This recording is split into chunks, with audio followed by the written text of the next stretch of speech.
Chapter 183.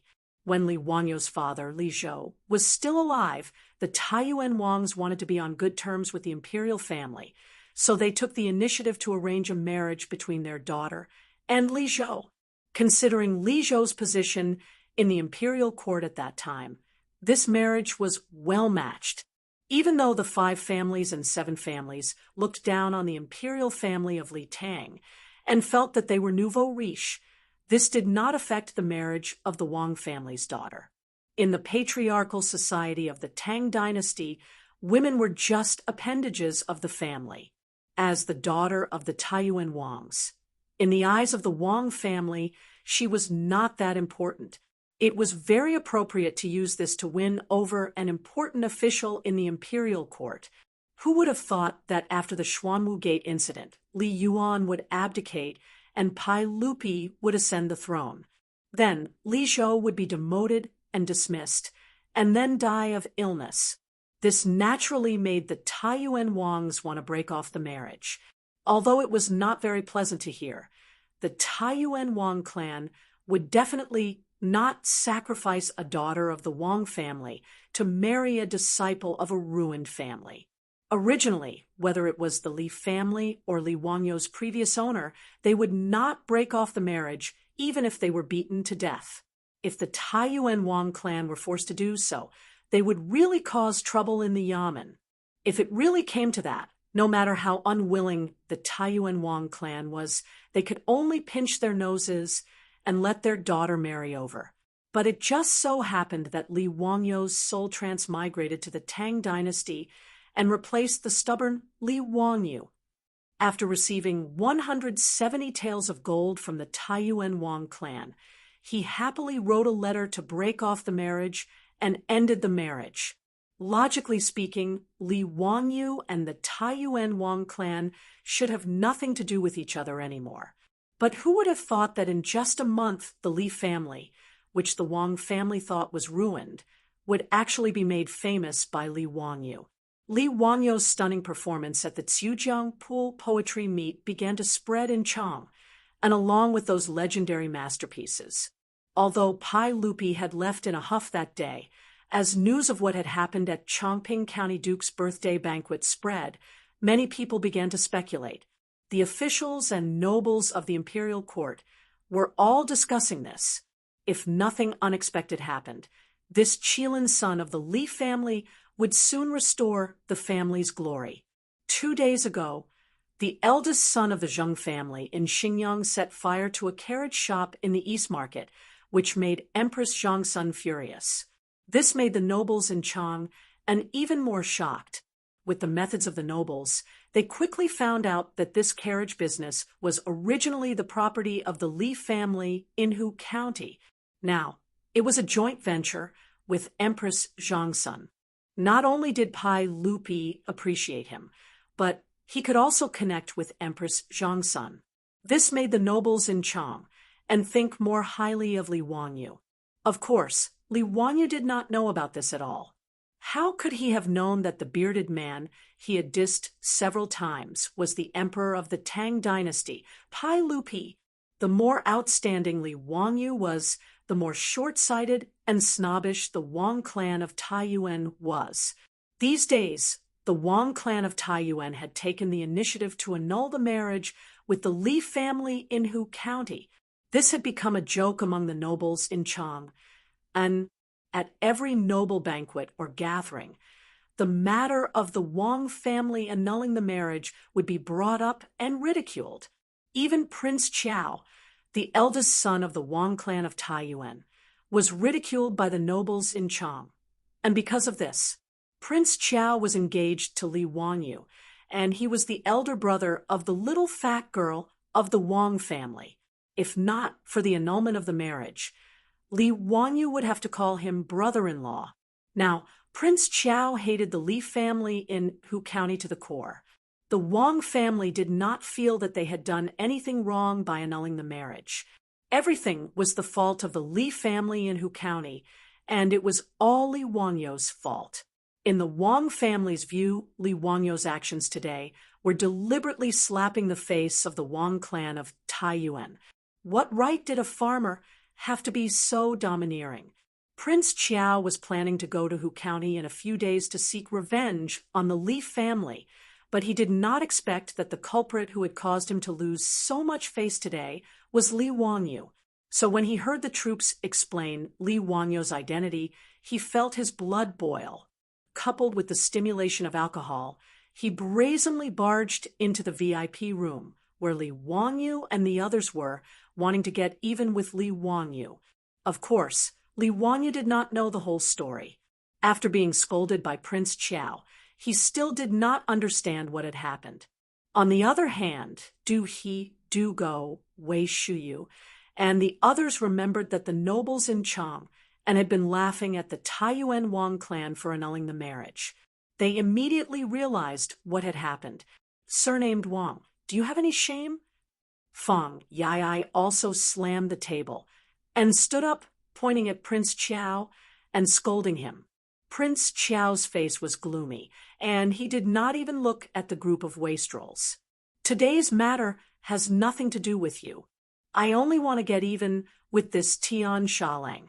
If you insist on interfering, then you will be making an enemy of the Taiyuan Wang clan. Bastard, do you think I'm scared? So what if I become an enemy of the Taiyuan Wang clan? Do you think my Chung family is afraid of your Wang family? The three brothers of the Chung family also angrily rebuked. Fang Yai, Yuchi Baolin, Yuchi Baoqi, Wei Shuyu, Niu Zhengping, Chai Linggu, and the Du brothers also pushed aside the singers beside them and stood behind the Chung brothers. Do you Taiyuan Wang still want to cover the sky in Chang, and with one hand? Today, we will protect Li Jia Shaoling. What are you going to do? You. Prince Chiao really wanted to ignore everything and order his troops to rush up and beat up all these bastards.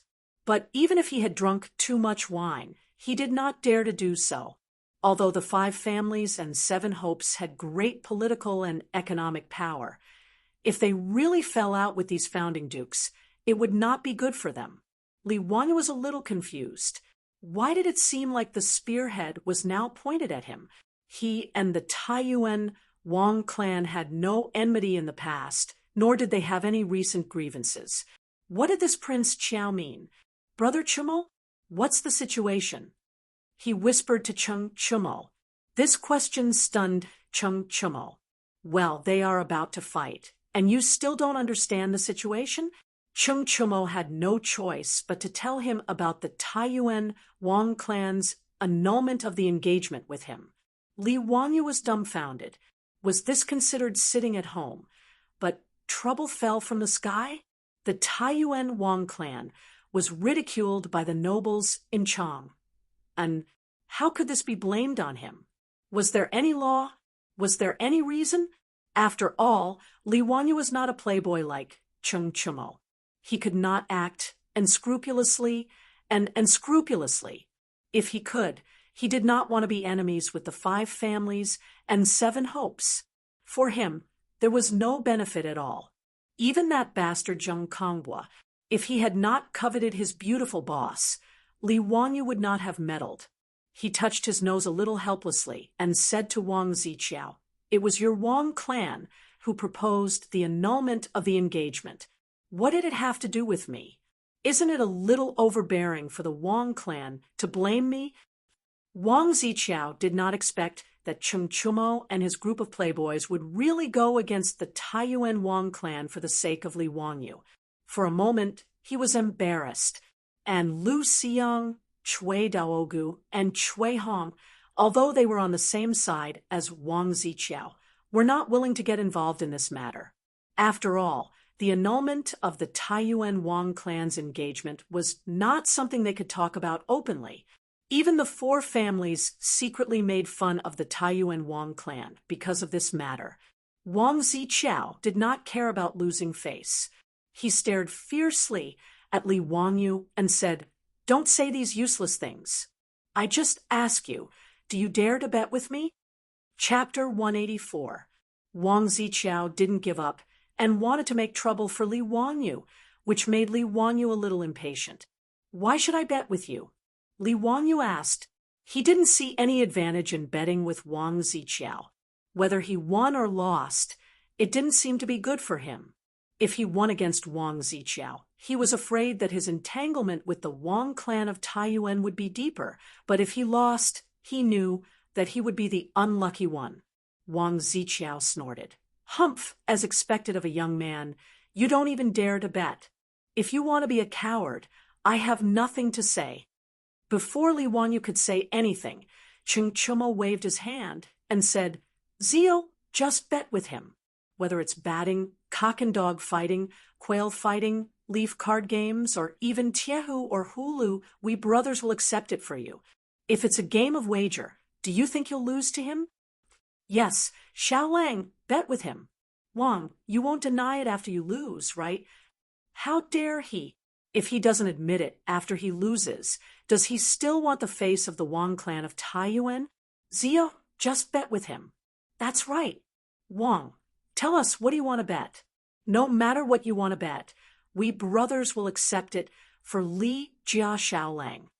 Fang Yai and the others were also enjoying the show and started to urge Li Wanyu to bet with Prince Qiao. Seeing that the playboys wanted him to accept Wang Ziqiao's bet, Li Wanyu was a little dumbfounded. The people of the Tang dynasty really liked to gamble. Many emperors of the Tang dynasty liked to gamble. Emperor Xuanzong of Tang and Yang Guifei often gambled for fun. Wu Zetian also once hosted gambling games and invited civil and military officials to join in. Under the influence of the imperial court, the officials and the people of the Tang dynasty were also very fond of gambling, which almost became a fashion. What Chung Chumo said just now, batting, cockfighting, quail fighting, leaf card, hurling were all the ways the Tang people were used to gambling.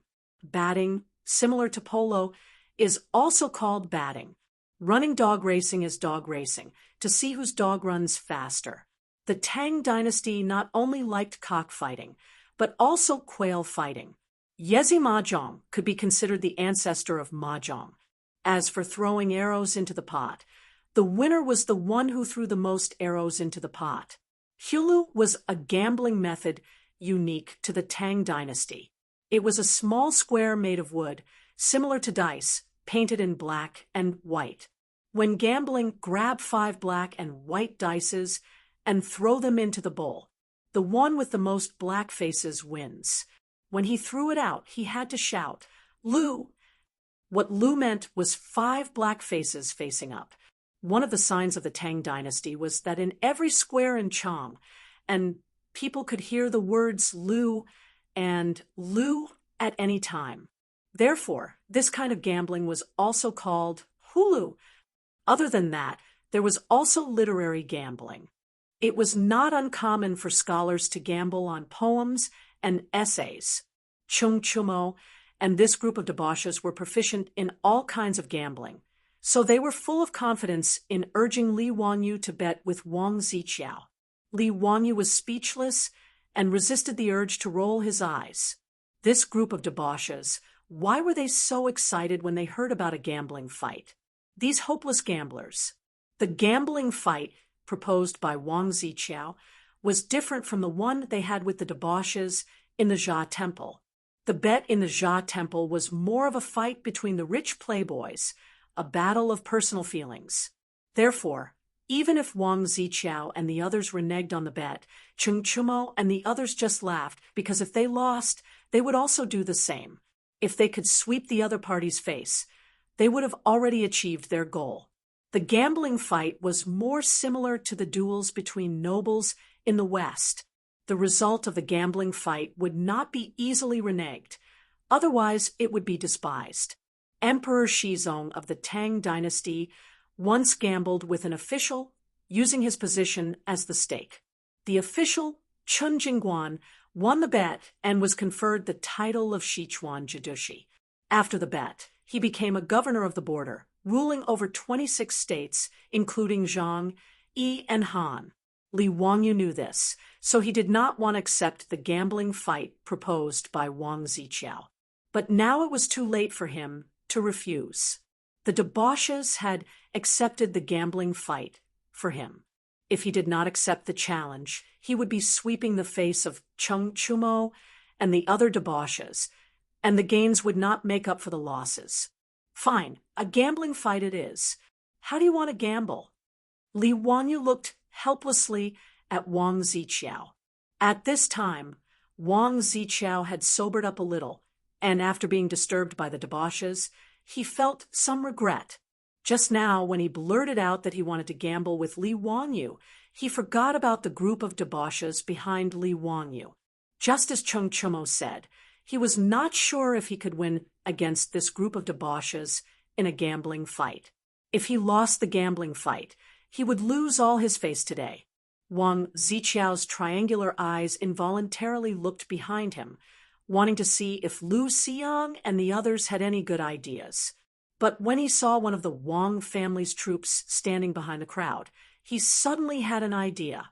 Since we are willing to gamble, then let's play something new.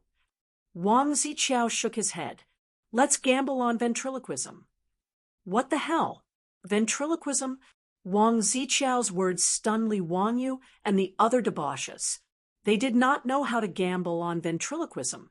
Ventriloquism had existed in China since ancient times.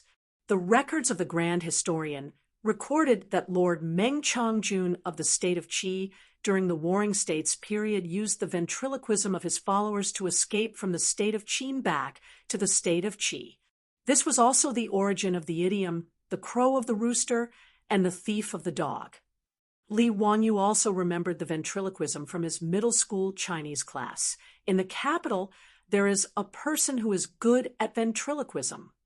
All the guests stretched their necks, glanced sideways, smiled, and sighed silently, thinking that it was wonderful. Looking at the screen, the person, the table, the chair, the fan, and the ruler were all the same. But how could they gamble on ventriloquism? Moreover, Li Wanyu did not know any ventriloquism. Would box work? He knew a little about ventriloquism. He looked at the group of debauches, who also seemed to be a little dumbfounded. It seemed that they also did not know any ventriloquism. Wang Ziqiao's drunken eyes swept across the crowd proudly. He pointed to the troop behind him and said, I know a little about ventriloquism for this song. I will not bully you. I will give you 2 chances. No matter what sounds you can make from your mouth, if you can imitate this song, then I will win this gambling fight. If not, then you win. He paused, stared fiercely at Li Wanyu and said, If you lose today's gambling fight, you will kick this guy out of Chang and City. From now on, he will not be allowed to take a step into Chang and City. Chung Chumo and the others looked at each other and did not know how to respond. They had never heard of the gambling fight proposed by Wang Ziqiao. Moreover, if they lost, Li Wanyu would never be allowed to enter Chang and City again. The consequences were somewhat serious. The group of debauches was checkmated by Wang Ziqiao.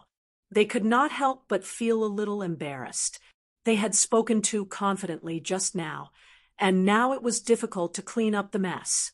Feng Yai saw that everyone was in a difficult position and wanted to act shamelessly. He wanted to lose some face and ruin this gambling fight. Li Wanyu suddenly said, If you lose, what will you do? He was also a little angry now. This Taiyuan Wang clan was so against him. Did he really think he was a clay figurine, that he could do whatever he wanted to do? Li Wanyu's stubborn temper also rose. So what if he was from the Taiyuan Wang clan? Today he would fight with him. Wang Ziqiao laughed and said indifferently, If I lose from now on, I will avoid you in Chang and City. As long as I see you, I will bow to you and avoid you. How about that? For these young masters, if Wang Ziqiao really lost, it would be a really shameful thing.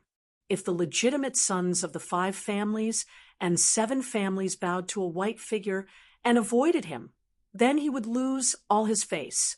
But Wang Ziqiao did not think that he would lose at all. This troop of his had no other skills, but in this Chang and city they had never met a match. This troop of the Wang family could be considered a strange person. He did not know where he learned this skill from, but it was very good. He could imitate a bird's call and even make the bird unable to distinguish him and land on his shoulder. He could imitate all kinds of people after hearing it once. He could even imitate a woman's voice. Wang Ziqiao did not believe that he could not win this gambling fight by relying on his troop skill. Okay, since you insist on a gambling fight, then it's a deal. Cheng Chumo and others did not have time to persuade Li Wangyu before he directly nodded and agreed. Li Wangyu glanced at the proud Wang Ziqiao and said in his heart, "If you are willing to die, then I am willing to bury you." Chapter 185. Although Li Wangyu did not learn any ventriloquism, he did not think it was a big deal. He had seen a lot of ventriloquism performances on TV in the future. It was not a big deal. Besides, even if the ventriloquism of the Wang troops was as good as the performers in the textbook ventriloquism, so what? Ventriloquism was not like a tape recorder. It was just through the mouth, teeth, lips, tongue, throat, nose, and other vocal organs to imitate various sounds of nature, such as birds and beasts, wind and rain, thunder and lightning, etc. Was it that easy to imitate the things that Li Wangyu knew? Seeing that Li Wangyu did not hesitate to agree to Wang Ziqiao's bet, Cheng Chumo and the others wanted to stop it, but it was too late. In the view of these foppish sons, losing the bet was fine, but since they had agreed, they had to give it a try. Several foppish sons gathered together to discuss what sound they should make to prevent the Wang troops from imitating. This made Li Wangyu a little dumbfounded. Such a simple thing. Why did they make it so complicated? Brother Chumo, Li Wangyu was just about to say that he could do it himself, but Cheng Chumo waved his hand to stop him. Zio, if you have something to say it later. This matter cannot be sloppy. Let us discuss it first. Zio, don't worry. Today's bet, brothers will let you win. Li Wangyu wanted to speak several times, but he was interrupted by Cheng Chumo, which made him very depressed. Forget it. Let them do it. Anyway, there were 2 chances, so there was no need to worry. Li Wangyu simply acted as if nothing had happened. He sat back down at the table and let the young ladies pour him wine. He then began to drink the wine on his own. Cheng Chumo and the others discussed for a long time and came up with several ways that they thought could stump the Wang troops. Fang Yai reached out and summoned a female singer. Li Wangyu remembered that this girl was called Xuanyang. She sang a good song. Her voice was sweet like an oriole coming out of the valley. It seemed that these foppish sons in the first round wanted to use a female voice to embarrass the Wang troops who were good at ventriloquism. Mama Shue, pick your best song and sing it a cappella, Fang Yai instructed. Yes, I'll sing now.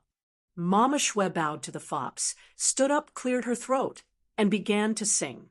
Zhao Ke's beard tassels, Wu Go's frost, and snow. The silver saddle shines on the white horse like a shooting star, killing 1 person every 10 steps, leaving no trace for 1,000 miles. When the matter is done, I leave with a flick of my sleeve, hiding my identity and name. Mama Shue was singing the poem Ode to Gallantry that Li Wangyu had plagiarized. The poem was magnificent, and Mama Shue's voice was firm. Her voice was as smooth as a pearl and smooth as jade, and it even had a skillful tuning, making her singing sound sometimes moving and sometimes quiet, sometimes fast and sometimes slow. It was very pleasant to listen to. At the end of the song, even Cheng Chumo and the others could not help but shout out "good," and then looked at Prince Chiao. Wang, come on. Let me see what your song is capable of. They didn't believe that anyone could imitate Mama Shue's voice. But Wang Ziqiao didn't care at all. He raised his eyelids slightly and motioned his troops to come forward. The troops of the Wang family came forward, grinned at the fops, and then began to sing. As soon as his voice came out, everyone in the room was stunned as if they had seen a ghost. Yuchi Baolin turned her head and looked at Mama Xue next to her, trying to confirm if she was singing. The voice that came out of the mouth of the troops of the Wang family was exactly the same as that of Mama Xue. This strange scene caused everyone to have goosebumps involuntarily. When the troops of the Wang family finished the song, the room was so quiet that even a pin drop could be heard. After a long time, Chung Chumo swallowed a mouthful of saliva and looked at the man with his eyes wide open. "Are you a man or a ghost?" Wang Ziqiao smiled. "How about it? One more chance. Do you want to continue?" The fops looked at each other, not knowing what to do. This troop of the Wang family could even imitate a female voice that he had only heard once. What other sounds could they make that he couldn't imitate? Seeing that the fops were silent, Wang Ziqiao couldn't help laughing. He felt that he had finally gotten his revenge today. Later, he would ask his troops to throw Li Wangyu out of Chang and city, and then he would slowly play with this arrogant boy. Li Wangyu, however, was neither hurried nor slow. He finished the wine in his cup in one gulp and stood up. "What's the hurry? Isn't there one more chance?" Li Wangyu looked at Wang Ziqiao and asked, "Do you have to imitate whatever I sing?" "Yes, that's it. Then it's simple. Tell him to listen." Li Wangyu cleared his throat and was about to speak when Chung Chumo pulled him back. "Zio, are you sure you can do it?" Brother Chumo, don't worry, don't worry. When I finish singing, he will be dumbfounded." Li Wangyu laughed. He twisted his neck. It was time to show his real skills. A long time ago, a giant dragon suddenly appeared and brought disaster. It took away the princess and disappeared. The kingdom was in danger. Li Wangyu's singing caused the Silpants to frown involuntarily. Although the tune was strange, it wasn't difficult. Wang Ziqiao was even more relieved. His troops could imitate this kind of singing without any difficulty. It would be more difficult to imitate the singing of the female singer. While Wang Ziqiao and the others were grinning, Li Wangyu suddenly changed the lyrics. The king was very happy and hurriedly asked for his name. The young man thought for a moment and said, "Your Majesty, my name is Darabamba Band Bidib Doberuing." Again, Darabamba Band Bidib Doberuing. "Isn't that right? Darabamba Band Bidib Doberuing?" Yes, Darabamba Band Bidib Doberuing." "What the hell? Is this a ghost?" Wang Ziqiao's mouth couldn't help but open wide. He stared blankly at Li Wangyu, who was still singing. The originally relaxed troops beside him were sweating profusely. What was this bastard from the Li family singing? Li Wangyu was laughing in his heart as he sang. The song he was singing was called Darabenba. It was a song sung by the virtual singer Luo Tianyi in the future. The melody of this song was very brainwashing, but it was impossible to remember the lyrics. The lyrics of Darabenba were simply magical. When Li Wangyu heard this song for the first time, he was completely dumbfounded. Li Wangyu spent a whole week memorizing the lyrics in order to learn this song. He didn't memorize the lyrics because he had nothing better to do. He just wanted to show off. Back then, Li Wangyu had to attend the company's annual meeting in order to impress everyone and show his face in front of his beautiful boss. That was why he had spent so much effort to learn this song. Who would have thought that after transmigrating to Tang Dynasty, there would come a day where he could use this song? After Li Wangyu finished singing, he smiled at Wang Ziqiao and said, "Come on, let your troops imitate my song with their ventriloquism." In the private room, the fops were dumbfounded. The singers were also dumbfounded. Wang Ziqiao was even more dumbfounded. Imitate your ass.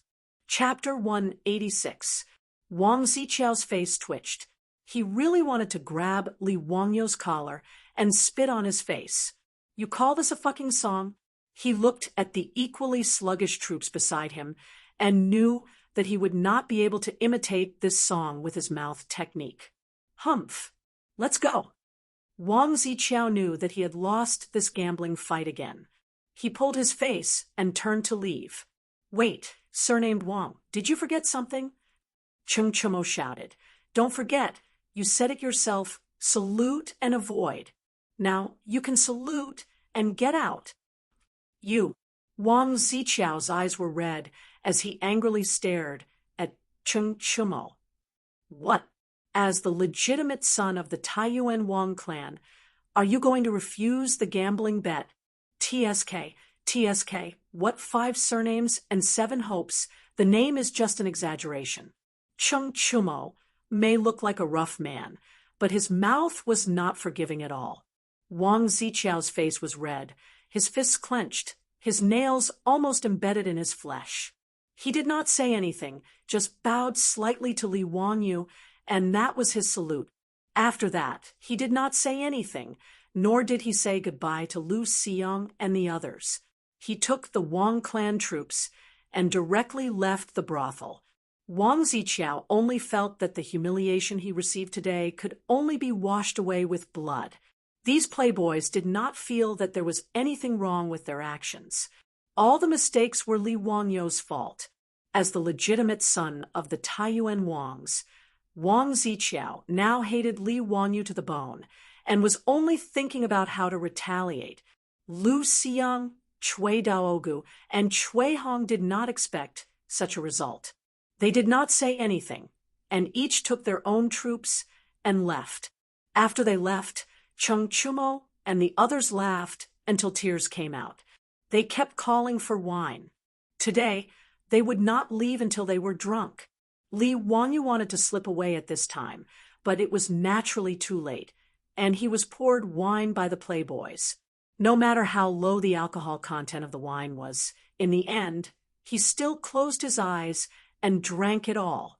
After the farce in Chong, and Li Wangyu behaved himself for a period of time. He stayed in Dingzhou village every day and did not run around. Defeating the legitimate son of the Taiyuan Wang clan was not necessarily a good thing for Li Wangyu.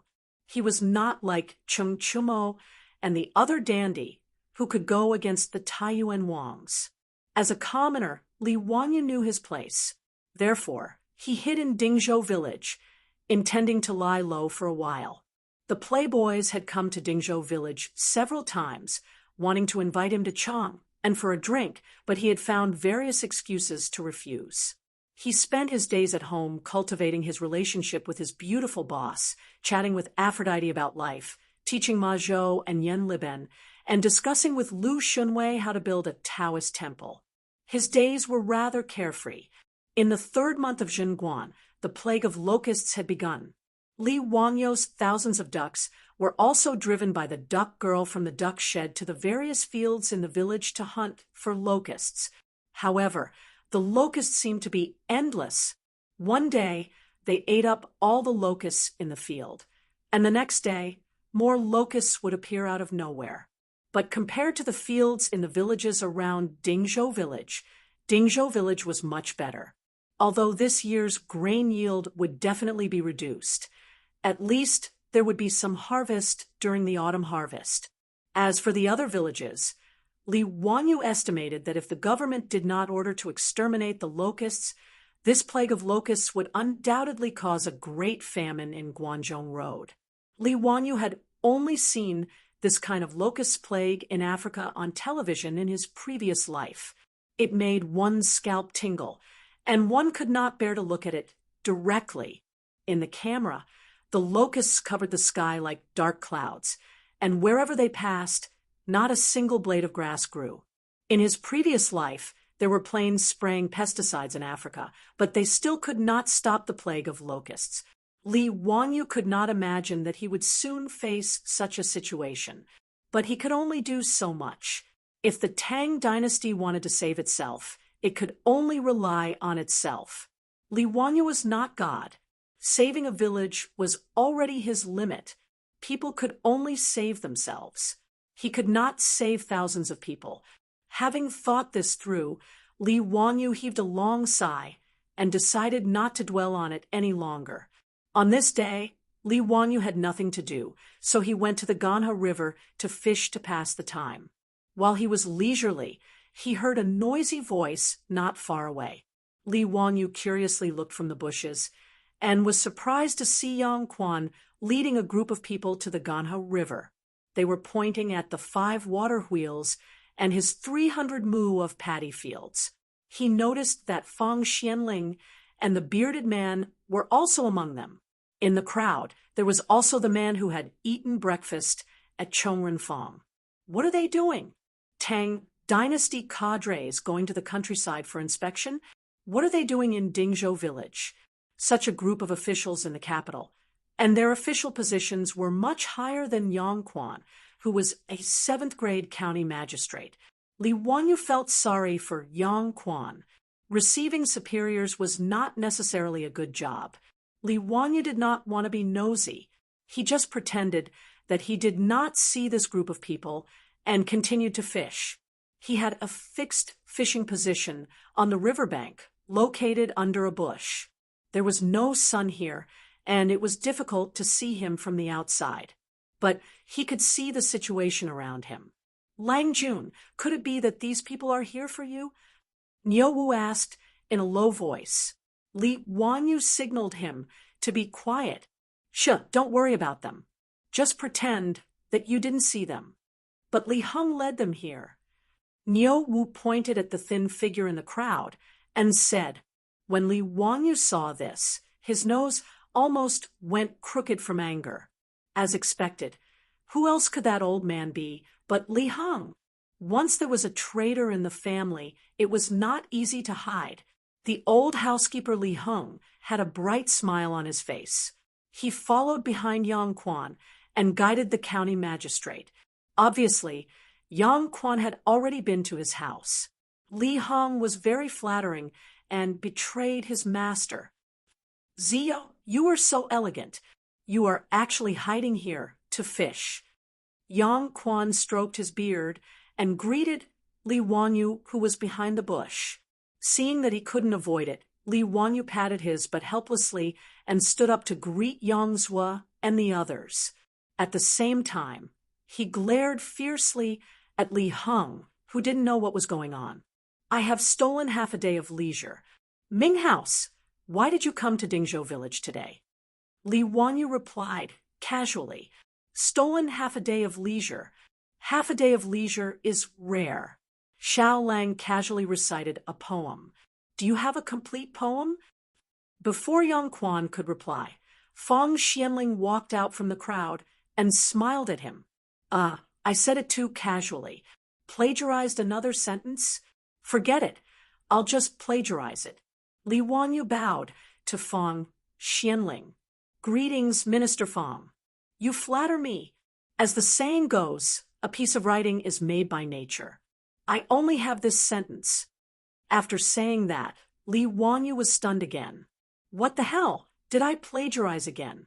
Is this a poem from the Southern Song Dynasty? Chapter 187. As soon as Li Wanyu said this, everyone could not help but clap their hands and applaud. Good. What a wonderful summary. That's the essence of poetry. Fang Xianling praised. Li Zio is only 16 years old, but he can speak so well. No wonder Zio's poems have been spread all over Chang. And he's really a young talent. No wonder he can write such good poems. In the crowd, Pai Lupi could not help but clap his hands and applaud. Now, Li Wanyu's sentence, how can I bow to the powerful and make me unhappy? The bad feelings he brought to Pai Lupi had long disappeared. Now Pai Lupi liked Li Wanyu more and more. Li Wanyu's face turned slightly red from the praises of the crowd. He quickly changed the topic and asked, is there a reason why Prime Minister Fang came to Dingzhou village today? Fang Xianling twirled his beard and smiled. Nothing. We're just here to enjoy the flowers. Spring? Enjoy the flowers? Black lines appeared on Li Wangyo's forehead. What nonsense was this? If it was March in previous years, it would be a good time to enjoy the flowers. But this year, there was a locust plague in Guangzhou, even around Dingzhou village.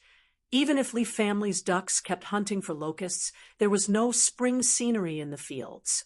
Of course, enjoying the flowers was not a good thing, but enjoying the locusts flying in the sky was a good thing. Feng Xuanling's words were an excuse. In fact, Pai Lupi wanted to visit Dingzhou village. He, Zhangsun Wuji, Du Ruhui, and the others naturally needed to accompany him. As the emperor of the Tang dynasty, Pai Lupi did not come to Dingzhou village because he had nothing to do. There was a reason why he came incognito, with Feng Xianling, Zhangsun Wuji, and the others. First, he came to see with his own eyes the water wheel that did not require manpower and could automatically carry water for irrigation. He also wanted to see the effect of Li Wangyo's 300 mu of saline alkali soil. Second, the locust plague in Guangzhou was getting worse and worse. There were reports of the locust plague everywhere. Pai Lupi also wanted to see the extent of the locust plague. Third, the case of the locust plague and divine punishment in the court was still unresolved. This made Pai Lupi feel depressed, so he took this opportunity to walk around and relax. Pai Lupi, accompanied by Feng Xianling, Du Ruhui, and Zhangsun Wuji, came to Dingzhou village under the lead of Hu County Magistrate Yang Quan. After seeing the water wheel with their own eyes, and seeing that the saline alkali soil had been improved and rice had been planted, everyone was full of praise. Zhangsun Wuji lowered his voice and smiled at Pai Lupi. Congratulations to His Majesty. Our Tang dynasty has this method of water wheel and saline alkali soil. It can increase the number of mu of land and prevent the land from being drought-stricken. This is great news. Feng Xianling and Du Ruhui were also full of praise. Pai Lupi, who was originally in a bad mood, also showed a satisfied smile. He was even more satisfied with Li Wangyu. The Qilin son of the old Li family not only had outstanding literary talent, but also had such knowledge of worldly affairs. It was really rare. He did not know where he learned this ability, whether it was the water wheel or the four-wheeled carriage. For the Tang dynasty, they were all national weapons. Li Wangyu could be said to have made a great contribution to the Tang dynasty, but the more it was so, the more Pai Lupi felt that he had the responsibility to educate this kid. This kind of thing was beneficial to the country and the people, but he did not want to give it to the imperial court. Instead, he used it to exchange for some farmland, cattle, and the exclusive right to operate the chong and carriage. It was really abominable. Moreover, this kid also urged Empress Zhangsun to invest in his carriage business. He did not think about how to repay the imperial court. Instead, he thought about the business of merchants all day long to earn those stupid things. He really deserved a beating. Thinking that he was Li Wangyo's elder, Pai Lupi's words were not so pleasant to hear. They carried a lecturing tone. Kid, come here. Let me ask you, since you gave the water wheel and the method to improve the soil to the imperial court, why did you ask Yang Mingfu for cattle as a reward?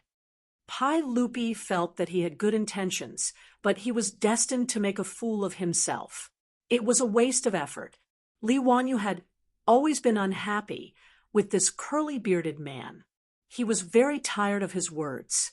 How could he listen to Pai Lupi's lecture?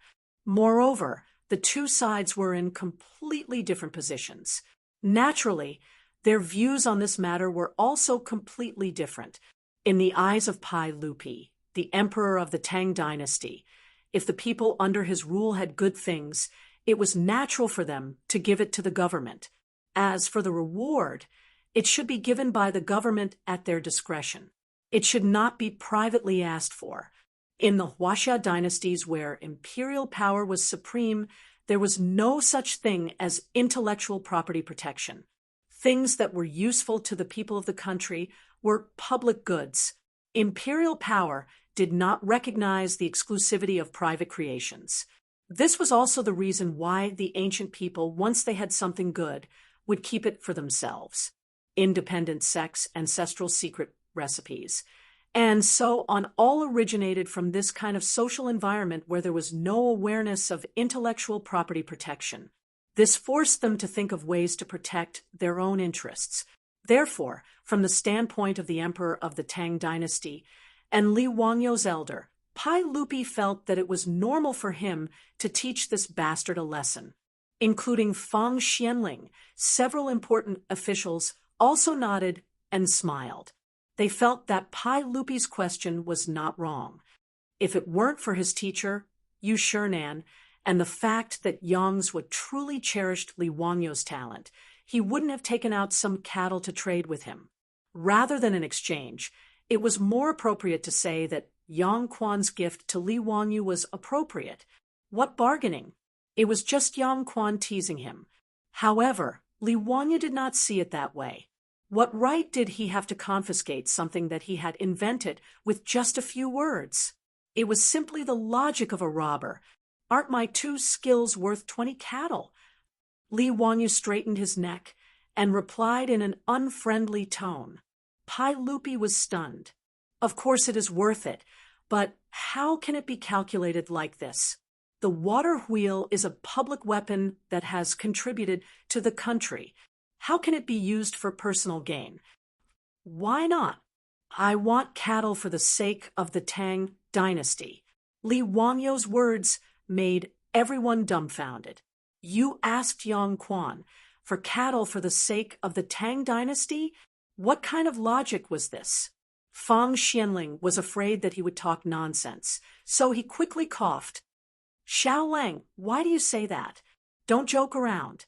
Li Wangyo's smile suddenly disappeared. He felt that he had the obligation to explain to these officials of the Tang dynasty why intellectual property protection was necessary.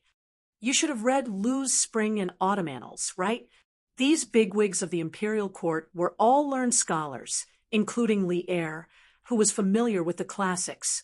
Naturally, they knew what Li Wangyu was talking about, and nodded.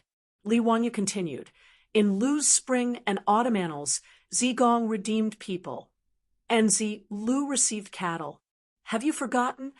His words made everyone stunned. What did Zigong, redeemed people, and Lu received cattle have to do with this? Chapter 188. Zigong redeeming a person and Lu receiving an ox were stories recorded in the Spring and Autumn Annals of the Lu family. There was a law in the state of Lu. If the people of Lu saw their compatriots in a foreign country suffering misfortune and becoming slaves, as long as they could redeem these people and help them regain their freedom, they could receive compensation and rewards from the state. Confucius's student, Zigong, redeemed the people of Lu from a foreign country, but refused the state's compensation. Confucius said, if you take the gold, you won't lose anything. If you don't take the gold, you won't be able to redeem the people. What he meant was that if Zigong didn't accept the money, no one would redeem the people of Lu in the future. Because Zigong didn't lack money, it didn't mean that other people didn't lack money. However, because of Zigong's example, other people of Lu might not be willing to accept the state's compensation and rewards. As a result, no one was willing to redeem the people of Lu from a foreign country. When Lu saved a drowning person, that person thanked him and gave him an ox, which Lu accepted. Confucius said happily, from now on, the people of Lu will be brave enough to save drowning people. Zigong redeeming a person and Lu receiving an ox were mainly to show that going against common sense and against human morality was the most evil thing in the world. Raising the standard of morality infinitely, or treating one's own morality as public morality, these two methods would only lead to one result, which was to make morality awkward. It would make ordinary people's faces change color when they hear about morality, and then they would distance themselves from morality. All the big shots present, including Pai Lupi, naturally understood this principle, but they didn't understand how it was related to what Li Wanyu said. Li Wanyu pointed to the water wheel by the river and said, "If I didn't ask Yang Mingfu for an ox and gave it to the imperial court for free in the future, who in the world would be willing to study the study of things? Study the study of practical application? Everyone might as well wait for someone else to create it and then use it. How is this different from Zi Gong redeeming a person?" As the saying goes, the world is bustling for profit, and the world is bustling for profit. Zi Lu receiving an ox seems to be a small matter, but it can encourage people to do good. For the sake of the Tang dynasty, I ask for compensation from Yang Mingfu. Is there anything wrong with that? His words made Pai Lupi, Zhang Sun Wuji, and the others somewhat unsure how to refute him. The logic seemed to be correct, but it went against the principle of the supremacy of imperial power that had existed for thousands of years. Effort should be rewarded. This was the meaning behind Li Wanyu's two illusions. Pai Lupi snorted discontentedly. "Are you going to ask the sage for the water wheel technology, and you're going to ask him for the cattle?" "Why not?" Li Wanyu asked curiously. "Don't you have to pay to buy things in the palace? Why do you want to snatch my family's belongings by force?" "The imperial court will naturally reward you. How can this be called stealing?" Pai Lupi said angrily. "Why should I reward him? This is what I deserve. Why did the imperial court bestow it upon me? You stole my things and then gave them to me as a reward. Isn't that the same as robbing?" Li Wanyu's eyes almost rolled to the sky. His words made Li Er speechless and speechless for a while. Pai Lupi had the urge to take off his boots and slap him. This bastard brat didn't give him any face at all. "I've been insulted again." Li Wanyu's words made everyone have the urge to cover their faces with their sleeves. This brat is getting serious again. Everyone present, except for Yang Quan, had seen Li Wanyu's previous two insults to Pai Lupi. Fortunately, Pai Lupi was open-minded. Otherwise, Li Wanyu's grave would already be 3 feet tall. Yang Quan was anxious and quickly said, "Zio, how can you say that? Answer properly." Fang Xianling also coughed softly. "What uniquely means is that the imperial court's reward will only be greater. Why did Xiao Lang only use the water wheel and the method to improve the soil in exchange for a mere 20 cattle? Yang Mingfu wouldn't give me more." Li Wanyu muttered. Fang Xianling was also depressed. Did this brat understand what he said? In fact, Li Wanyu naturally knew that if he offered the method to make the water wheel to the Tang dynasty in the name of offering, he would receive far more. It was even possible that he would be promoted to an official. But the problem was that he wasn't willing. First, he didn't want to be an official. Second, Li Wanyu was also a stubborn little donkey. As he said, it was obviously his, and he was willing to sell 20 cattle. Why should the imperial court's bigwigs reward him in the form of charity? "I don't want to serve you." Pai Lupi was angered by Li Wanyu's words. He almost wanted to fling his robe and leave. This bastard brat should be caught and taught a lesson by Cheng Yaojin. Otherwise, he wouldn't be able to learn how to speak properly. He began to regret that he didn't bring Cheng Yaojin with him when he went out today. That day in Zhang Liang's mansion, Cheng Yaojin beat Li Wanyu's butt. It made Pai Lupi feel very happy. This bastard brat should be taught a lesson like this. Pai Lupi, who had been humiliated, simply ignored Li Wanyu. He said, "Amazing skill." Then he turned around to observe the 300 mu of rice field that had been improved from saline alkali soil. Looking at it, Pai Lupi couldn't help but want to take off his boots and beat Li Wanyu. He couldn't be bothered to waste his breath on Li Wanyu, this scoundrel. He turned his head to look at Yang Zhua, who was standing respectfully at the side, and said angrily, "Yangming residents, why are the seedlings in this paddy field planted in such a mess? Is this how the county government supervises the farming?"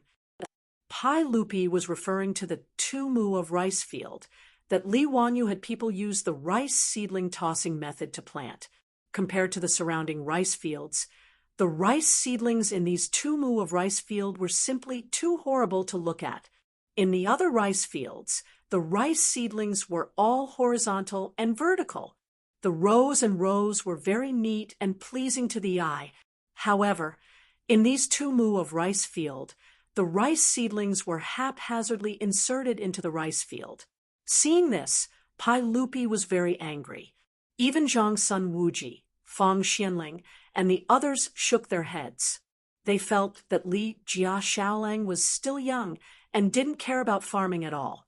If he planted the rice seedlings so casually, when the autumn harvest came, what good harvest could there be? Even if the Li family didn't need to rely on the harvest in the fields to live, it was disrespectful to waste the land like this. It could even be said that it violated the Tang dynasty law. In the Tang dynasty, if the land was abandoned, they would be arrested by the county government and beaten with a plank. In an agricultural society, as long as the emperor wasn't extremely muddle-headed, he would place great importance on farming. In Pai Lupi's view, Li Wangyo's 2 mu of rice field was completely wasting the land. Therefore, when he asked Yang Quan, there was a bit of anger in his words. How could Yang Quan understand why Li Wangyu planted the rice in such a way? Hearing Pai Lupi's unfriendly tone, he couldn't help but feel a little scared. He quickly looked at Li Wangyu for help. Zio quickly explained to eunuch Li Wangyu rolled his eyes. Just as he was about to diss Pai Lupi again, he heard a creepy laugh from not far away. "Wahahaha, nephew, I'm here to see you again." Chapter 189. Other than Cheng Yaojin, there was no one else who could make such a sound. When Li Wangyu heard Cheng Yaojin's voice, he couldn't help but shiver. This devil incarnate's lethality was too shocking, and he couldn't help but be afraid. He turned his head stiffly and saw that the one who made such a terrifying sound was Cheng Yaojin. Qin Xiong was also with him, and behind him was a group of personal guards. "Wahahaha, nephew, why aren't you coming over to welcome me? And your Uncle Qin?" Cheng Yaojin urged his horse to gallop in front of Li Wangyu. Just as he was about to laugh heartily, he raised his eyes and saw Li Er and the others behind him. He hurriedly rolled down from his horse and prepared to greet them. Zhang Sun Wuji, who was in the crowd, quickly waved his hand at him. This old fellow was also a smart person and immediately understood. "Greetings to all of you. What brings you here to Dingzhou village today?" Cheng Yaojin and Qin Xiong understood that this was Pai Lupi's incognito inspection and didn't intend to reveal his identity. Thus, they vaguely greeted them. "Ha! We heard that this Li Jia Xiaolang built a water wheel and improved 100 mu of saline alkali soil, so we came to take a look. Why are the 2 high dukes here?" Zhang Sun Wuji explained with a smile. Cheng Yaojin laughed. "I'm here to eat the pig slaughtering feast." He pointed at Li Wangyu. The pig slaughtering feast made by this fellow, although he used cheap meat, was very delicious and left a lasting aftertaste. After eating it once, I missed it so much that I asked Brother Shubao to come over today. I'm prepared to let this bastard give us a meal again. Li Wangyu was dumbfounded. What the heck? Eating the pig slaughtering feast again. Cheng Yaojin, this old glutton, despised him. He was freaking ready to freeload again. Li Wangyu suddenly wanted Niu Wu to quickly go home and hide the things at home. The bandits were coming again. After Cheng Yaojin finished speaking, the others did not think much of it, but Yang Quan could not help but swallow his saliva. He nodded in agreement and said, "What Lu Guogong said is true. Ziyu's pig-slaughtered rice is the best in the world. It is rare. This lowly official has eaten it once, and it is indeed unforgettable." After the two of them finished speaking, Zhang Sun Wuji's eyes lit up. He turned to Li Wangyu and asked, Xiaolang, can you treat us to a taste today? Zhang Sun Wuji loved to eat in one bite. Regardless of whether it was the local snacks or various feasts, he would gladly enjoy them. The reason why Li Wangyu was able to meet Zhang Sun Wuji in Chongren Square that day was because he liked the taste of the Hu biscuits in the food shop in the square. As the grand uncle of the emperor, he was willing to lower himself to eat the Hu cake in that restaurant. He could be considered as the model of the foodies in the Tang dynasty. Now that he heard that Li Wangyu knew how to make some kind of pig slaughter rice, which could attract Cheng Yaojin and Qin Xiong, two people to come here out of admiration, plus Hu County Magistrate Yang's was endorsement, how could he not be moved? Li Wangyu silently rolled his eyes. All right, since Cheng Yaojin had spoken, he could not refuse. Since he had to feed a sheep and chase a flock of sheep, he would just treat them. He glared at the old butler Li Heng, who was laughing happily at the side, and ordered him to go to the village to buy a pig. Then he would ask the Niu brothers to slaughter the pig. How can a child like you be so stingy? There are so many of us. How can one pig be enough to eat? He did not expect Cheng Yaojin to not be polite at all. He even said that Li Wangyu was stingy. F***CK. Are you here to eat pigs? Or are you preparing to become a pig? You will be stuffed to death, you old bastard. Li Wangyu was speechless, but he did not dare to oppose Cheng Yaojin. He could only clench his teeth and order Li Heng to buy 2 pigs. Was there no law in the Tang dynasty that prohibited officials from eating, drinking, and being corrupt in the countryside? They should really learn what the 8 honors and 8 disgraces were. Li Wangyu cursed in his heart, but he still forced a smile on his face. After Cheng Yaojin arrived, Li Wangyu clearly became more well-behaved. He was not stupid. Although he did not know this group of big shots in the imperial court of the Tang dynasty, he believed that they would not bicker with a 16-year-old boy like him. There was no harm in throwing a tantrum with them. However, Cheng Yaojin was unreasonable and would actually hit him. Li Wangyu was already too ashamed to show his face when he was spanked at Zhang Liang's residence last time. He did not want to be beaten by this old bastard again in front of everyone. If he was beaten again, he would really have the heart to die. After Cheng Yaojin and Qin Xiong arrived, he did not make any trouble for Pai Lupi's questions and answered honestly. However, none of the people present believed him when he said that the seedling throwing method could increase the yield of the fields. Even the old village head and the other farmers who had been managing the fields all their lives did not believe in Li Wangyu's words, let alone these big shots in the imperial court. Pai Lupi and the others were too lazy to say anything more. They only felt that Li Wangyu was still young and inexperienced. Li Wangyu was also too lazy to waste his breath. In any case, whether the rice seedling throwing method was good or not, it would be clear in a few months during the autumn harvest. After looking at the water wheel and rice fields, the group of people under Li Wangyu's lead went to the Li family in the village. When they passed by the wheat fields, Du Ruhui could not help but exclaim softly, "Prime Minister Du, what's wrong?" Zhang Sun Wuji asked curiously, "Look at the fields of Dingzhou village. Why are there so few locusts in the fields?" Du Ruhui pointed at the wheat fields and asked. With his reminder, Pai Lupi and the others also noticed the difference.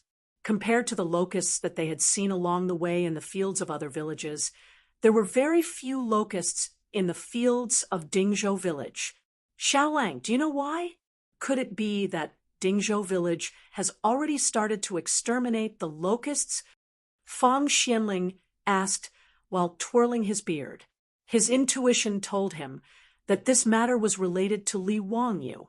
When everyone heard this, they also looked at Li Wangyu.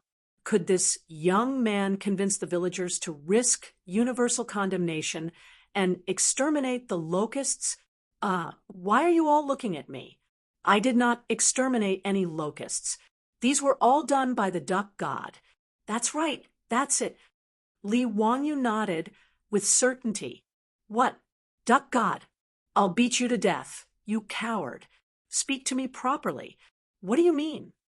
It was fine if the others did not understand, but only Cheng Yaojin raised his big palm and was ready to use force to threaten him. Duck, it means that ducks eat locusts. Faced with the absolute threat of force, Li Wanyu immediately cowered. What duck? Tell me clearly. Li Wanyu quickly replied, I bought a few thousand ducks and raised them in the fields of the village to eat the locusts. It's that simple. He explained the ins and outs of the matter, but Pai Lupi and the others looked at each other, fabricating a duck god to shut the villagers' mouths. Only this kid would do such a thing. Alas, it's a pity that we can't find so many ducks in the Tang dynasty. Otherwise, Xiaolang's method would be worth a try. Feng Xianling sighed. Li Wanyu swallowed back the words that were on the tip of his tongue. He wanted to tell this group of Tang dynasty officials that there could be a god like the fire god. Forget it. The less trouble, the better. What if among these officials there was also a fan of only by virtue can we exterminate locusts? Chapter 190. In Li Wanyu's house, after receiving the notice from the old housekeeper, everyone was busy. Feng Xianling, Cheng Yaojin, Qin Xiong, and several court officials were coming to visit. This was naturally a top priority. After receiving Li Heng's report, Su Chongqing immediately ordered everyone in the house to get busy. The Niu brothers went to the village to buy pigs from a pig farmer. Perrin went to the kitchen to boil water and prepare to slaughter the pigs. The 4 maidservants cleaned the originally clean courtyard again. Even Ma Zhou was ordered by Su Chongqing to find the old village chief and ask for a 4-wheeled carriage. He took the copper coins and rushed to the county seat to buy wine. With so many people, the wine in the house was obviously not enough to drink, not to mention the old hooligan Cheng Yaojin. Knowing that the honored guests had many guards, Su Chongqing asked Li Heng to find the old village chief and borrow a mat and a short table. He laid it on the ground in the front yard as a place for the guards to rest and eat. When Li Wanyu returned home with Pai Lupi and the others, the Niu brothers had already slaughtered the 2 pigs. They were waiting for him to come back and personally cook them. Li Wanyu invited Cheng Yaojin and the others to sit in the central room. He also had Su Chongqing bring the Medicine King tea for everyone. Su Chongqing very generously came out to greet the guests. When Li Wanyu introduced Su Chongqing to everyone and said that she was his distant cousin, Pai Lupi had a strange expression. This bastard was spouting nonsense again. Recently, Su Chongqing often went to the Tai Chi Palace to teach yoga to Empress Zhongsun and Yang Fei. Pai Lupi already knew about this. As for Su Chongqing's origin, the 100 Horsemen Department had also investigated, but they had no clue. However, Pai Lupi didn't care who Su Chongqing was. After all, she was just a woman. He didn't care. Even if Su Chongqing's identity was suspicious, Pai Lupi wouldn't worry about it. However, Yang Quan's heart was beating like a drum. Madame Su's marriage to the Li family was handled by the Huxian County Yamen. At that time, he and Lu Xiao were just 2 people. Who would have thought that Li Wanyu, a down-and-out boy, would actually invite Pai Lupi, the emperor of the Tang dynasty, to his home? Su Chongqing bowed to everyone and personally went forward to brew tea for Pai Lupi and the others. Different from the fried tea popular in the Tang dynasty, this kind of tea was brewed with boiling water without adding scallions, ginger, and garlic. It was very novel to Pai Lupi and the others. The white porcelain teacup was custom-made by Li Wanyu at the magnetic kiln. In each teacup, 2 pinches of tea leaves were poured into the boiling water. A moment later, a strong tea fragrance wafted in all directions. Su Chongqing liked to drink tea in her previous life. She also studied the way of tea for a period of time. Her movements of brewing tea were like moving clouds and flowing water. Her slender fingers picked up the teacup and delivered it to each guest. Pai Lupi and the others all smiled and nodded at Su Chongqing to express their gratitude. Then they picked up the teacup and tasted it. Only Cheng Yaojin muttered, "Nephew, I heard that you owe a lot of debt. Sure enough, your family is poor. You only use clean water to brew tea for guests. TSK, I really can't bear to see you like this." Li Wanyu was about to go to the kitchen to prepare a pig slaughtering feast. When he heard Cheng Yaojin's words, he almost staggered and fell to the ground. "This stinking, shameless person, you still can't bear to see me like this? Who was it that told me to prepare 2 pigs for you to eat? Who was it that lost a game of mahjong last time and reneged on a debt? Who was it that freeloaded at home and stole a bunch of things? I don't believe you. You're a rotten old man, very bad." Li Wanyu walked to the kitchen in grief and indignation. Suddenly he thought of something. He rolled his eyes and beckoned the Niu brothers over. He whispered a few words in their ears. His words made the Niu brothers put on a difficult expression. "Lang Jun, I'm afraid this isn't appropriate." "Why? Are you scared?" "I'm not scared, but if you're not scared, then go quickly." Li Wanyu didn't allow the brothers to explain. He pushed them out. The Niu brothers looked at each other and smiled bitterly. They shook their heads and walked out. In the central room, everyone picked up the teacup and tried to drink a mouthful. They realized that this tea wasn't as complicated as the fried tea. Instead, it was unusually fragrant. It was slightly bitter when it entered the mouth, but the fragrance was mellow and the aftertaste was sweet. The tea was green and clear, and the bottom of the leaves were tender and bright. So tea can be drunk like this.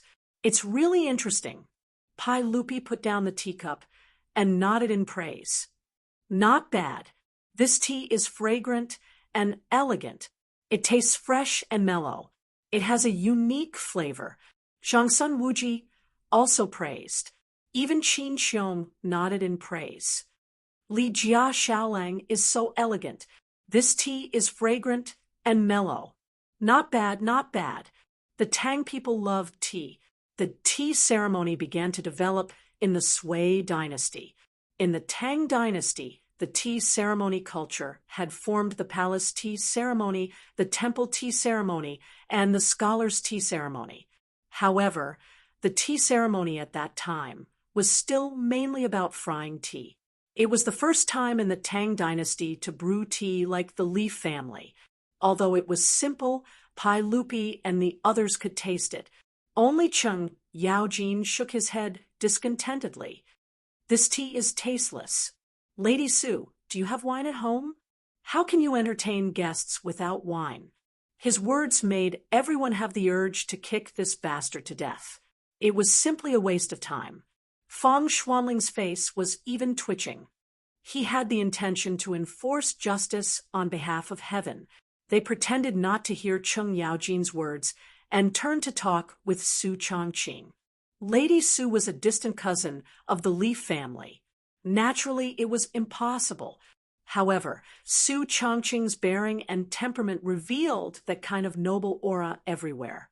It was impossible for her to be a girl from a small family.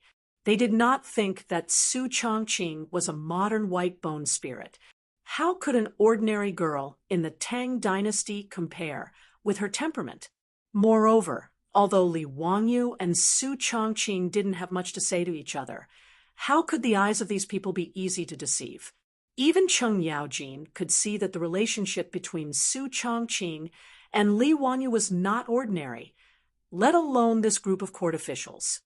However, they could not understand. Li Jia Xiaolang was only 16 years old. Why would he like such an old girl? Yes, in the eyes of the Tangs, Su Chongqing, who was 24 or 25 years old, was too old. In the Tang dynasty, This age was already at the level of ant. However, even Pai Lupi did not say much about this matter. The others would not delve into the issue of Su Changqing's identity. Li Wangyo's movements were very fast. With the help of the methane stove in the kitchen, as well as the assistance of Perrin and several maidservants, the pig slaughtering feast was ready in an hour. He was not in a hurry to let the maids serve the dishes. Instead, he took a bag of things from the Niu brothers who had left and returned to the kitchen again with a sneaky smile. After a while, Li Wanyu walked back to the central room with a plate in his hand with a smile. "Everyone, the pig-killing feast will be ready soon. You must have been waiting for a long time. Why don't you eat something to appease your hunger?" After that, Li Wanyu put down the plate in his hand. A strong smell of fried food rushed into everyone's nostrils. Cheng Yaojin laughed and said, "Wah! What good thing did my nephew make? Let me have a taste first."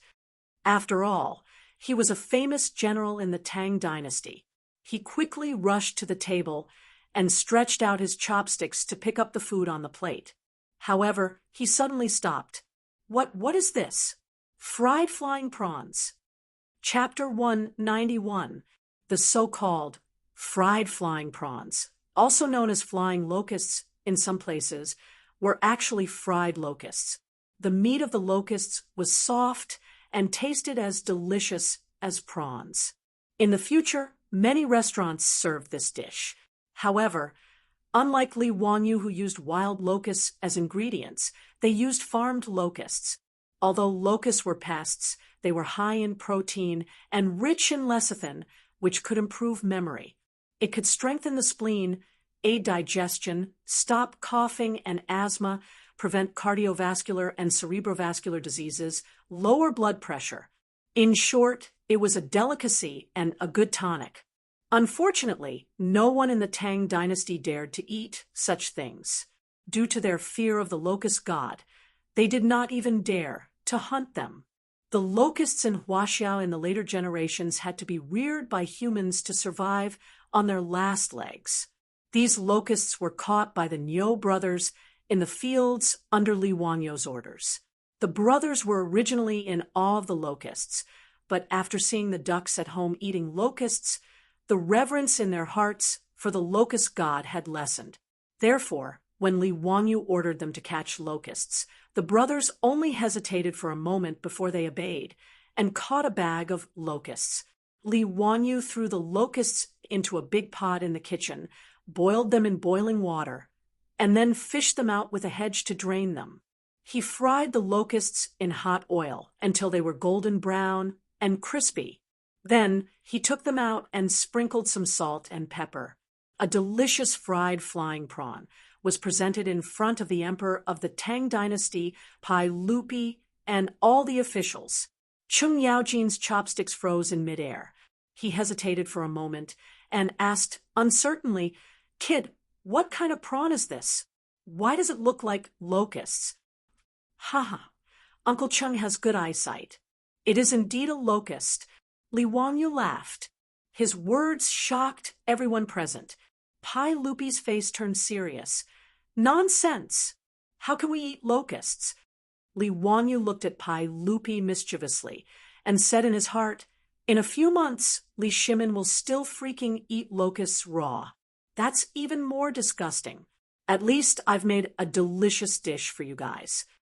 How could he have known that Li Shimin, who would eat locusts a few months later, would be this curly-bearded man in front of him, the man who had been repeatedly insulted by him? Li Wangyu rolled his eyes and suddenly replied with a serious expression, "The people treat food as their life, and the locusts eat the food, which is harmful to the people.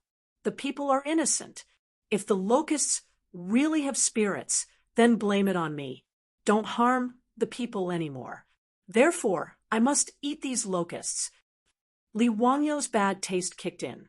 He directly plagiarized what Pai Lupi said to the ministers when he ate the locusts, slightly modified it, and used it to fool this group of Tang dynasty dignitaries. After he finished speaking, he grabbed the fried locust on the plate and threw it into his mouth to chew. Fragrant. It's even better than the artificial locusts in the future. Li Wangyo's mouth was filled with crispy crunching sounds, but the people at the side were stunned. Pai Lupi heard this and couldn't help but frown slightly. He lowered his head and didn't say anything, thinking about something. This was basically what he would say a few months later. Now that Li Wangyu said it, it naturally resonated with Pai Lupi's heart. He felt that Li Wangyo's words were true, and it was very much to his taste, including Cheng Yaojin. Whether it was Zhangsun Wuji, Fang Xianling, or Du Ruhui, they all looked at the plate of fried locusts on the table and didn't know what to do. But the beautiful boss at the side, after seeing the fried locusts, reached out with her chopsticks with interest, picked up a crispy yellow locust, put it into her mouth, and slowly chewed it. Wangyu, these locusts are delicious. It really tastes like prawns. It's better than what I've eaten before.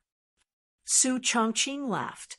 When she traveled to Yunnan in her previous life, she had tried all kinds of fried insects, so she wasn't afraid of them. Lady Su, have you eaten them before? Zhangsun Wuji was stunned and asked curiously. Su Chongqing blinked and knew that she had said something wrong. She didn't answer, but just nodded with a smile as a response. Li Wangyu made these fried locusts for two reasons. First, the cynical man's bad taste kicked in, and he wanted to make this group of officials feel uncomfortable. Don't you know that I'm as poor as a bitch right now? After transmigrating to the Tang dynasty, Li Wangyo's debt of 2 million didn't reduce. Now, it had become more than 6 million in debt. I'll let you eat locusts to disgust these freeloaders. Secondly, it wasn't just a prank. He also wanted to try to persuade this group of officials to realize that locusts could not only be killed, but also eaten. By the time Pai Lupi ate the locusts a few months later, it would be too late. With the current trend of the locusts spreading in Guangzhou, the land would have been eaten up by then, and it would be too late. Just as everyone was looking at each other, Pai Lupi suddenly laughed and picked up his chopsticks. Before anyone could dissuade him, he picked up a fried locusts and threw them into his mouth. After chewing a few times, Pai Lupi's eyes lit up. These locusts are delicious after being fried. It tastes like eating prawns. As he spoke, he picked up a few fried locusts with his chopsticks and ate them with relish. Seeing that Pai Lupi had started eating, Cheng Yaojin and Qin Xiong, the two generals, naturally wouldn't fall behind and started eating as well. The fried locusts were naturally delicious. Otherwise, they wouldn't be reared as food in the future. Cheng Yaojin and Qin Xiong also nodded as they ate, and their chopsticks couldn't help but pick up the locusts on the plate. Zhangsun Wuji, the glutton, also couldn't help but reach out his chopsticks. Fang Xianling and Du Ruhui looked at each other and smiled bitterly. They could only reach out their chopsticks. For many things, once you tried it for the first time, everything else would follow naturally. After overcoming the psychological barrier of eating locusts and tasting the deliciousness of the fried locusts, Pai Lupi and the other high dukes and high officials swung their arms and ate happily. Soon, the plate full of fried locusts was eaten clean. Their beautiful superior only reached out her chopsticks once and didn't have the chance to taste a second bite. This made her speechless for a while. Cheng Yaojin was addicted to eating. He shouted loudly at Li Wangyu, "Kid, quickly go and get another plate. Is this enough to fill the gaps between our teeth?" Li Wangyu rolled his eyes. This bunch of gluttons. He called the Niu brothers to catch more locusts from the fields and then bowed solemnly to everyone. Fang Xiang, Uncle Cheng, Uncle Qin, everyone, not only can these locusts be eaten, they can also fill one's hunger. The locust god's words are pure nonsense. With the impending disaster, I beg everyone to persuade the saint in the imperial court to give the order to exterminate the locusts, save the world. His words came from the bottom of his heart, and there was no pretense in them. Everyone secretly looked at Pai Lupi, wanting to see how he would react. Pai Lupi pondered for a moment, and then sighed, "Exterminating the locusts, how can we not want to? Sigh, we still need to plan for this." Li Wanyu was anxious. It was this bearded man again. Was he trying to flirt with a blind man? Was he doing all this for nothing? His temper rose, and he straightened his neck. "Then, please, I don't have any extra food at home. Forgive me for not being able to entertain you." When these words came out, everyone was stunned. To chase Li Shimin and a group of high dukes and high officials out of the house. How dare you say that? Chapter 192. Li Wanyu was so angry that he wanted to chase him away. However, he did not even look at his own small arms and legs. Did he even have the strength to say such big words? Just as he finished speaking, a familiar scene played out again. The moment he was caught by Cheng Yaojin under his armpit, Li Wanyu regretted it. He had forgotten that there was still this unreasonable person here when he thought of his beautiful superior watching from the side. He definitely did not want to be beaten up in front of Su Chongqing.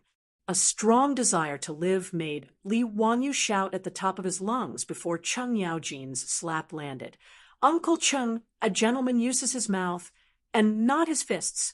Kid, I was wrong." "You little brat, do you still dare to tease me in the future?"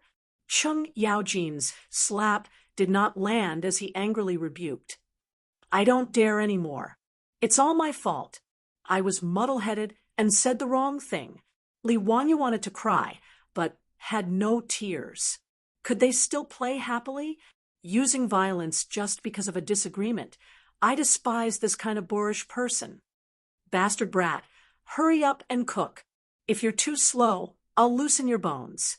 Cheng Yaojin put Li Wanyu down and scolded jokingly. Bandit! He was simply a bandit. Li Wanyu was so angry that his liver hurt, but he could not do anything. He could only run back to the kitchen gloomily and make fried flying prawns again. His beautiful superior was not angry at all. Instead, she covered her mouth and snickered. Cheng Yaojin was indeed Li Wanyu's natural nemesis. She called for the maids to start serving the dishes.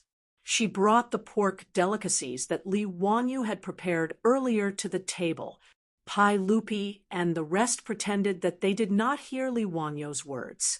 They all stretched out their chopsticks and tasted the pork delicacies. Since ancient times, food was the most important thing in Huaxia. Whether it was Pai Lupi or Zhangsun Wuji, they could not resist the temptation of delicious food. Pork, such a cheap meat, could actually be made into such a wonderful delicacy. It really surprised everyone. They could not help but increase the frequency of eating. By the time Li Wanyu brought out another large plate of fried flying prawns, the central room in the front yard was almost a complete mess. Li Wanyu was so scared that he almost didn't dare to enter the room. Were they really a group of high-ranking officials of the Tang dynasty? Are you sure they're not from the beggar sect? This action of snatching food was simply too frightening. While everyone was eating happily, Ma Zhou also came back from the county town with the wine he bought. He used a four-wheeled carriage to bring back 10 jars of wine. But seeing this, Li Wanyu felt a burst of heartache. Did this unlucky disciple not know how expensive the wine was? Du Fu once wrote in a poem, "Fleas come to drink a bucket of wine, exactly 300 bronze coins." A bucket of wine cost 300 renminbi, which didn't seem expensive. However, there was a difference between good and bad wine. Could Maotai and Erguo Tu of the future be of the same price? Old Du had lived a hard life and did not have a good life. The wine he drank was also cheap. Li Bai was obviously richer than old Du. There was a line in his poem, 10,000 gold wine buckets of wine. Wang Wei also said, 10,000 gold wine buckets of wine. There were many similar poems in the Tang dynasty, and most of them used the word 10,000 gold wine buckets. A bucket of wine was 20 caddies. 10 bronze coins was equivalent to 40,000 renminbi in the future, which was almost the price of Maotai. Ma Zhou bought this kind of wine. A jar of wine was half a bucket of wine. These 10 jars cost 50 bronze coins, which made Li Wangyou's heart ache. Would the beautiful boss let Ma Zhou use all the bronze coins at home to buy wine? This prodigal woman, I really can't have her any more. Li Wangyou called the Niu brothers with a pained expression. They brought wine for everyone and introduced Ma Zhou to the officials at the banquet. When Ma Zhou heard that Fang Xianling, Prime Minister Fang, Duke Lu, Duke Yi, Qin Xiong, and other officials were sitting at the banquet, he immediately bowed respectfully. He was even more impressed with this young teacher of his. These big shots were able to come to his home as guests. This young teacher was indeed not an ordinary person. When everyone heard that Ma Zhou was actually Li Wangyou's disciple, their eyes almost popped out. Ma Zhou had been through a lot and was once unrestrained. Although he was not yet 30 years old, with his appearance, people would believe that he was 40 years old. At this age, he actually became Li Wangyou's disciple. This was simply a fantasy. However, everyone was surprised and did not say anything. Cheng Yaojin was too lazy to care about who Ma Zhou was. When he saw the wine, he raised his head and laughed. He slapped Li Wangyou's shoulder heavily. "Kid, at least you have a conscience. You know how to be filial to us. Wahahaha, this wine is not bad. Quickly bring it all over." Among the big shots present, whether it was Pai Lupi, Fang Xianling, Du Ruhui, or Zhang Sun Wuji, all of them were fond of wine. The Tang dynasty was a dynasty of poetry and wine. This great dynasty that lasted for nearly 300 years was inseparable from poetry and wine. With wine, the atmosphere at the banquet became more lively. Everyone toasted each other in a bold and unrestrained manner. After a few glasses of wine, Cheng Yaojin began to shout for Li Wangyou to summon the singers at home to play music and dance to liven things up. Li Wangyou almost bit his tongue. "Damn it, you old bastard. It's not like you haven't been to my house before. Don't you know what kind of people I have in my house? Where did these singers come from? Oh, no, there's also Aphrodite. But how could Li Wangyou bear to let the teenage version of Angelina Jolie come out and dance for everyone?" Before he could speak, Cheng Yaojin slapped his forehead again and laughed at Pai Lupi. "Wahaha, I forgot that this kid still owes a lot of debt. His family is so poor. TSK, TSK, how pitiful." Qin Xiong held a wine bowl and said, "Nonsense! How can this kid from the Li family be poor? Look at this wine. It's all 10 strings of wine. How can it be as poor as Jijia said?" Cheng Yaojin glared at him. "Second brother, if I say he's poor, then he's poor. Look at Madame Su. Does she have any jewelry on her?" When he mentioned this, everyone turned their eyes to their beautiful boss. Indeed, ever since they transmigrated to the Tang dynasty, Su Chongqing had put away all the jewelry she used to wear. Now she was barefaced, not to mention jewelry. She didn't even have any women's powder or rouge. She looked extremely simple. Li Wanyu figured out something. Why did Cheng Yaojin seem to be crying poor for him? But who was he talking to? Fang Xianling? Or the other bigwigs? Li Wanyu was a little confused by Cheng Yaojin's actions, but he didn't notice that the bearded man was glaring fiercely at Cheng Yaojin. Cheng Yaojin naturally saw the look in Pai Lupi's eyes, so he didn't say anything more. He just laughed and went to drink with Qin Xiong. In fact, everyone except Li Wanyu and the beautiful boss understood the meaning of Cheng Yaojin's words because they didn't know Pai Lupi's identity.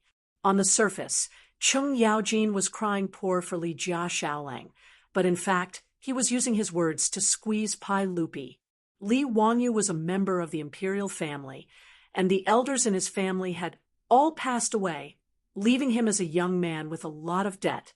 How could this uncle, who hadn't even made 5 generations, have the nerve to look at him like this? Pai Lupi's face was as black as the bottom of a pot. This Chung Yaojin was really not a good person. He glared and pointed at Li Wangyu. "Come here and talk." Li Wangyu was confused. "Why are you glaring at me?" He stammered and walked to Pai Lupi. "What can I do for you, Lang Jun? Let me ask you, do you hate the sage for taking away your family's position?" When he asked this, everyone looked at Li Wangyu to see how he would answer. Chapter 193. Li Wangyu was confused by Pai Lupi's question. He didn't understand what the bearded man meant. Resentment? Why should I? Your father was originally in charge of Huxian, but because he offended the saint, he was stripped of his position and caused your life to be difficult. Don't you have any resentment? Pai Lupi asked. His words made Fang Xianling and the others nervous. They were afraid that Li Wangyu would speak without thinking and annoy Pai Lupi again. Unexpectedly, Li Wangyu smiled. "What's there to be resentful about? My family owed money because my father was forced by the clan to lend money. It wasn't the imperial court that exploited us, so we can't blame anyone. As for losing his position, that's even less of a problem. Although the son doesn't blame the father, in my opinion, my father was wrong." "Oh, why do you say so?" Pai Lupi didn't expect Li Wangyu to answer like this. As a white-collar worker in his previous life, Li Wangyu had seen a lot of ups and downs in the workplace, including himself. He felt that Li Zhou's EQ was too low. Just because the company had a new boss, he went against the boss. If one couldn't stand being wronged in the workplace and even fought with the boss, then they should just go home and eat themselves. Li Zhou was like this, but he angered himself to death. Li Wangyu felt that it was unwise. Li Wangyu remembered a chicken soup for the soul class he attended in his previous life. He felt that the chicken soup for the soul class could answer this question. Noble but not arrogant, power but not arrogant, second best, support but not hidden, ups and downs without chaos. This is the nature of a subject. My father didn't do that, so he can't blame the saint. As the saying goes, be indifferent to favor or disgrace. Watch the flowers bloom and fall in front of the court. Have no intention of leaving or staying. Watch the clouds roll in and out of the sky. His words made his beautiful superior laugh. This guy was plagiarizing again. She had also heard the content of the Immerse headhunting company's lectures in his previous life. Fang Xianling and the other ministers were stunned. They did not expect that such a principle of becoming an official would be summed up so brilliantly by this 16-year-old boy. Zhang Sun Wuji clapped his hands and applauded. Xiao Lang is really impressive. To be so mature at such a young age. It's really rare. What a good saying. Not shocked by honor or disgrace, watching the flowers bloom and wilt in front of the courtyard, not caring whether to leave or stay, looking at the clouds beyond the sky. Du Ruhui also stroked his 3 strands of beard and nodded. Li Zhou gave birth to a good son. Xiao Lang, you see things more clearly than your parents. Ma Zhou was so excited that he was unable to control himself. So it turned out that the little division commander not only knew how to investigate things and apply knowledge to the world, but he also understood the principles of being an official so thoroughly. He thought about how he was an assistant teacher in Bouzhou, but because of a moment of indignation, he became unrestrained and unrestrained. In a fit of anger, he traveled west to Chang, and he was truly ashamed. Pai Lupi was even more stimulated by Li Wangyu's words.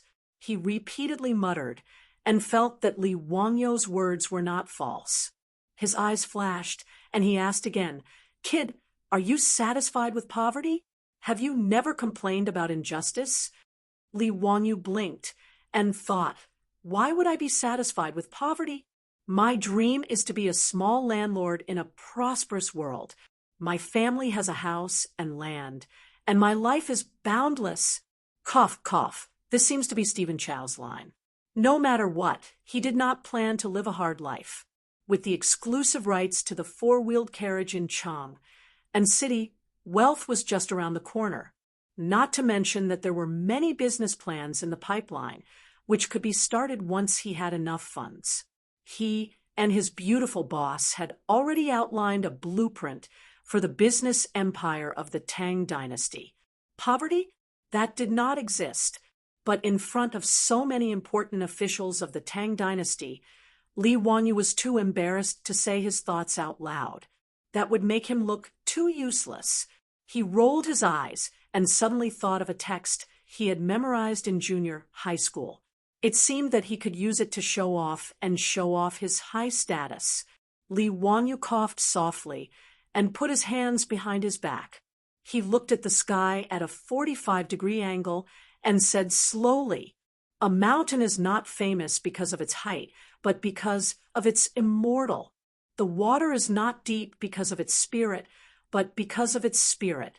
The house is humble, but because of its virtue. The moss is green, and the grass is blue. There are great scholars talking and laughing, and no one is an amateur. You can play the zither and read the golden scriptures. There is no sound of music and bamboo, and no hard work of the desk. Zhuge Hut in Nanyang, West Shuzi Cloud Pavilion." Confucius said, "What is humble?" His beautiful boss almost fell to the ground. "Li Wanyu, you bastard! How dare you use the epigraph of my shack to show off? Can you be any more shameless?" After he finished reciting the epigraph of my shack, the central room fell silent. Everyone, including Pai Lupi, kept their mouths shut and stared at Li Wanyu. As a masterpiece, the epigraph of my shack was less than 100 words. It was very short, but it had a great structure. When they heard it for the first time, the officials of the Tang dynasty were so shocked that they felt numb all over. They did not know what to think. "Sir, what is the name of this poem?" "The epigraph of my shack." Ma Zhou was excited. "That's my little teacher. He lied to me that day and said that he is not good at essays and poems. If he can come up with a masterpiece like the epigraph of my shack when he is not good at it, can he go to heaven?" Ma Zhou didn't know that Li Wanyu was a plagiarist who didn't want Phyrus. In his opinion, the little teacher he had worshipped was already heaven-defying. After a while, Fang Xianling suddenly stood up and was so excited that his body was trembling. Only the virtuous can live in a shack and become a delightful sight. This is a magnificent poem. Magnificent! Magnificent! Du Ruhui also slapped the table and stood up. "This poem is like a tiger jumping and a dragon soaring. It can only be described as extraordinary by the humble words of the room. Xiao Lang can be the top scholar of the spring imperial examinations with this poem alone. You're a great scholar when you talk and laugh." "Ha! Xiao Lang, you're indeed a wonderful person." Zhang Sun Wuji clasped his hands towards Li Er. "Congratulations, Your Majesty. It's Your Majesty's fortune to have such a talented junior. It's the fortune of our great Tang. Your Majesty? Which emperor?" Li Wanyu, Su Chongqing, and Ma Zhou were all stunned. "This bearded man is the emperor of the Tang dynasty, Pai Lupi Li Shimin." The old butler, Perrin, and the others who were waiting on the side all trembled in fear and hurriedly knelt down. Although kneeling was not popular in the Tang dynasty, for them, the sudden visit of a saint to the Li family was too shocking. They could not help but kneel down. Li Wanyu was even more dumbfounded. If the bearded man was Pai Lupi, he seemed to have perhaps disliked him many times, At the birthday banquet in Zhang Liang's mansion, he teased him with the chessboard and rice. He teased him again when he gave him the painting. In the county prison of Chang, and just now by the Ganjiang River. Should he take his beautiful boss and run away? Is it safer to run along the Silk Road to the western regions or to Nanyang? Would Pai Lupi immediately let the guards rush in and chop him to death? Li Wanyo's mind was filled with random thoughts. He did not even greet Pai Lupi and just stood there stupidly. While he was in a daze, Pai Lupi made a gesture to Fang Xianling. Fang Xianling took out a scroll of yellow paper from her arms. Li Wanyu of Hu County received the imperial edict. Chapter 194. An imperial edict was an imperial edict. Of course, there was no such thing as an imperial edict in the Tang dynasty. It was generally called an imperial edict, or an imperial edict. Receiving an imperial edict was not like the scene in the TV series of later generations where everyone knelt down to greet the imperial edict. Before the Ming dynasty, there was no need to kneel to receive an imperial edict. In the Tang dynasty, people just had to sit down to receive an imperial edict. Disciple, Li Wanyu of Hu County, son of Li Zhou, loyal and pure, virtuous and virtuous. He is the founder of a county and will be bestowed with 10,000 gold, 300 households, and 100 households. The master will execute it. Fang Xuanling's reading of the imperial edict was like a clap of thunder, exploding Li Wanyo's head and making it buzz.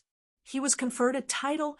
After reading the imperial edict, Chung Yaojin and Qin Xiong both breathed a sigh of relief. They looked at Li Wanyu with a bit of surprise in their eyes. Before, the two of them used words to provoke Pai Lupi. Wasn't the purpose of Pai Lupi not to treat his nephew harshly? They didn't expect that not only did Pai Lupi not treat him harshly, but he was already prepared. He even wrote the imperial edict and directly conferred a title. The imperial edict of the Tang dynasty was not so simple.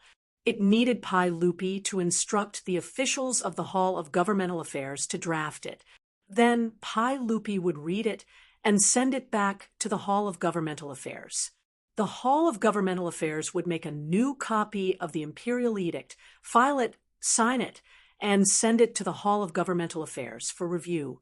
After the review of the Hall of Governmental Affairs, the big shots would sign it, send it to Pai Lupi for review, and then send it to the Hall of Governmental Affairs. In short, the imperial edict of the Tang dynasty was a long and complicated process from the drafting of the imperial edict to the final issuance. The complexity was simply a headache. In comparison, the government of the Celestial Empire was more efficient. Therefore, Pai Lupi's decision to confer a title to Li Wanyu, the founder of a county, was not made in a hurry. Ever since Fang Xianling said, "I owe you a lot," Pai Lupi was ready to reward her. Not to mention Li Wanyo's status as a member of the imperial clan, just the water wheel and four-wheeled carriage that he had created were enough for Pai Lupi to make up his mind and give him a noble title. What surprised Chung Yaojin and Qin Xiong was Li Wanyo's title of nobility. In the Tang dynasty, the titles of nobility were mostly based on the names of places. But generally speaking, the titles of nobility in Mingchuan and mountains were not conferred, nor were the important places in the capital. Hu County was only 80 li away from Chang, and city, and was within the boundaries of the capital. Yet, Pai Lupi had bestowed this title upon Li Wanyu.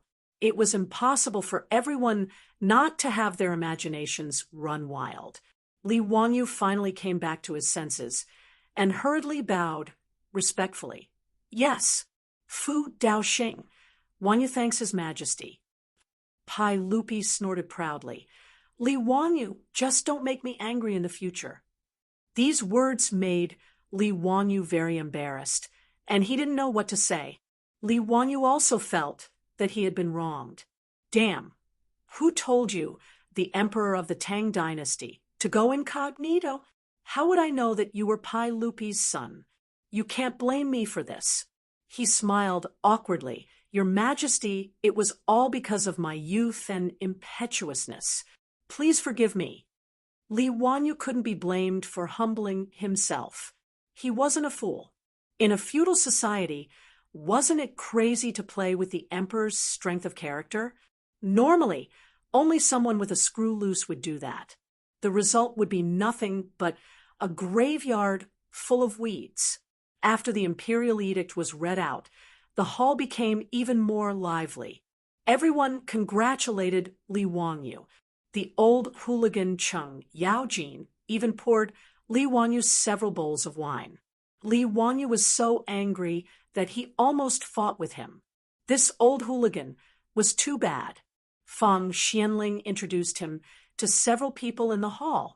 Only now did Li Wanyu know that the one who freeloaded his breakfast that day was actually Zhang Sun Wuji. Next to Fang Xianling was a famous minister, Du Ruhui.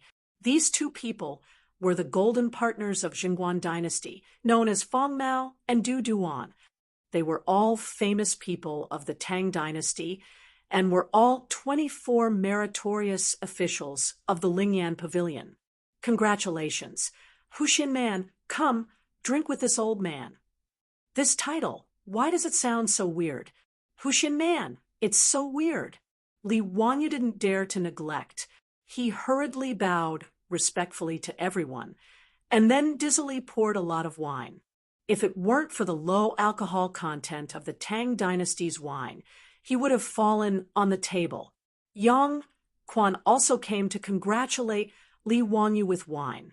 Yang Quan was also greatly stimulated by the imperial edict just now. Although he knew that Li Jiaxiaoleng was an extraordinary person, he didn't expect that he would soar to the sky so quickly. He was a 7th grade county magistrate. Before, he was Li Wangyu's parent official, but in the blink of an eye, Li Wanyu became Huxin Man. In the future, he would have to salute first when he met him, which was really a little embarrassing. This official congratulates Huxin Man on your knighthood today. Come, please drink with me. Li Wanyu hurriedly stopped him. Ming House, just call me Zio. Ming House has taken care of me a lot. I will remember it in my heart and will never forget it. Yang Quan saw that although he was young, he was still calm and not domineering. He smiled and nodded. The two sides drank and chatted happily. The atmosphere was harmonious. Yang Mingfu, who gave Zio his courtesy name, Fang Xianling asked curiously. Yang Quan hurriedly replied. Replying to Fang Xianling, Li Wangyu's courtesy name was given to him by my teacher, Secret Supervisor Yu. It was taken from Zilai Ziqiong, and in Zilai Ziqiong, there is the worry of hunger and cold. Secret Supervisor Yu is indeed a knowledgeable person. This courtesy name is good. Zio, don't disappoint Secret Supervisor Yu's expectations. Pai Lupi was in a good mood. He clapped his hands and smiled. The fact that Li Wanyu was conferred a noble title made the old steward, Li Heng, so excited that his face flushed red. Looking at Li Heng's appearance, Li Wanyu was afraid that the old man would be too excited and have a brain hemorrhage or something. That would be very funny. The backs of the Niu brothers also straightened even more. The little girl Pei Lan and those 4 maidservants, on the other hand, had faces full of shock. Their Langjun was knighthood, a 16-year-old county boy who founded the country. If this news spread to Chang, and a group of people would be scared out of their wits. The Li clan of Hu County would probably vomit blood with regret. When the old master was in charge of Hu County, he didn't even get a knighthood. The Tang dynasty was very cautious about knighthood and wouldn't give it easily.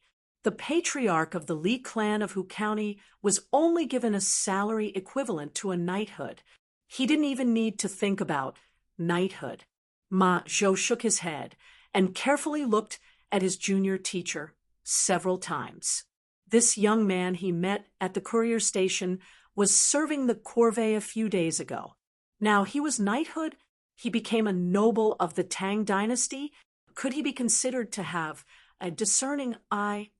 Li Wangyo's sudden knighthood was a great shock to the Li family, not to mention the joy on the faces of the family members. Su Chongqing also felt a little dizzy after hearing the imperial edict.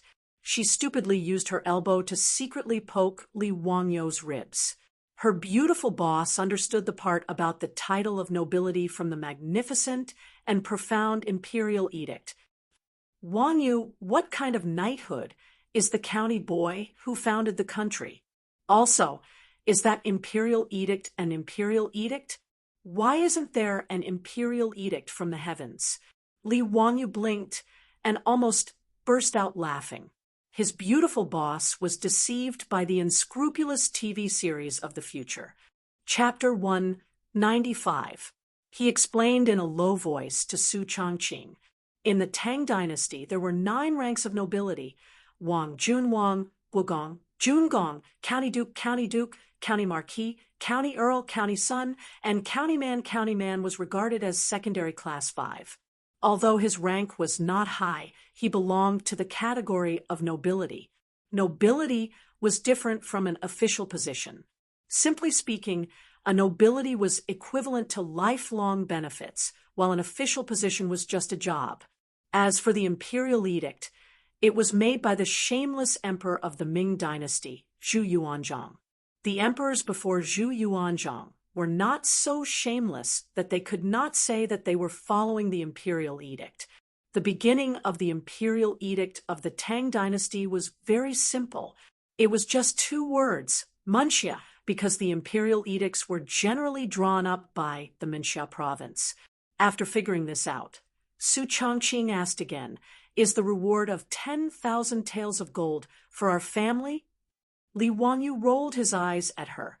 "What are you thinking? 10,000 taels of gold. 10,000 taels of gold is 10,000 copper coins. Li Shimin is really stingy. He only gave us 10 copper coins, which is enough to buy a bucket of water wine."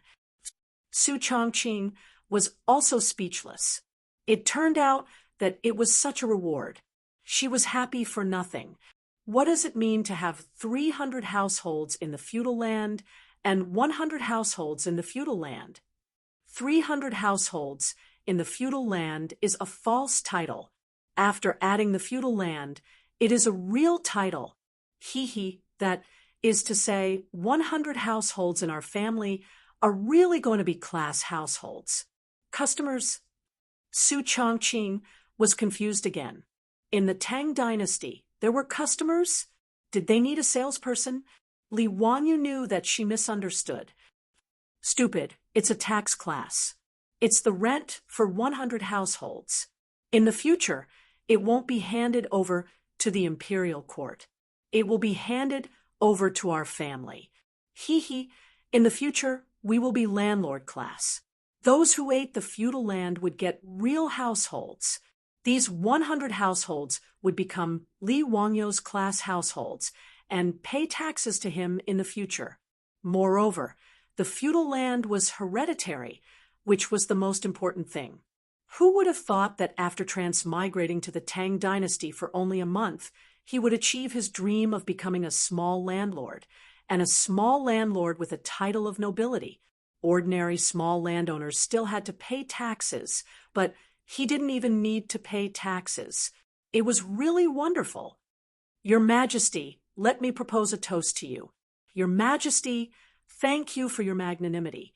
Li Wangyu didn't forget to propose a toast to Pai Lupi. Flattery was a compulsory course for white-collar workers. Pai Lupi was in a very good mood today. After drinking the wine in one gulp, he smiled and said to Li Wangyu, "Speaking of which, we are still your Uncle Kong. From now on, when we are in private, you can call us Uncle." "Yes, your nephew greets Uncle." Li Wangyu immediately seized the opportunity. Since the emperor of the Tang dynasty had said so, what was there to be embarrassed about? If Pai Lupi really treated him as his nephew, wouldn't he be able to do whatever he wanted in the Tang dynasty in the future? Carrying caged birds eagles and dogs. He could run rampant in the east and west cities with a group of Tang Dynasty playboys and flirt with pretty girls while he was at it. Thinking of this, Li Wanyu almost drooled. However, his good mood didn't last long. When his eyes swept across the table and saw the plate of fried locusts with little left, his mood became a little heavy. Li Wanyu was not a saint. He was just a layman. But even if he was a layman, he couldn't be stone-hearted, knowing that a great famine would sweep across Guanyi province, but doing nothing. Li Wanyu would despise himself in his heart. He gritted his teeth and planned to take advantage of Pai Lupi's good mood to go out and persuade him again, even if he was scolded again. "Uncle, I beg you to give the order to eliminate the locusts. This plague of locusts really can't be delayed. Otherwise, there will be no harvest and starving people will be everywhere in Guangzhou." This topic made Pai Lupi slightly startled, and his face became a little gloomy. He raised his head and drank the wine in the cup, sighing. "Zio, how could I not want to give the order to eliminate the locusts?" Sigh. Li Wanyu was a little surprised. According to the history books of later generations, didn't Pai Lupi personally eat the locusts and give the order to eliminate them all over the country? Why did Li Er's expression seem to suggest that there was more to the matter of exterminating the locusts? It seemed that it wasn't just the scholar officials who were against eliminating the locusts. Was there some other reason that he didn't know? The conversation between the two was heard by everyone present. Fang Xianling, Du Ruhui, Zhang Sunwuji, and the others all looked bitter and didn't want to say more. Only Cheng Yaojin, this idiot, threw his wine bowl heavily on the table and shouted in a rough voice, "Damn it, it's all because of those bastards. Jijie, be careful with your words." Before Cheng Yaojin finished, Zhang Sunwuji interrupted him. Pai Lupi waved his hand. "No matter, we can tell him about this, and let Zio listen. This kid might have a way to get out of this situation." After getting Pai Lupi's permission, Zhang Sunwuji still carefully waved his hand to let Li Heng, Niu Wu, and the others leave. Ma Zhou's clothes were white, and he was about to leave, but he was stopped by Li Wanyu. "Bin Wang, you will become an official sooner or later, and you are also my disciple. There should be no harm in staying." Zhang Sunwuji didn't have any objections to Li Wanyu leaving Ma Zhou behind. When there was no one else in the central room, he explained to Li Wanyu in a small voice. After listening to Zhang Sunwuji's explanation, Li Wanyu was also furious. It was indeed a group of despicable people who were causing trouble. It turned out that the reason why the imperial court didn't send out the order to exterminate the locusts, other than those Confucian scholars talking about some bullshit locust god, the main reason was because of the aristocratic families. What a heartless aristocratic family. For their own benefit, they even used a natural disaster like the locust plague as a political weapon. These bastards didn't even think about how many people of the Tang dynasty would starve to death because of the famine. Using human lives as a political weapon to attack Pai Lupi, were these aristocratic families all black-hearted? Li Wanyu was angry, but he understood why Pai Lupi didn't send out the order to exterminate the locusts. He really wanted to persuade Pai Lupi to ignore those bullshit aristocratic families and forcefully send out the order to exterminate the locusts, but he knew that it was impossible. Although Pai Lupi was the emperor, he was restrained by the aristocratic families. He couldn't forcefully send out the order, or else the imperial court would be shaken and the world would fall into chaos. Li Wanyu was just a small white-collar worker in his previous life. He didn't know about these political struggles. Now that he understood the situation, he didn't know what to do. It was Ma Zhou who suddenly spoke up. "Your Majesty, I think this matter isn't that hard to solve." Although Ma Zhou didn't have an official position now, the common people of the Tang dynasty, even the old farmers, addressed themselves as subjects when they met the emperor. His words made Pai Lupi and the others raised their eyebrows. Let's hear it. Yes, the so-called divine punishment is just nonsense. As long as a virtuous person shows up and dispels this divine punishment, the Tang dynasty will be restored to the world. Then, exterminating the locusts will be a matter of course. Ma Zhou explained. Pai Lupi's eyes flashed, but he didn't rush to speak. On the other hand, Zhang Sun Wuji, Fang Xianling Du Ruhui, and the others figured out the purpose of Ma Zhou's plan. Your Majesty, this plan is feasible. The divine punishment is just a myth. If a virtuous person shows up and talks about it, it's a good plan. Li Wanyu was happy. Wasn't this just inviting an expert to give a lecture to dispel the feudal superstitions? King Bin, this is a good idea. As long as the divine punishment is dispelled, exterminating the locusts is feasible. But I don't know who can take on this responsibility. Li Wanyu asked curiously. Ma Zhou smiled and pointed at the direction of the hillside outside Zhou village. Teacher, isn't the master of the Taoist temple on the hillside a ready-made candidate? Master of the Taoist temple? Li Wanyu was stunned for a moment before he realized who Ma Zhou was talking about. Old Taoist Sun Simiao? Chapter 196. Taoism was the national religion of the Tang dynasty. In the entire history of the Tang dynasty, other than Wu Zetian and the Xianzong dynasty, all the emperors of the Tang dynasty respected Taoism since the founding of the empire. Li Yuan, the founder of the Tang dynasty, worshipped Laozi Lier as his ancestor when the empire was first established. He built temples of Laozi everywhere and personally worshipped him many times. Pai Lupi had also issued many edicts saying, "The path of the great Tao begins in ancient times. From today onwards, the temple will be established. As for the title, Taoist nun can be before monks and nuns." He didn't hesitate to use the edicts to raise the status of Taoism. In the Tang dynasty, Taoism also had a huge influence, far more than Buddhism. Therefore, when Wu Qinzhen wrote Journey to the West and said that Tang Sanzang was Pai Lupi's younger brother, that was nonsense.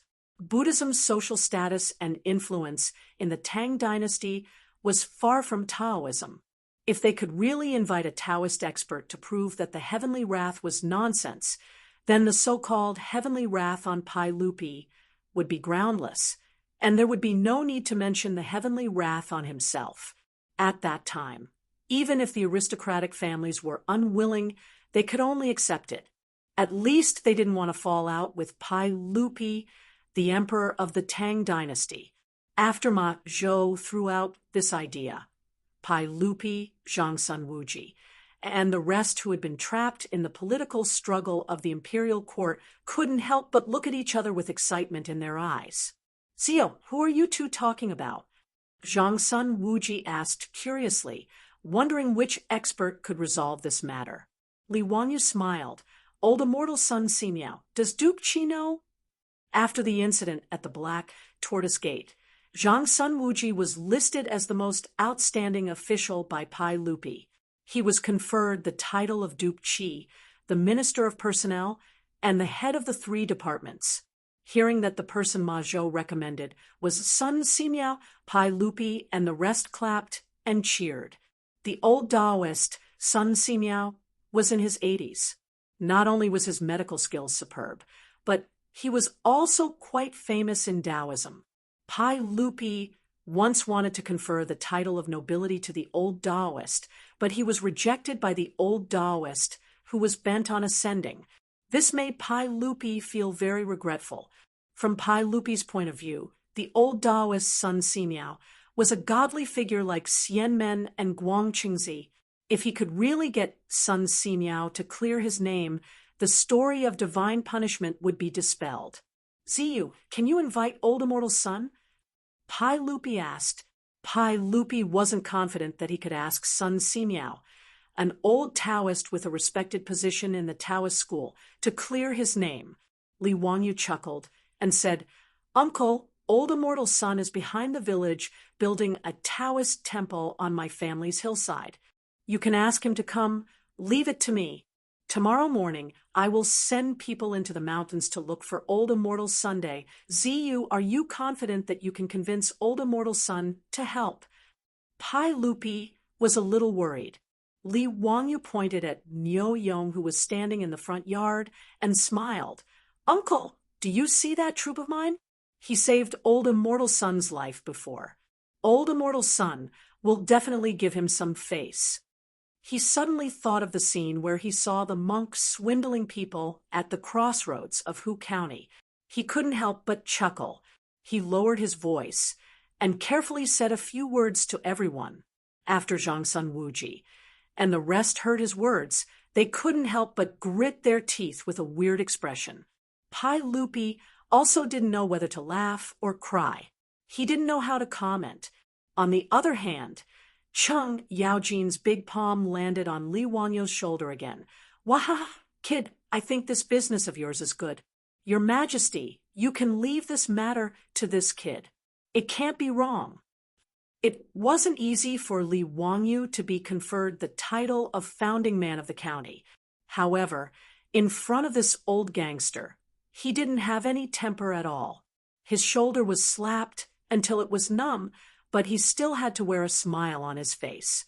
Without mentioning how Li Wangyu was ridiculing Cheng Yaojin in his heart, Pai Lupi pondered for a while and silently nodded his head slightly. It could be considered that he agreed with Li Wangyu's suggestion. The matter of eliminating the locust calamity would be left to Li Wangyu. If there was any need, Feng Xianling, Du Ruhui, Zhangsun Wuji, and the rest would cooperate. With a countermeasure, Pai Lupi, Zhangsun Wuji, and the rest heaved a sigh of relief. After so many days, the irritation in their hearts faded a little. In addition, there was good wine and delicacies to liven things up today. Pai Lupi simply threw this matter to the back of his mind and turned to look at Ma Zhou. Zio, this disciple of yours has a clever mind. The problem that has troubled us for many days was actually solved by him. Li Wangyu saw that Pai Lupi was interested in Ma Zhou, so he quickly introduced Ma Zhou to him. After knowing that he was an orphan and came from a poor family, but he was studious and had even been a teaching assistant in Bo Prefecture, Pai Lupi began to admire Ma Zhou. Ma Zhou, let me test you. Let me see what you have learned from Zio. Pai Lupi smiled. Ma Zhou was a little fearful. He bowed and said, I have only learned from teacher for a short period of time. I have yet to learn all of teacher's knowledge. Pai Lupi smiled and said, Ha, you are humble. You have also praised your little teacher very highly. Ma Zhou said, What I have said is from the bottom of my heart. Teacher's talent is outstanding and unparalleled. I am very fortunate to be able to become teacher's disciple. Zio, where did you swindle this disciple of yours? He seems to hold you in high regard. Uncle, how can this be called swindle? Li Wangyu smiled. Although he had tricked Ma Zhou into coming to Dingzhou village, he definitely did not trick Ma Zhou into becoming his disciple. Pai Lupi glared at him and said, What? Did I say something wrong? Other than Ma Zhou, who else would want to take a young man like you as their master? Nonsense. Although Pai Lupi knew that Li Wangyu was talented, he still felt that he was still a youth. Taking him in as a disciple was still a little absurd. He also spoke with a joking tone. In his opinion, other than Ma Zhou, no one else would want to be Li Wangyu's disciple. Li Wangyu was embarrassed. He replied shyly, Uncle, I already have a second disciple. His words stunned everyone in the central room. Li Wangyu had another disciple. Could it be one of the urchins in Dingzhou village? Zio, who has become your disciple? Let's hear it. Pai Lupi smiled and asked, He, Uncle, it's junior supervisor Yen Liben. Li Wangyu smiled and said, Nanny, are you kidding us? Pai Lupi, Zhang Sun Wuji, Fang Xianling, and even Cheng Yaojin had a black face full of question marks. Their faces were full of shock and confusion. Kid, you're not talking nonsense, right? That junior supervisor Yan is a fourth-rank official. How could he be your disciple? Cheng Yaojin was the first to not believe it. Before Li Wanyu could explain, Ma Zhou had already replied respectfully, Lu Guogong, teacher's words are true. There is no doubt that this brother and I will become master's apprentice on the same day. Hiss! Everyone gasped when they heard this. It was fine if Ma Zhou became Li Wanyu's disciple for nothing. But Yan Liben was a fourth-rank official. Why did he become Li Wanyu's disciple? What does junior supervisor Yan learn from you? Cheng Yaojin asked. To learn painting, Li Wanyu answered honestly. This answer stunned Pai Lupi and the others. They shook their heads. No one believed Li Wanyu's words. If Yan Liben were to learn poetry from Li Wanyu, everyone would still be able to accept it. After all, Li Wanyu had the ability to write a few poems and write the epigraph of my shack. However, Yan Liben was famous in the imperial court for his painting skills. Pai Lupi had even asked him to paint many times. How shameless did Li Wanyu have to be to say that he taught Yan Liben painting skills? Li Wanyu saw that no one believed him and said something else. This almost made Pai Lupi's nose crooked from anger. Chapter 197. Li Wanyu also didn't intend to continue hiding the matter. He could use today's opportunity to honestly explain the matter of the goddess of Luo's painting. His sketch of the goddess of Luo's painting had been collected by Pai Lupi. At that time, he didn't know Pai Lupi's identity, but now that he knew Pai Lupi was the emperor of the Tang dynasty, if he didn't explain clearly, he would be committing the crime of deceiving the emperor. Uncle, there's something that you shouldn't be angry about. Li Wanyu rubbed his nose, appearing slightly embarrassed. Pai Lupi looked at him and suddenly had a bad premonition. He asked, What's the matter? What did you do this time? Li Wanyu said that the ancient painting that you took away from Duke Chongping's mansion. That wasn't an ancient painting. It was drawn by me. What? You scoundrel, you better speak clearly. Pai Lupi said angrily. The goddess of Luo's painting was his favorite. It was even hung in Pai Lupi's sweet nectar hall in his bedroom to be admired from time to time. Pai Lupi didn't like the sketch at Zhang Liang's mansion and found many problems with it. In fact, such a realistic painting of the goddess of Luo's painting was something that Pai Lupi liked very much. Pai Lupi often regretted that such a peerless painting skill was lost in the long river of history. Today, there wasn't a single painter in the Tang dynasty who could make such a vivid painting.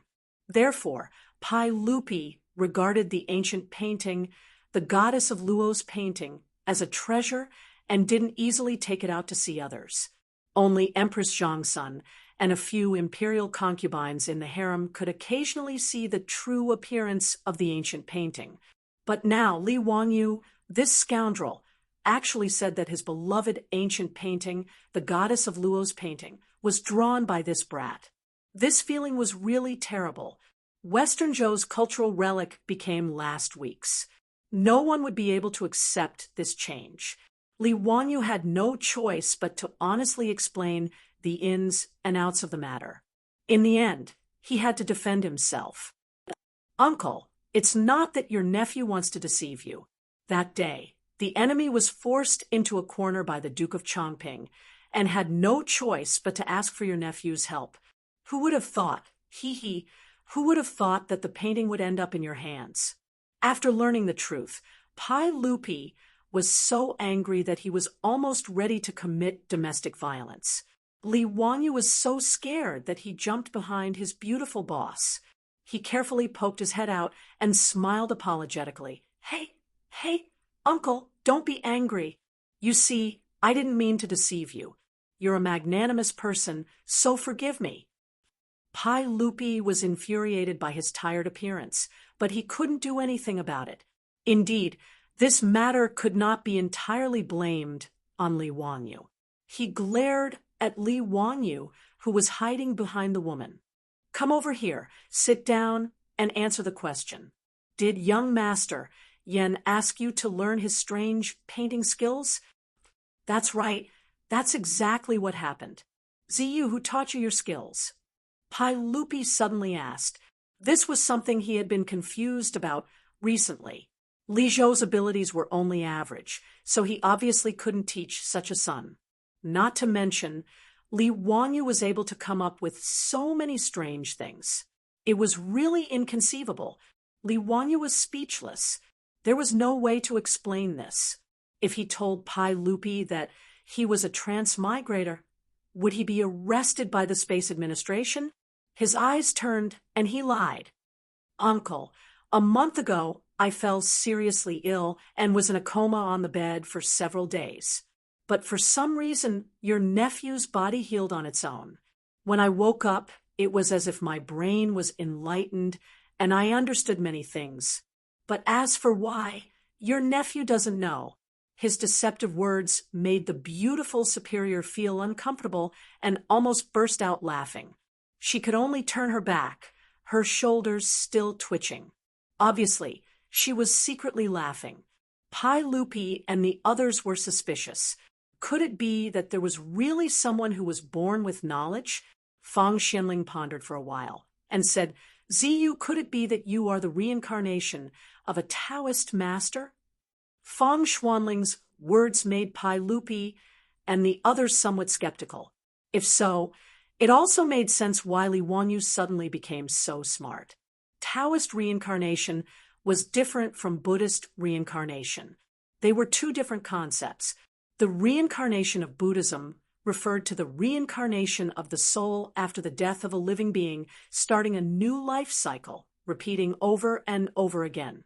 The concept of Taoist reincarnation had been in China since ancient times.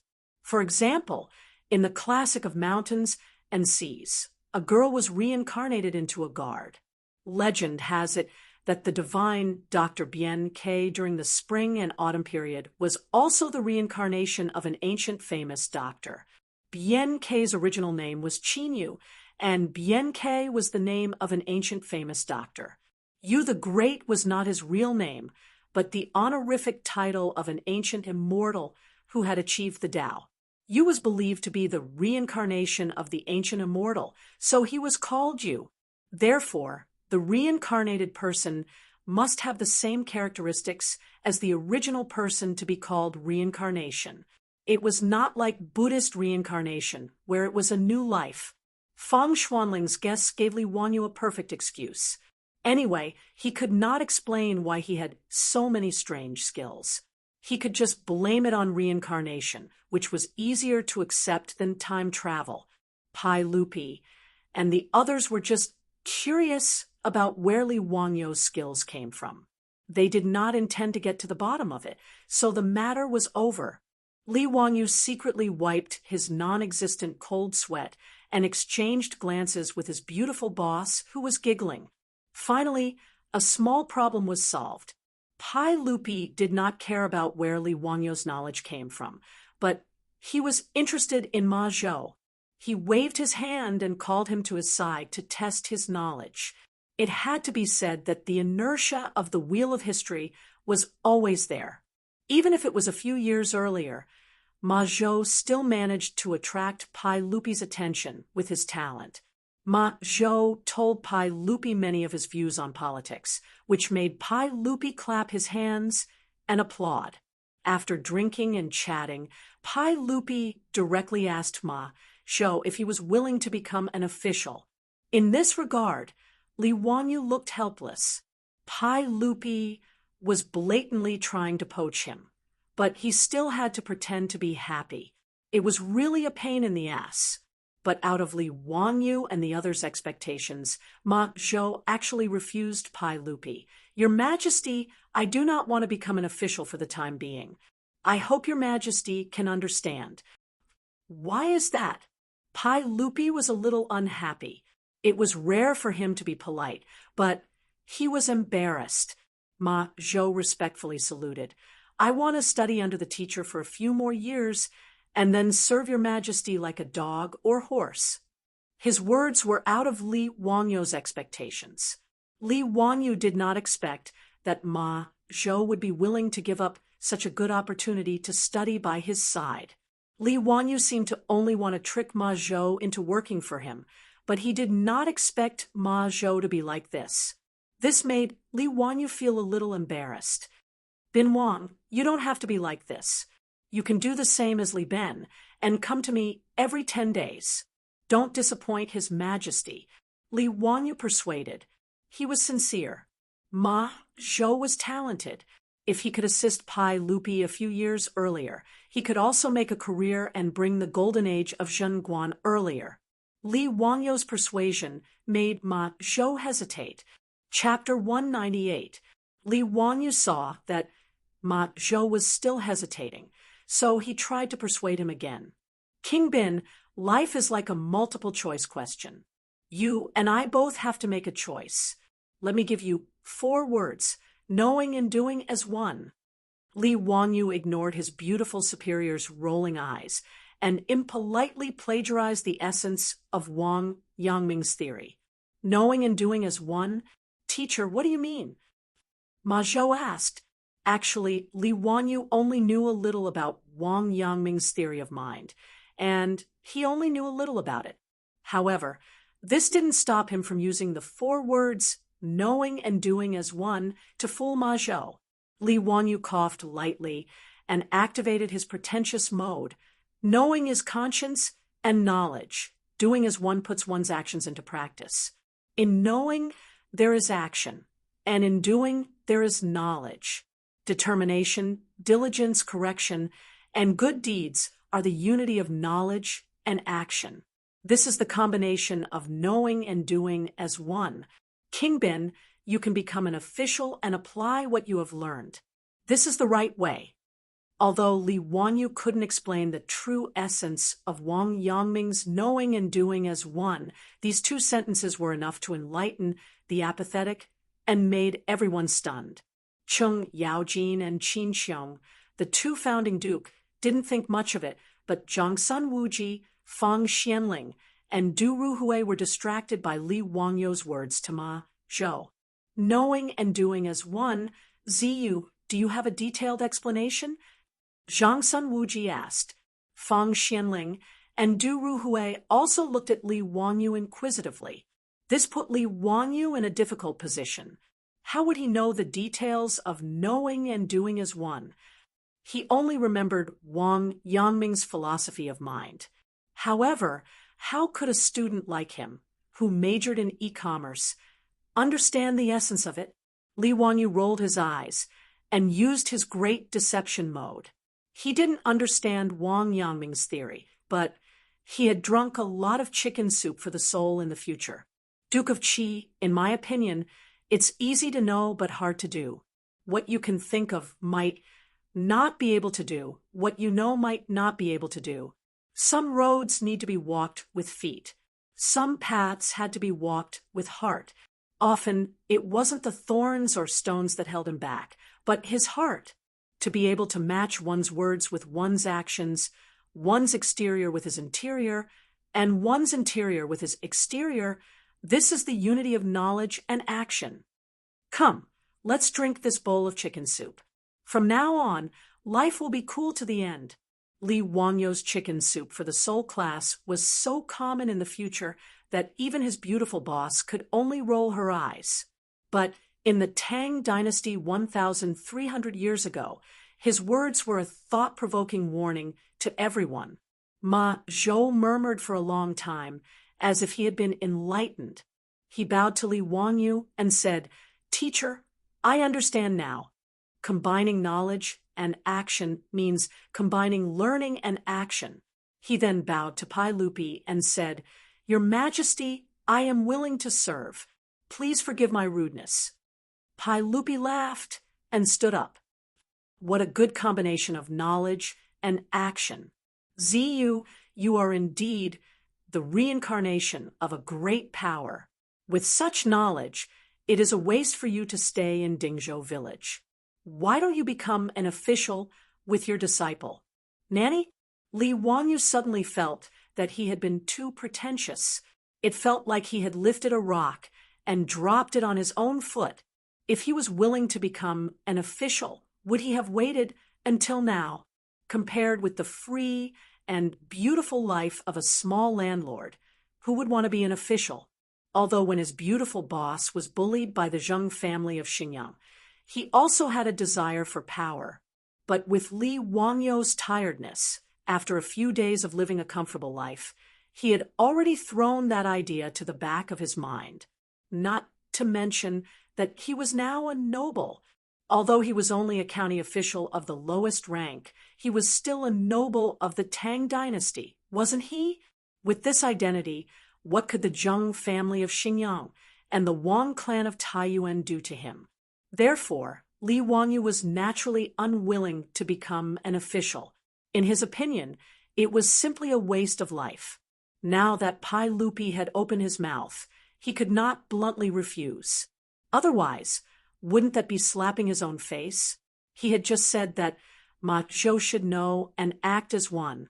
If he made excuses when it was his turn, he would not give Pai Lupi any face. Li Wanyu touched his nose awkwardly and could only bring up Li Zhou again. Uncle, my lord passed away not long ago. I still have 2 years to mourn for him. Let's talk about becoming an official after 2 years. This was a well-tested excuse. The Tang dynasty ruled the world with filial piety. Li Wanyu said that he would mourn for Li Zhou for 3 years, which naturally made Pai Lupi speechless. Pai Lupi glared at him fiercely. You should just stay in Dingzhou village and drink with Chung Chumo and the others. Is that mourning for your lord? You even helped the Soot people to make the holy fire. If you dare to fool around like this in the future, I will teach you a lesson on behalf of your lord. Li Wanyu was stunned. So, Pai Lupi knew that he and the other foppish people went to the Hu wine shop and Pingkong Square to drink with prostitutes. He did not know that with such a powerful intelligence agency as the 100 Cavalry Department, there were very few things in Chong, and that could be hidden from Pai Lupi. Not to mention that he and the other foppish people had made such a big move in the Temple of Lichuan Square, which had already been reported to Pai Lupi by the 100 Cavalry Department. Pai Lupi naturally did not believe in the holy fire of the sun. He knew that it must be Li Wangyou's trick with the study of things. Even the conflict between Taiyuan Wang clan's legitimate son Wang Ziqiao and Li Wanyu was clearly known by Pai Lupi, who lived in the Taiji Palace. Pai Lupi was very happy when he heard that Li Wanyu could make Wang Ziqiao and the other legitimate sons of aristocratic families suffer. He felt that this boy's way of doing things was very much to his liking, so his reprimand was actually out of concern. Li Wanyu naturally did not know this. He could only pinch his nose and admit defeat to Pai Lupi's reprimand. Ma Zhou's life was the same as in his previous life. Although he entered the official position a few years earlier, he was appointed as an imperial censor by Pai Lupi, who appreciated him. Imperial censor was an official under the imperial censorate of the Tang dynasty. The imperial censorate consisted of Taiyuan, Dianyuan, and censorate. Ma Zhou was going to enter the Taiyuan. There were 6 imperial censors in the Taiyuan. They were in charge of censoring hundreds of officials and impeaching illegal activities. They were in charge of adjudicating cases specially ordered by the emperor. They were also in charge of the imperial court and the imperial court. They were in charge of handling grievances. The imperial censors had the highest status among the imperial censors and had the most authority. Ma Zhou had just entered the official position, and he was already a 6th grade imperial censor. His starting point was quite high. Even Yang Quan, who was open-minded, could not help but feel jealous. However, the official promotion system of the Tang dynasty was not as perfect as that of the Ming and Qing dynasties. Even if Ma Zhou entered the official position without any background, he could be directly appointed as a high official. This was not unusual. It was the same even in the Song dynasty. That was why there was a saying, being a farmer in the morning, ascending to the emperor's hall in the evening. After everyone congratulated Ma Zhou again, Pai Lupi said to Feng Xianling, "Xianling, Ziyou's mansion should be rebuilt. This is not the standard of a mansion for the founding of the country. Go back and ask the Ministry of Works to arrange it." Nanny, he wanted to rebuild his house. There was such a good thing. Chapter 199. In the Great Tang's Encampment Edict, there were strict rules regarding the residences of officials and nobles. For county men who founded the country, the width of the main hall should not exceed 5 rooms, and the depth should not exceed 9 shelves. It could be made into a hall built on top of a mountain and decorated with hanging fish and grass. Li Wanyo's Li family's house was just a commoner's house. Now that he was conferred the title of county man, he naturally needed to rebuild his house according to the standards of county men who founded the country. But Li Wanyu immediately looked at Lier and said with an embarrassed smile, "Uncle, who paid for this mansion?" He didn't have the money to build the county man's house, and he still owed a lot of debt. Although Xinjiang's Zheng family compensated him with 200 taels of gold, which was equivalent to 1,200 strings of cash, the money was all invested by his beautiful boss into the Shun Phone Carriage Company. Now, the Shun Phone Carriage Company had the capital and horses from Empress Zhangsun. With this money, it was quickly rebuilding. Su Changqing was eager to do something big, and he wanted to completely monopolize the freight business in Chang. And therefore, Li Wanyu didn't plan to repay the money he owed to the county government and the money he borrowed from Yu Shernan in a short time. When the carriage company started to make a profit, he would almost be able to repay the debt. Pai Lupi glanced at him. "Of course the National Treasury will pay for the house. Are you satisfied, you tired boy?" Yes, thank you for your kindness." Li Wanyu was overjoyed, and he directly learned the Qing dynasty palace drama. But Pai Lupi directly knocked him on the head with a chestnut. "Speak properly. What do you mean by thank you for your kindness? Where did you learn such strange words?" Li Wanyu stuck out his tongue. The Tang dynasty was better. There was no master and servant. Even the emperor was not the master of the officials, so there was no such thing as thank you for your kindness.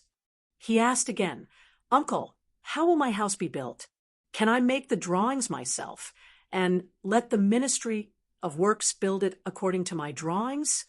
I promise I won't violate the rules." Traditional Chinese residences were good, but they lacked comfort.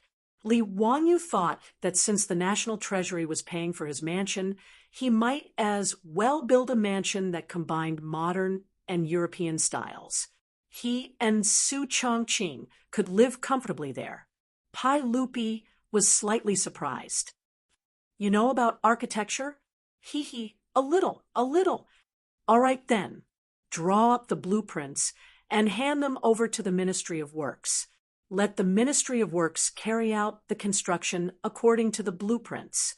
Li Ertzai couldn't be bothered to care what the other party wanted to do with the manor. As long as it didn't violate the rules, he would let the other party do as he pleased.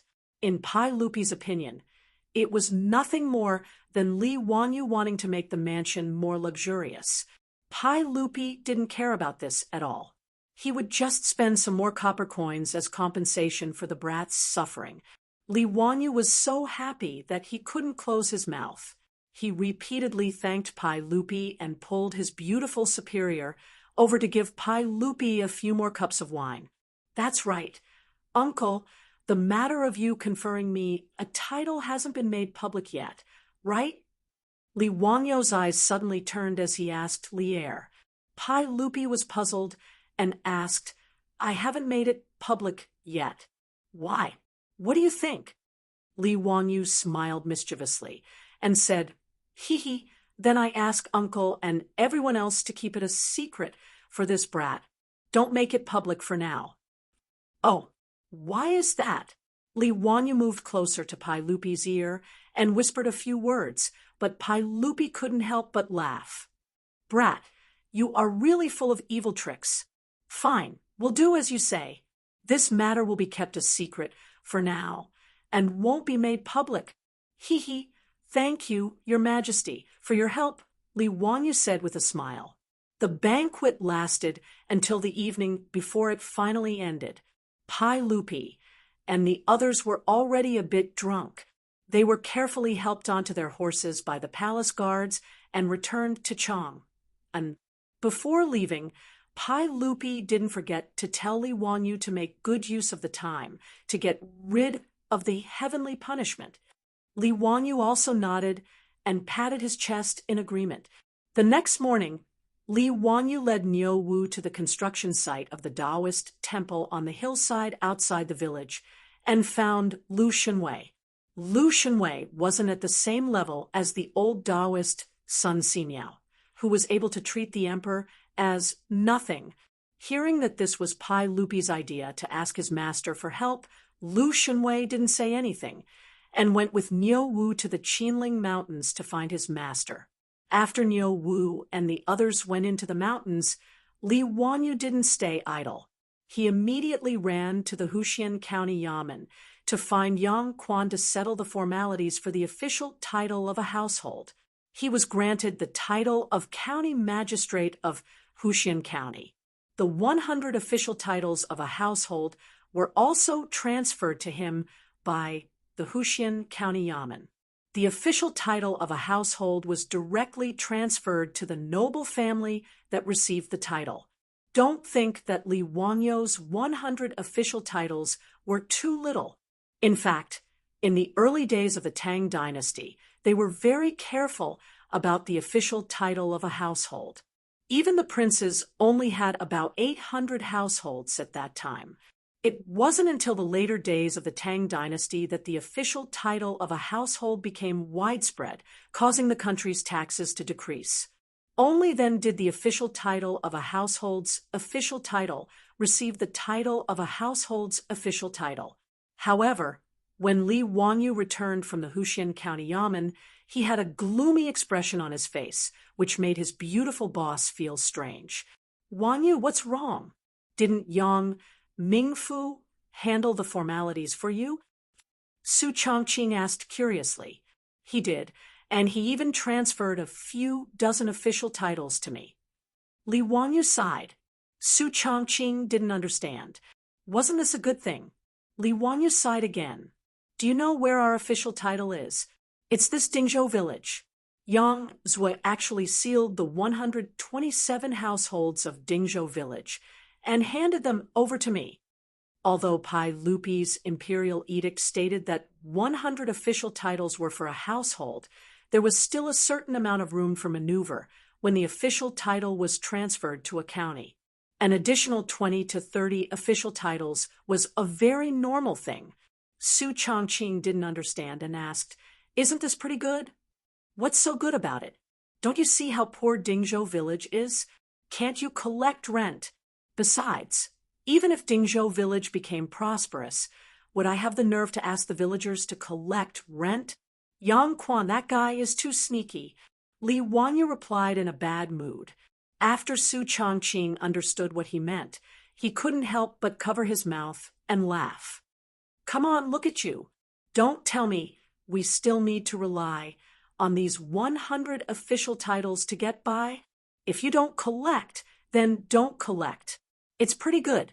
Don't forget, you promised me that you would turn Dingzhou village into a paradise. Li Wangyu was speechless. He had been conferred a title of nobility, but why did it seem like he not only received benefits from the title, but also had to pay for it? In fact, Li Wangyu was secretly delighted that Zhou village could be divided into his family's fief.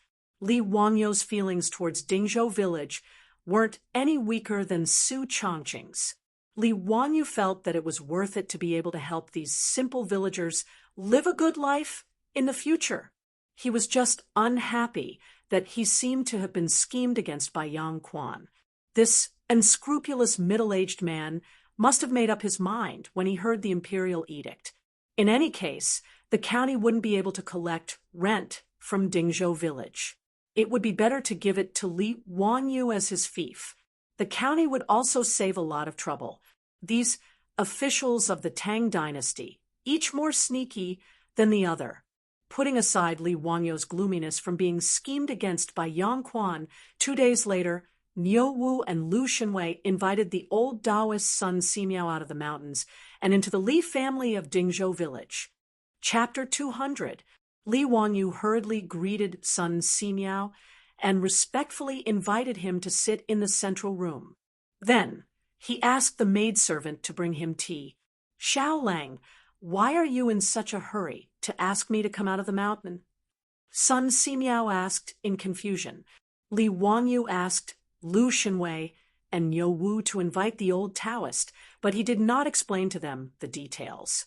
He only said that the sage of the Tian family had something to ask of him, so he invited Sun Simiao out of Taibai Mountain.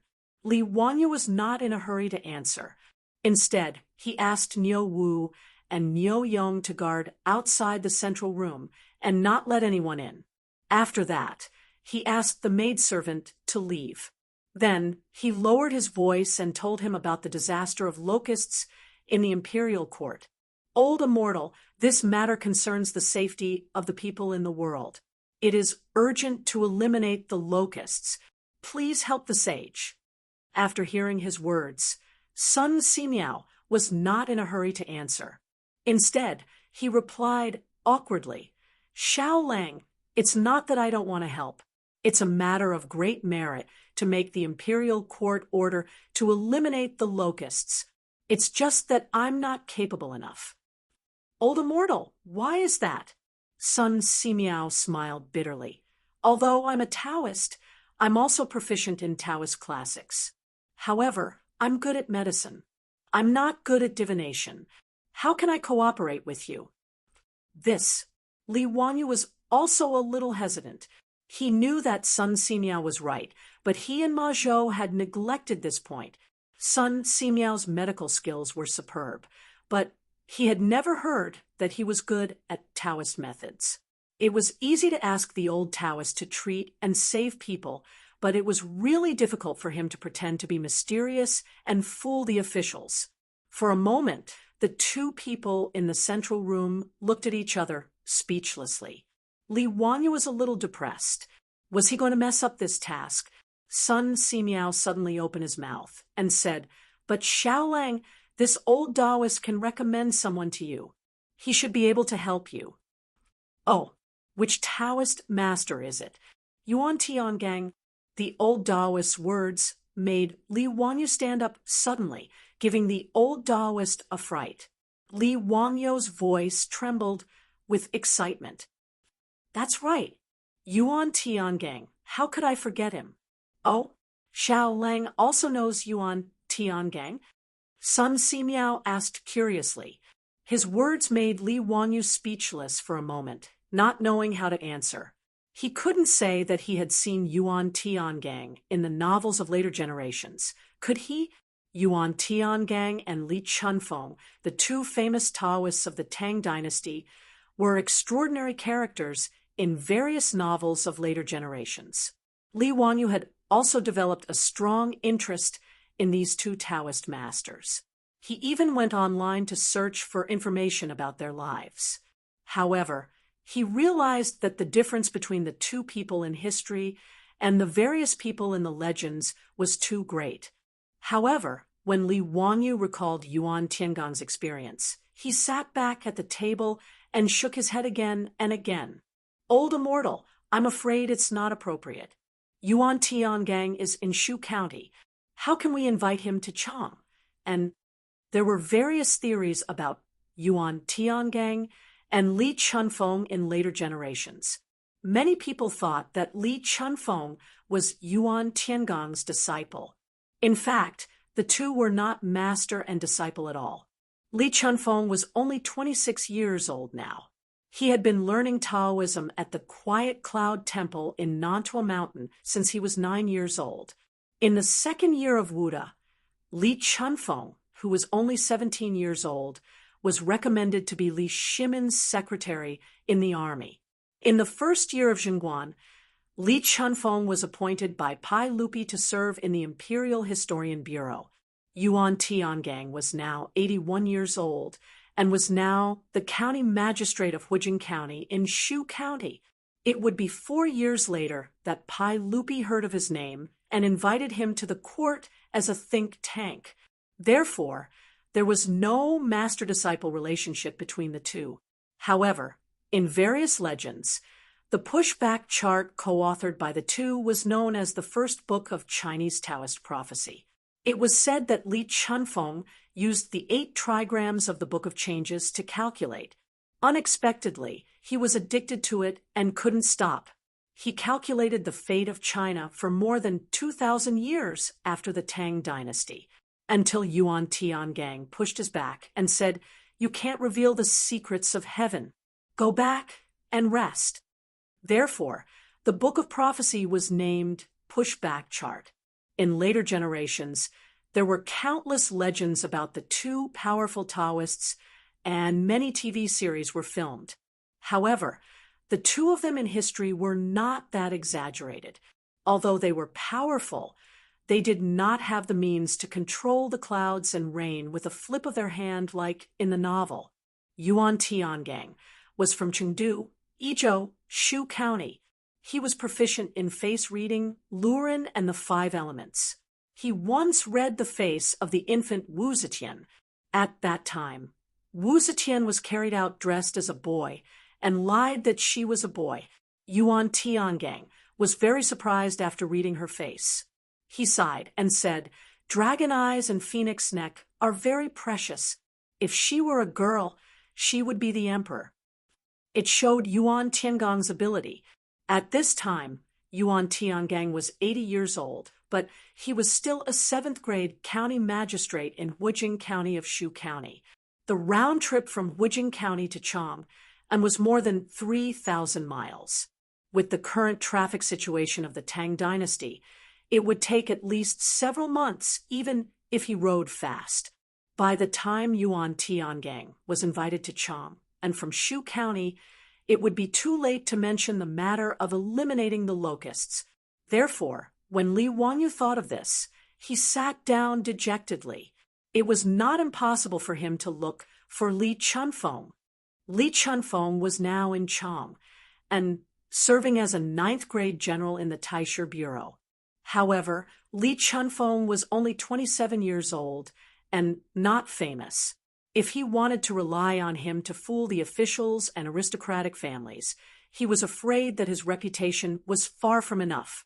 After hearing Li Wangyu's words, the old Taoist Sun Simiao laughed and said, "Xiaolang, don't worry. Taoist Yuan is now in Chang, and he is staying in the Xuandu Temple." Li Wangyu was stunned. "Old immortal, how do you know?" "Ha, Taoist Yuan and I are best friends. He came to Chang and to report to the Ministry of Personnel. He had already asked someone to send a letter to me. Even if you didn't ask someone to invite me down the mountain, I would still go to Chang and to see Taoist Yuan. This is truly a case of traveling far and wide in search of something, only to find it by sheer luck. Old immortal, how about we go to the Xuandu Temple now?" Li Wangyu was overjoyed and stood up to say, "Good." Sun Simiao nodded with a smile. Li Wanyu quickly asked Niu Wu to prepare a horse. Lu Shenwei was also called by Sun Simiao to visit Yuan Tiangang. The 4 of them rode to Chang, and the Xuandu Temple was the royal Taoist temple of the Tang dynasty. When Emperor Wen of Sui planned Daxing City with the Qian hexagram, he built the Xuandu Temple in Chongye Lane in order to guard the 5th high slope. The Xuandu Temple was magnificent and magnificent. There were tens of thousands of Taoist scriptures in the temple. It was famous in Chang and for peach blossoms. According to the old Taoist Sun Simiao, Yuan Tiangang came to the Ministry of Personnel of Chang and to report to the Ministry of Personnel and lived in the Xuandu Temple. Li Wanyu could only complain about it in his heart. The official system of the Tang dynasty was really strange. Anyone could be an official. Even a Taoist like Yuan Tiangang could be a county magistrate. It was amazing to think about it. He didn't know whether Yuan Tiangang wore a Taoist robe or an official robe when he tried the case in court. It was really interesting. The four of them entered Chang and went straight to the Xuandu Temple in Chongren Lane. When the old Taoist Sun Simiao just entered the Xuandu Temple, the abbot of the Taoist temple immediately came out to greet him. Chapter 201. That's right. The leader of the Taoist temple was called abbot or abbot. The word abbot was originally an inherent title of Taoism. Later, Buddhism was introduced to Huaxia and borrowed this term. However, after the prosperity of Buddhism, abbot became a special term of Buddhism. Taoism became a pirated term, which was really unfair. Abbot Tianxin Abbot. Abbot Tianxin was the title of the highest leader of the Taoist 10 Directions forest. It could also be called abbot. In the Song dynasty, Wang Engshi wrote, "The Taoist abbot should be without dream." He wants to recite and imitate Huaxiao. Zhuangzi the world became Xianying Shu, Fang, Dao. Dali Li Ji, Zhang, Chang, Dao. That was the title of the senior Taoist. With Sun Simiao's prestige in Taoism, even though the Xuandu Temple was a royal Taoist temple, the Taoist abbot was very respectful to him. "Is Yuan Tiangang in the temple?" Sun Simiao asked directly. "Immortal Master, today Immortal Master Yuan went to Chang and to visit friends and hasn't returned yet. Please enter the temple and wait for a moment." The abbot replied respectfully, whether it was Sun Simiao or Yuan Tiangang. For him, as the abbot of the Taoist temple, they were seniors and had to be carefully served. In Taoism, seniors were usually called Taoist or Immortal Master. "Then let's wait for a moment. Inform me when Yuan Tiangang comes back." Hearing that Yuan Tiangang was not in the temple, Sun Simiao had to wait for him in the temple. The abbot of the Xuandu Temple asked the little Taoist to bring the clay stove and the tools to make tea for everyone. Li Wanyu couldn't adapt to the dark cuisine in the tea. Besides, he couldn't understand the Taoist scriptures discussed by Sun Simiao and the abbot. He simply excused himself and walked out of the guest room. Then he led Niu Wu to wander around the Xuandu Temple. Xuandu Temple, the peach garden behind the temple, had been famous in Chang, and every time the peach blossoms in the temple, the literati, high-ranking officials, and noble ladies in Chang, and would invite their relatives and friends to enjoy the flowers in the Xuandu Temple. They came to the Xuandu Temple today, in March. It was the season of peach blossoms in the temple. Xuandu Temple was the royal Taoist temple of the Tang dynasty. Without a certain status, it was difficult to enter and enjoy the peach blossoms. Therefore, in Noda's Xuandu Temple, there were not many people enjoying the peach blossoms. From time to time, there were sounds of pipa music coming from the peach garden. Clearly, it was the musicians brought by the nobles who came to the peach garden to liven things up. Li Wanyu just strolled around the peach garden. The peach blossoms in his eyes were majestic, like the tide of the sea. Up close, they were pretty and charming, like a young girl putting on makeup. A light breeze blew past, and the peach blossom petals drifted down. It was a beautiful sight. Li Wanyu's only regret was that he didn't bring his beautiful boss along with him to admire the peach blossoms at the Xuandu Temple. Behind him was only Niu Wu, the stout one-eyed man. It was really a killjoy. Just as he was thinking about bringing his beautiful boss and the others to enjoy the peach blossoms together in 2 days, he saw a few people dressed as scholars not far away talking loudly under the peach blossoms. When Li Wangyu saw this, he was amused. Sure enough, enemies would not meet each other. Who else could it be but Wang Ziqiao, the legitimate son of the Wang clan of Taiyuan, who was surrounded by a few scholars? He, the legitimate son of the Wang clan of Taiyuan, was really awe-inspiring. Wherever he went, he was the center of the crowd. Was he planning to debut in the center position? Li Wangyu also had a deep grudge against Wang Ziqiao. The reason why he asked Pai Lupi to keep the knighthood a secret for the time being was that he wanted to dig a hole for Wang Ziqiao and others. The cynical man was not a generous person who could forget the enmity with a smile.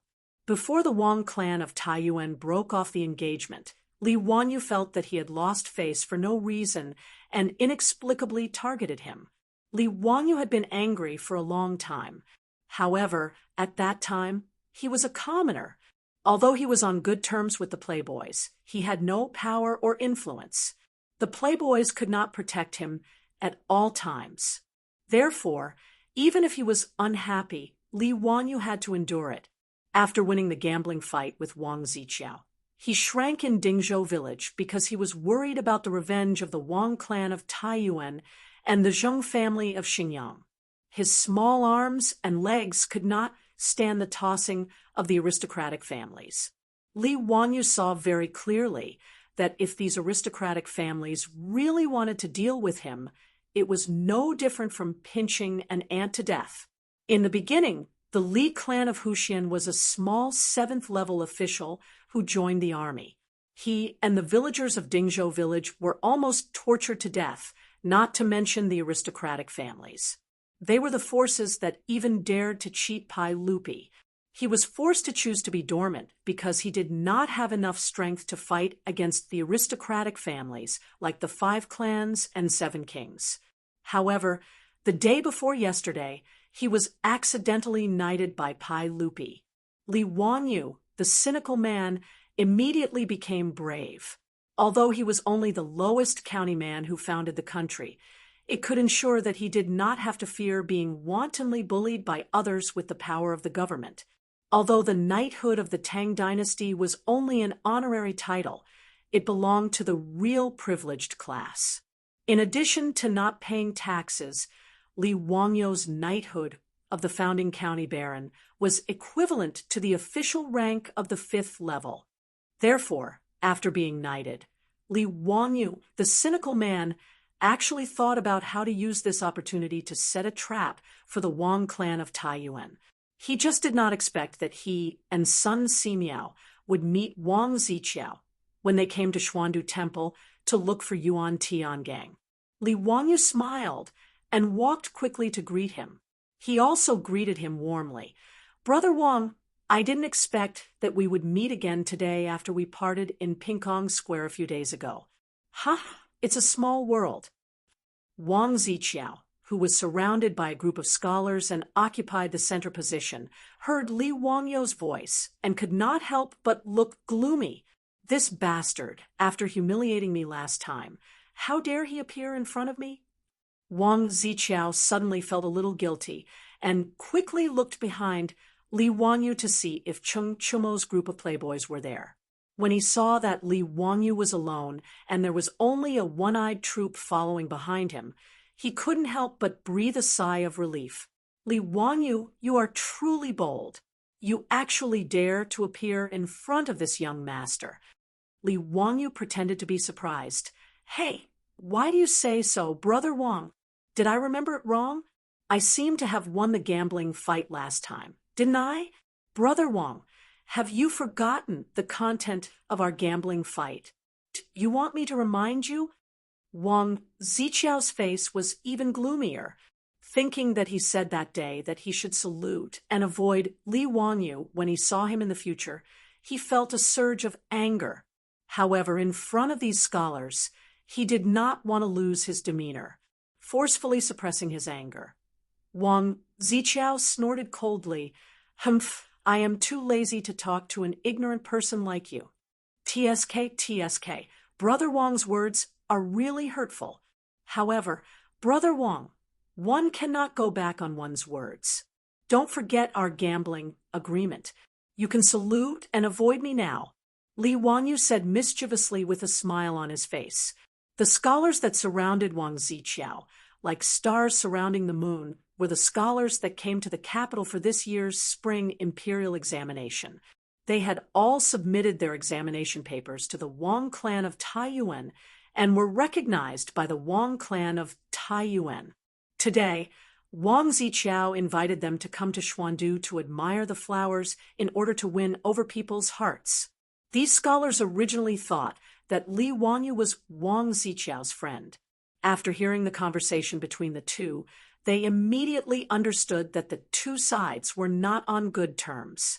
These scholars originally wanted to curry favor with Wang Ziqiao. At this moment, seeing Li Wanyu dressed in white, they knew that he was just a commoner. Therefore, without waiting for Wang Ziqiao to speak, someone immediately jumped out and attacked Li Wanyu for Wang Ziqiao. Chapter 202.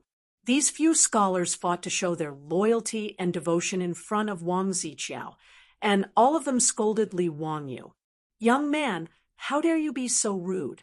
Why don't you take a look at your status? How dare you speak to Master Wang in this manner? Why don't you apologize? Arrogant words. Young man, how dare you speak such arrogant words? Is this how your parents taught you? Asking young Master Wang to bow to you? That's ridiculous. Shut up. Don't be rude. How can Master Wang be humiliated by people like you? How can a white-robed person enter the Xiandu temple? Are they not afraid of degrading the status of the imperial Taoist temple? Li Wanyu was slightly stunned. What was the situation? These few scholars were as agitated as if they had been injected with chicken blood. Did he step on their tails?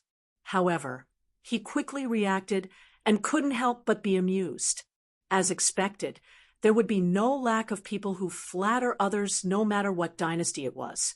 Obviously, this group of scholars all wanted to show off in front of the legitimate son of the Wang family of Taiyuan. Their loyal and devoted appearance of protecting their master made Li Wanyu involuntarily think of the dogs that guarded the house in Dingzhou village. It seemed that they were also like this. They liked to bark at people nonstop. What made him feel even more amused was that this group of scholars were also wearing white, but felt that he had degraded the status of the imperial Taoist temple by entering the Xiandu temple. This was really black humor. Li Wanyu naturally did not know that this group of scholars who surrounded Prince Qiao had already submitted their examination papers to the Taiyuan Wangs. They were the best of the best. With the recommendation of the Taiyuan Wangs, it could be said that these scholars already had one foot in the official career. Naturally, they started to look down on those who wore white. Their sharp and unkind words angered Niu Wu so much that he rolled up his sleeves and wanted to beat them up, but he was stopped by Li Wanyu.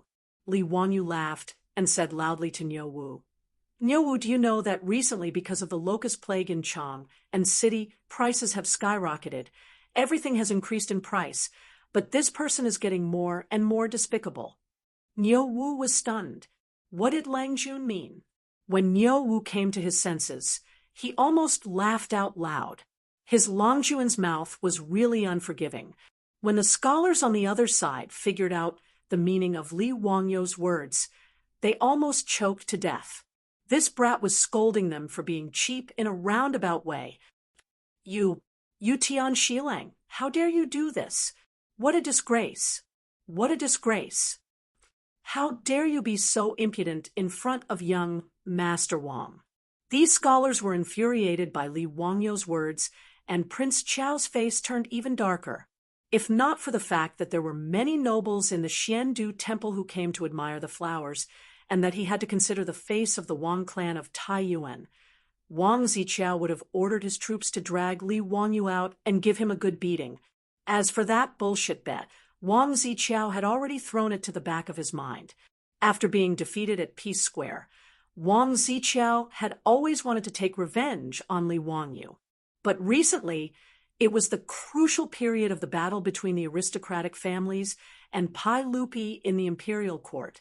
The aristocratic families, led by the 5 surnames and 7 hopes, wanted to use the locust plague to attack Pai Lupi's reputation and obtain a greater speaking power. This was not a secret in the imperial court. After Zheng Kongbua of Xingyang, the aristocratic families all restrained their disciples. They were afraid that they would cause trouble at this crucial moment and allow Pai Lupi to turn the tables. That was why Wang Ziqiao did not immediately go to Dingzhou village to find trouble with Li Wangyu, but he did not expect to meet him at the Xian Du temple today. Wang Ziqiao's triangular eyes shot out a ray of cold light. Without batting an eyelid, he stretched out his hand to summon one of his troops and whispered a few words into his ear. That troop nodded his head and looked at Li Wangyu with a sinister smile. After bowing, he turned around and left. Li Wangyu did not notice Wang Ziqiao's actions. He was still busy arguing with the scholars beside Wang Ziqiao. The words of the scholars turned from embarrassment to anger did not affect Li Wangyu at all. He turned his head and smiled at Niu Wu. Niu Wu, did you see how these shameless people look like? He Lang Jun, I saw. Niu Wu immediately agreed. The scholars beside Wang Ziqiao became even more furious. You dare to humiliate us. Humiliate you? Sorry, I think you have misunderstood. I did not say you are shameless. Li Wangyu grinned at them and revealed his white teeth. I am only saying that shameless people are the same as you. You are Tian Shilang. Tian Shilang. The scholars had never seen someone scold people in such a way. They were so angry that they stomped their feet. However, they only knew how to use Tian Shilang to scold Li Wangyu. Everyone, all of you are scholars who are well-educated and have beautiful essays in your stomachs. What is there to talk about with this vulgar brat who has a sharp tongue? Don't bother with this person anymore. Seeing that the bunch of scholars beside him could not win against Li Wangyu in scolding, Wang Ziqiao could only helplessly stand out to smooth things over. I don't know if you have beautiful essays in your stomachs, but I am sure that all of you are rearing a fish in your brains. Li Wangyu did not plan to let them off. The bunch of scholars did not understand what Li Wangyu meant by his words, but it was definitely not something good. Therefore, they pretended not to hear and did not reply. Instead, it was Niu Wu who immediately asked, Lang Jun, what do you mean? Because they are rearing fish in their brains. They definitely have a lot of water. Fish still need to eat, and when fish eat, they will defecate. Niu Wu, look at the things in their brains. Isn't it really a lot? Niu Wu was speechless. His Longjuan's mouth was really venomous. Wasn't he scolding them in a roundabout way that their brains were filled with water and feces? After Li Wangyu finished speaking, before Wang Ziqiao and the rest could get angry, a burst of loud laughter came from not too far away. Obviously, someone had heard Li Wangyu's roundabout way of scolding and could not help but be amused. When Wang Ziqiao and the rest heard this, they glared angrily at the person who laughed. In this peach garden, other than Li Wangyu, who else was so blind to dare to laugh at them? In the peach garden, 2 elders were standing not too far away, laughing happily.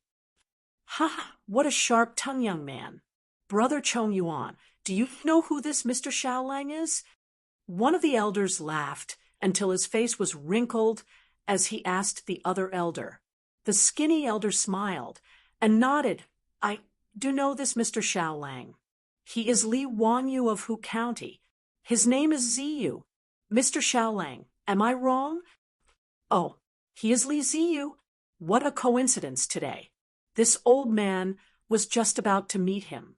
The other elder heard this and was pleasantly surprised. Li Wangyu was stunned. This skinny elder looked familiar, but he could not remember where he had seen him before. He quickly bowed and said, Yes, this young one is Li Wanyu of Hu County. How should I address the two elders? Haha, we are just passers-by. There is no need to care about us. You can continue. Mr. Xiaolang's words are interesting.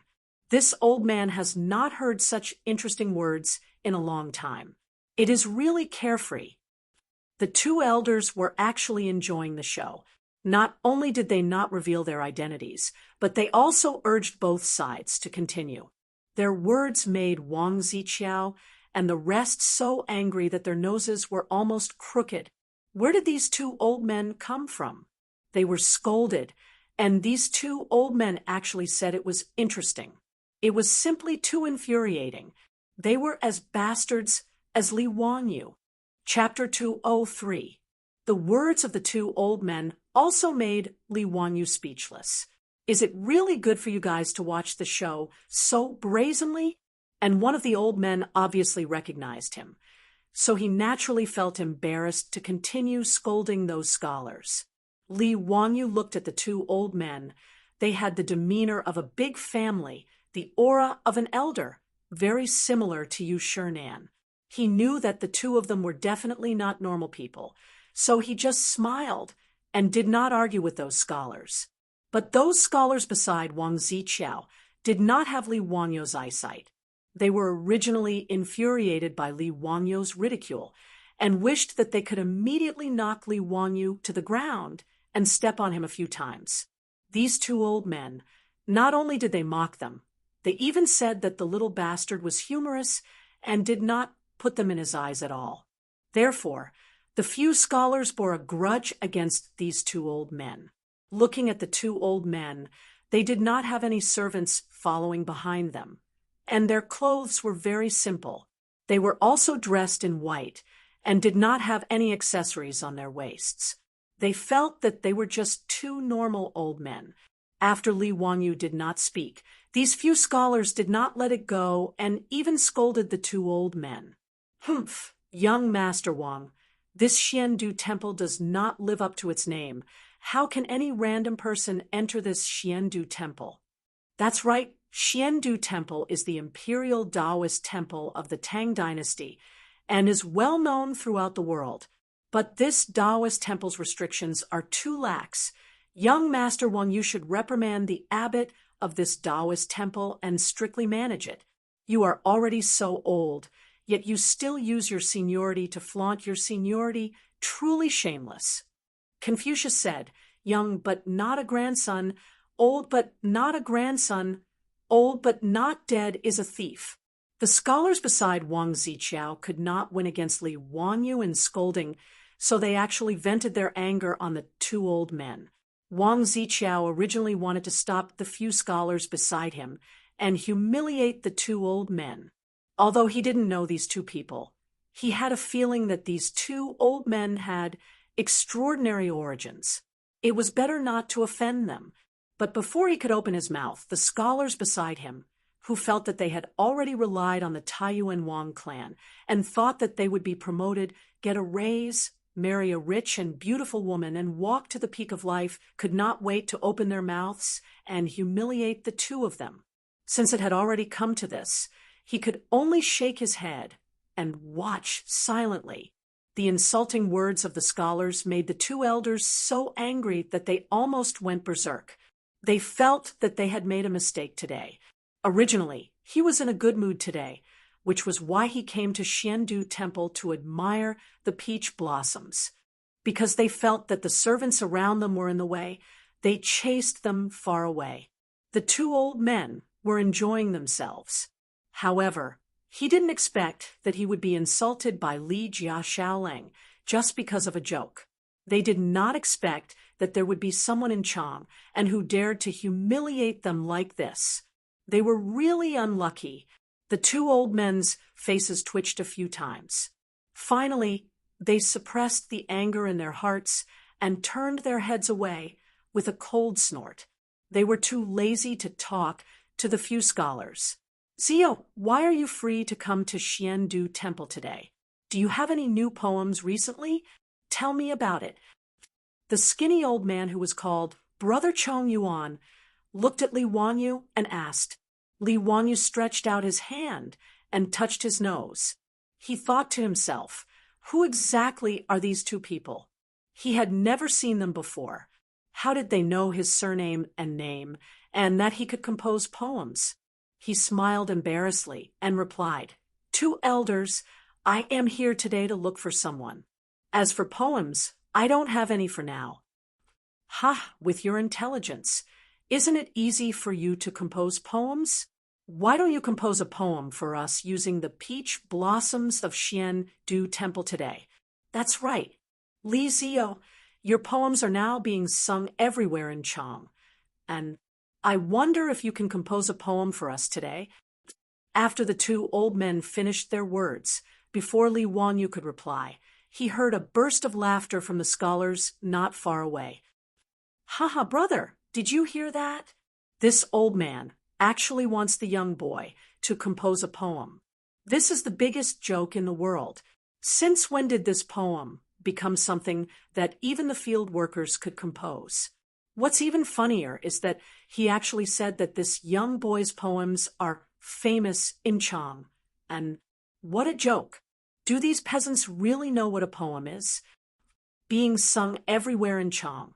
And I have been in Chang, and for more than a month. How come I have never heard of any poem written by Li Zio? You really don't know how to brag. How dare you talk about poems in front of us?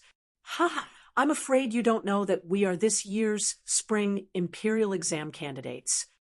The imperial exam was one of the subjects in the Sui and Tang imperial exam system. Other than testing Confucian classics and current affairs, the imperial exam also tested poetry.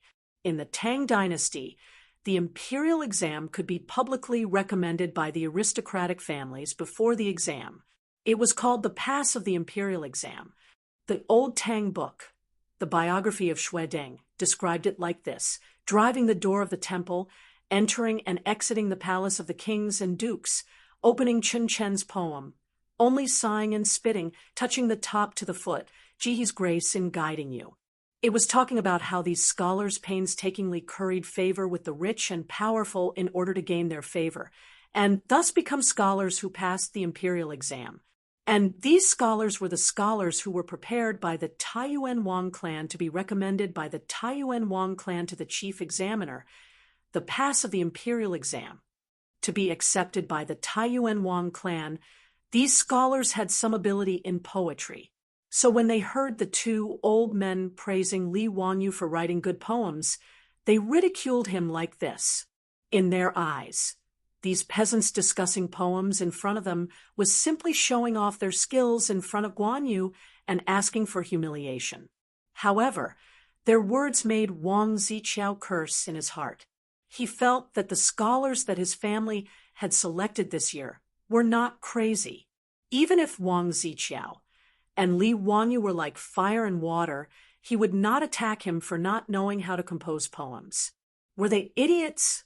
They had been in Chang, and for so long, could it be that they had not heard of Li Wangyu's works that had been handed down for generations?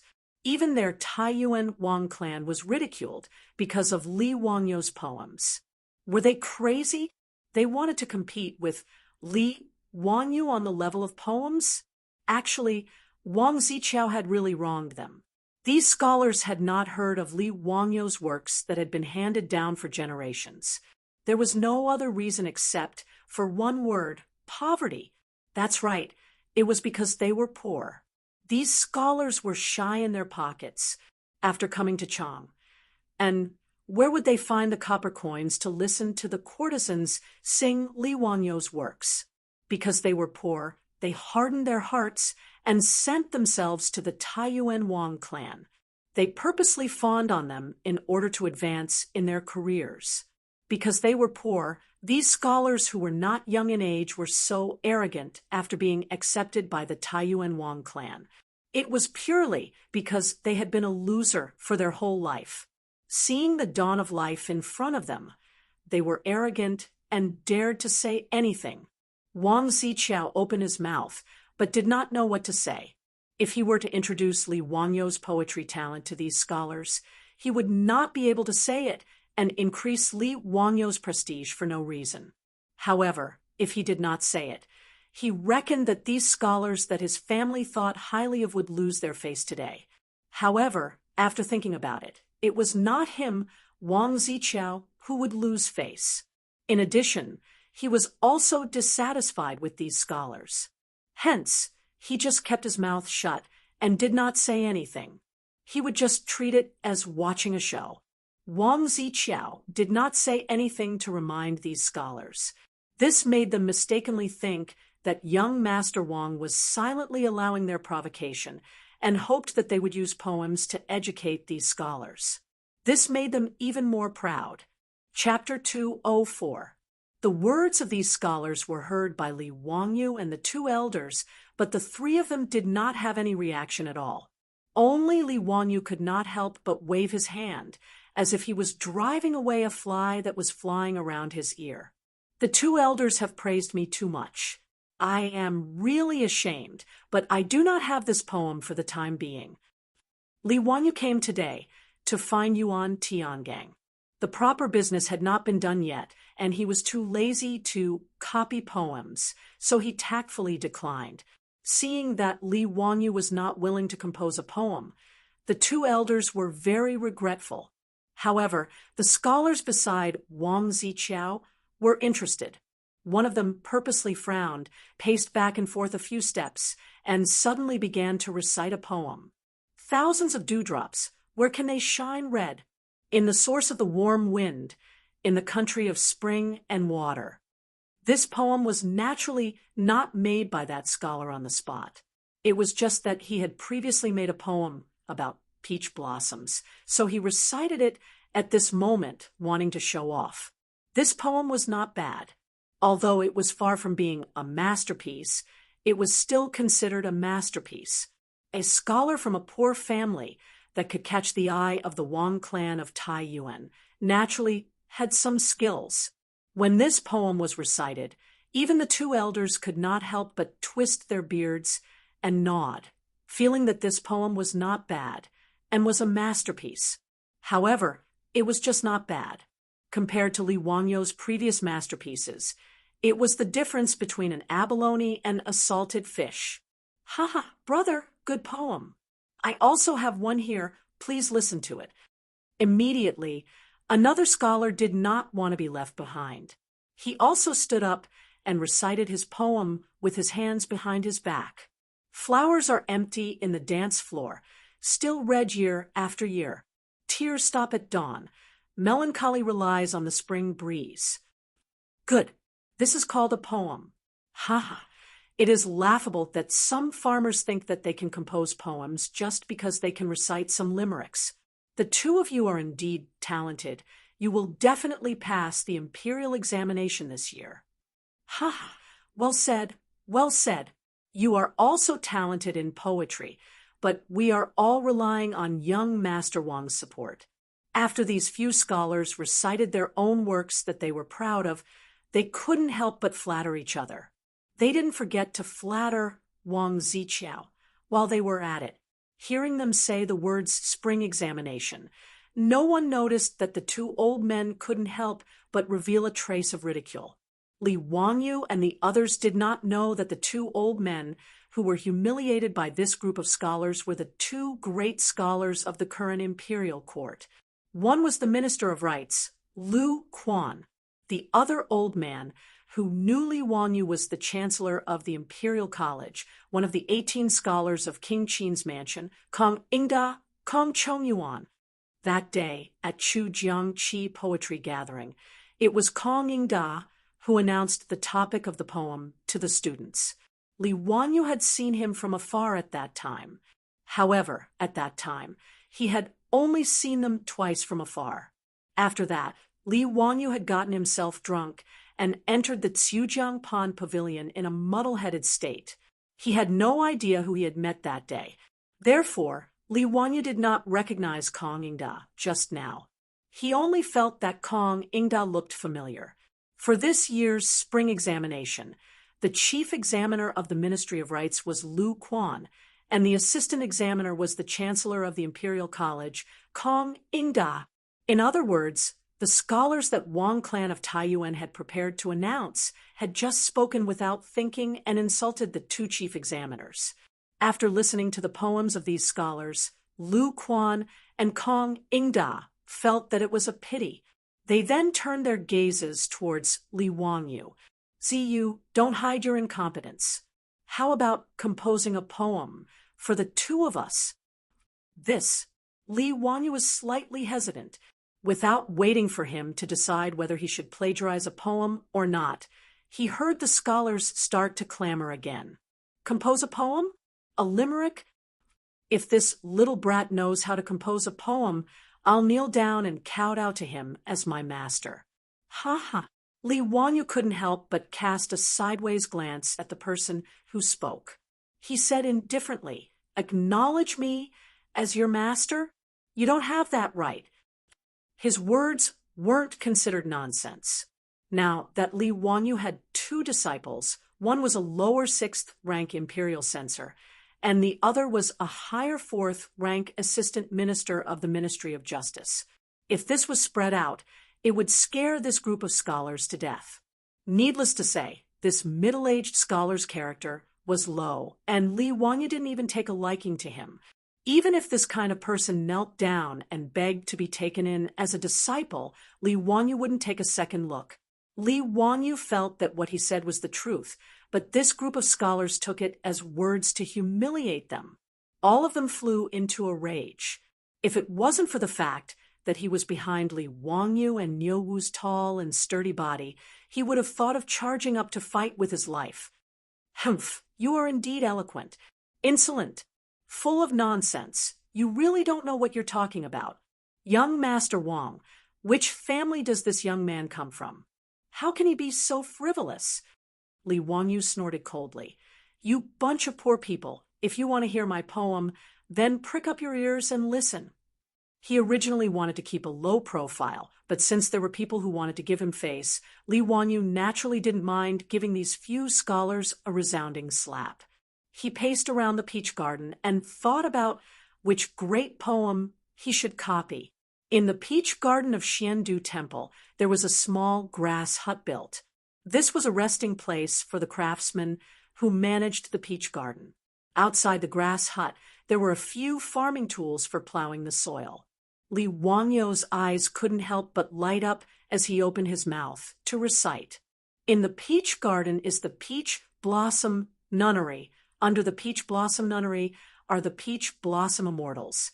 The peach blossom immortals plant peach trees and pluck peach blossoms to exchange for wine money. What he recited was the great scholar Tang Bohu's Song of Peach Blossom Nunnery.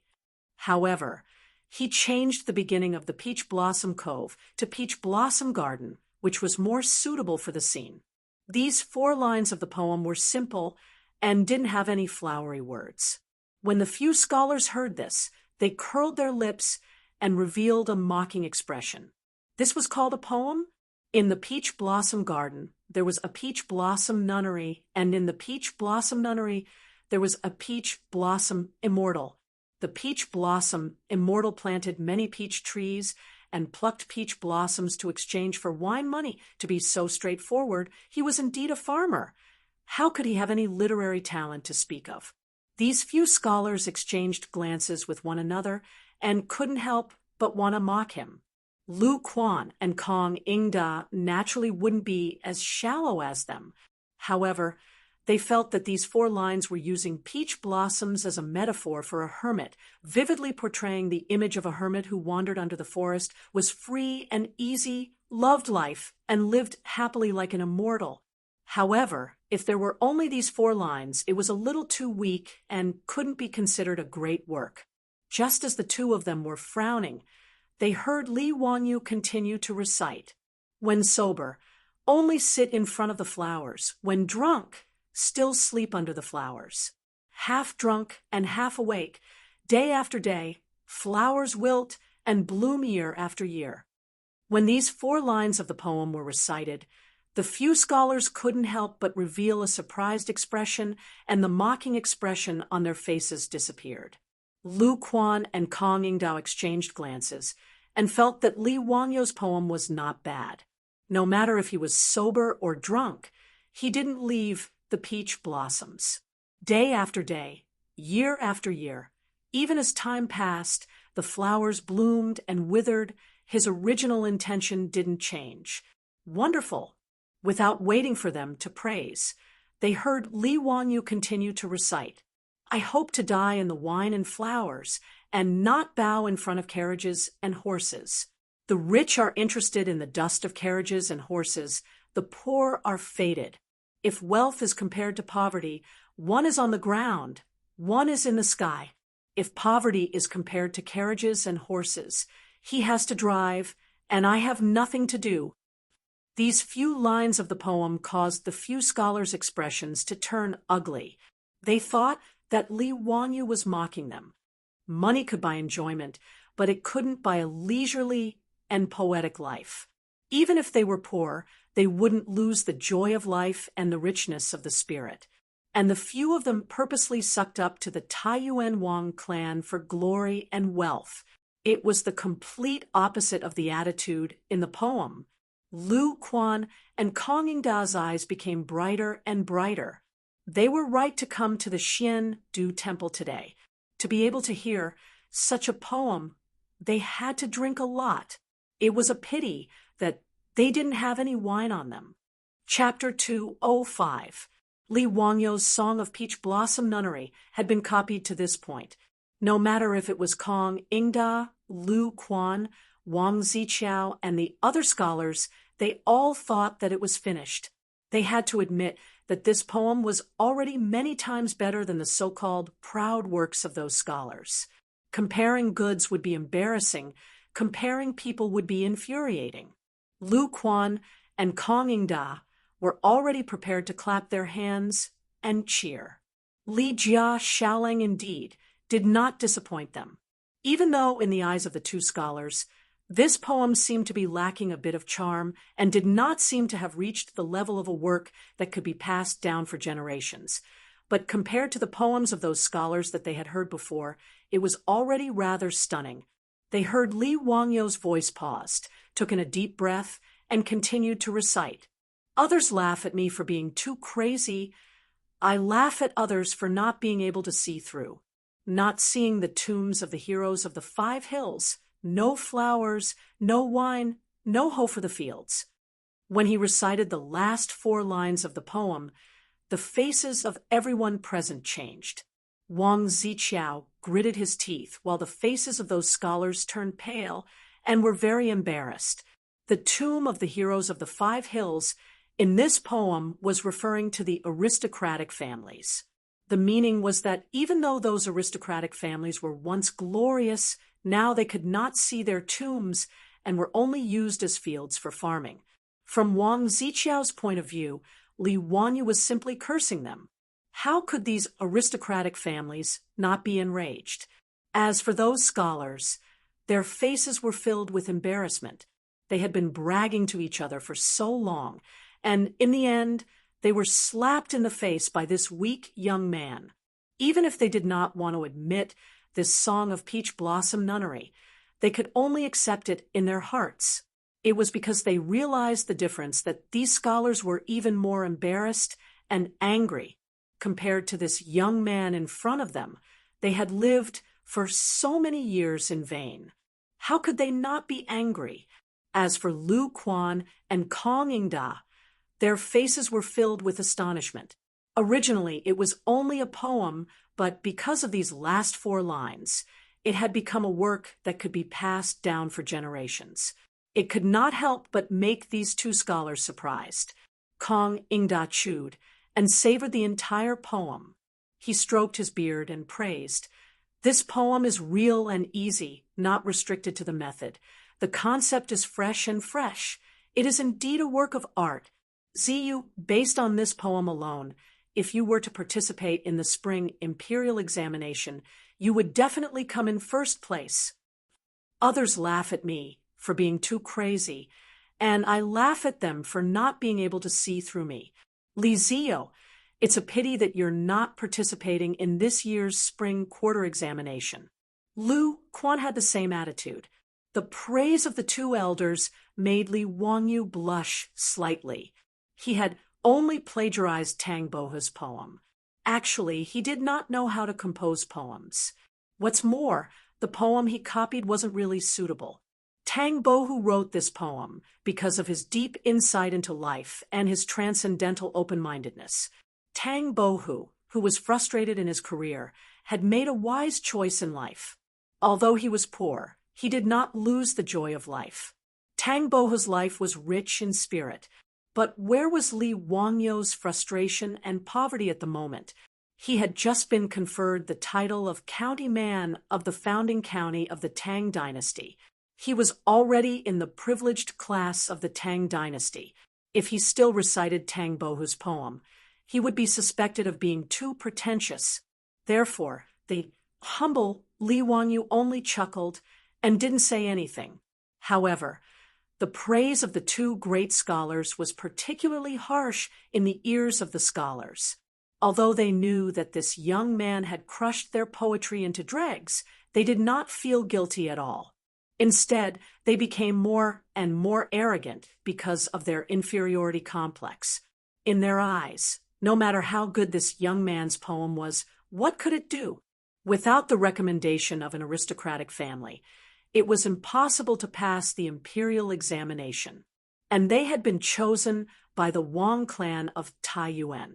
This year's spring quarter examination was just a formality. They were bound to become officials. With this mentality, when they heard Kong Ingda and Lu Quan's words, they were extremely unhappy and began to ridicule them. What a joke! You two old men, do you think the imperial examination is run by your family? The spring quarter examination is the imperial examination. How can this kind of young man enter it? First place in grade A? You're just a fool talking nonsense. Tian Shalang is Tian Shalang, reciting a poem that was plagiarized from who knows where and thinking that he can pass the grand scholar exam. It's really funny. Brother, you're right. I don't know where this poem was plagiarized from. How can this kind of carefree attitude be something that a young man like him can do? It's ridiculous. Li Wanyu silently rolled his eyes. I did plagiarize, but so what? Can you find Tang Bo, who from a few hundred years in the future to confront me? However, Li Wanyu was not so thick-skinned to defend himself and say that this poem was written by himself. He did not intend to defend himself, but that did not mean that Kong Ingda and Lu Quan would not speak. To these two great scholars, Li Wanyu was definitely a young talent. How could he be humiliated by these scholars? Shut up. Have all your etiquette, justice, integrity, and sense of shame gone to the stomachs of dogs? Instead of reflecting on your own knowledge, you're slandering Li Jia Shaolang for plagiarism. This kind of legendary work, why don't you try to plagiarize it for me to see? Lu Quan said angrily. Although he was a great scholar, he was also one of the 6 ministries. When he was angry, it was even scary. Kong Ingda also shook his head. Common people look at their etiquette, noble people look at their actions. You haven't even been nominated yet, and you're already so domineering. You're not worthy of being a scholar. You don't have to participate in this year's spring imperial examination. Even if you participate, you won't be accepted. The few scholars' faces changed slightly. They then spat out in disdain. Pay 2 old fools, who do you think you are? Tian Shalang also dares to speak so arrogantly. You're really a toad yawning. What big words! We will definitely pass this year's spring imperial examination. Is it something that 2 old fools like you can talk nonsense about? We are scholars who have obtained the recognition of Taiyuan Wang clan. Who do you think you are? At this moment, these scholars had long been overwhelmed by anger and started to speak without thinking. When Li Wangyu heard the 2 old men's words, a strange glow flashed across his eyes. The identities of these 2 old men didn't seem to be simple. Ha ha! The few scholars beside Wang Ziqiao are probably going to be in big trouble. Taiyuan Wang clan. Humph, how impressive. I would like to see how Taiyuan Wang clan will allow you to enter the spring imperial examination. Lu Quan took a glance at Wang Ziqiao, who was behind the scholars, and spoke with disdain. Wang Ziqiao became more clear-headed at this moment. He hurriedly separated the few scholars in front of him and went forward to greet Lu Quan and Kong Ingda. Greetings. I am Taiyuan Wang clan's Wang Ziqiao. May I know the names of the two old men? Lu Quan glanced at him from the corner of his eyes and replied unhurriedly, I am Lu Quan. I am Kong Ingda. Lu Quan. Kong Ingda? Wang Ziqiao. And the few scholars felt that these two names were very familiar. After pondering for a moment, everyone's faces instantly turned pale. Minister of Rights, Chancellor of the Imperial College, the Chief Examiner and Deputy Chief Examiner of this year's Spring Imperial Examination? Did we call these two old fools just now? The few scholars who were still speaking rudely earlier felt their legs go soft and fell onto the ground. Chapter 206. These scholars who were flushed with success earlier now had ashen faces, and their bodies were trembling like sieves. They were scared to the extreme. Even if their minds were not clear, they knew that their official career was over. Even if they had the recommendation of Taiyuan Wang clan, it was simply wishful thinking to want to pass the imperial exam after offending the two main examiners of the spring imperial examination and the big shots of the imperial court. Originally, these scholars from poor families had a decent level of knowledge. Otherwise, they would not have been accepted by Taiyuan Wang clan. However, because of a mistake, they purposely curried favor with Wang Ziqiao and thought that they could become an official. However, they forgot their duty as a person. His reckless actions had destroyed his own future. He really regretted his actions in the first place. If they had another chance, these few scholars would rather not go to the examination paper and honestly rely on their own knowledge to go to the examination hall. Who knows, they might be able to pass the examination in one go and become an official. However, it was obviously too late to say anything now. Lu Quan and Kong Ingda, the two great scholars, now had an extremely bad impression of these scholars. No matter how good their knowledge was, they would never let them pass the imperial exam with such a bad character. If people with this kind of character were to become an official in the future, they would be cheating the people of the Tang dynasty. After Wang Ziqiao learned of Lu Quan and Kong Ingda's identity, he was also stunned, following which his face also became ugly. He turned around and looked at the scholars who were sitting on the ground. A look of disdain flashed through his triangular eyes. He was only glad that he did not say anything excessive just now and did not attract unnecessary enemies for his family. As for these scholars, without a doubt, Taiyuan Wang clan would definitely abandon them. Those who could not pass the imperial exam were trash. For Taiyuan Wang clan, they were useless.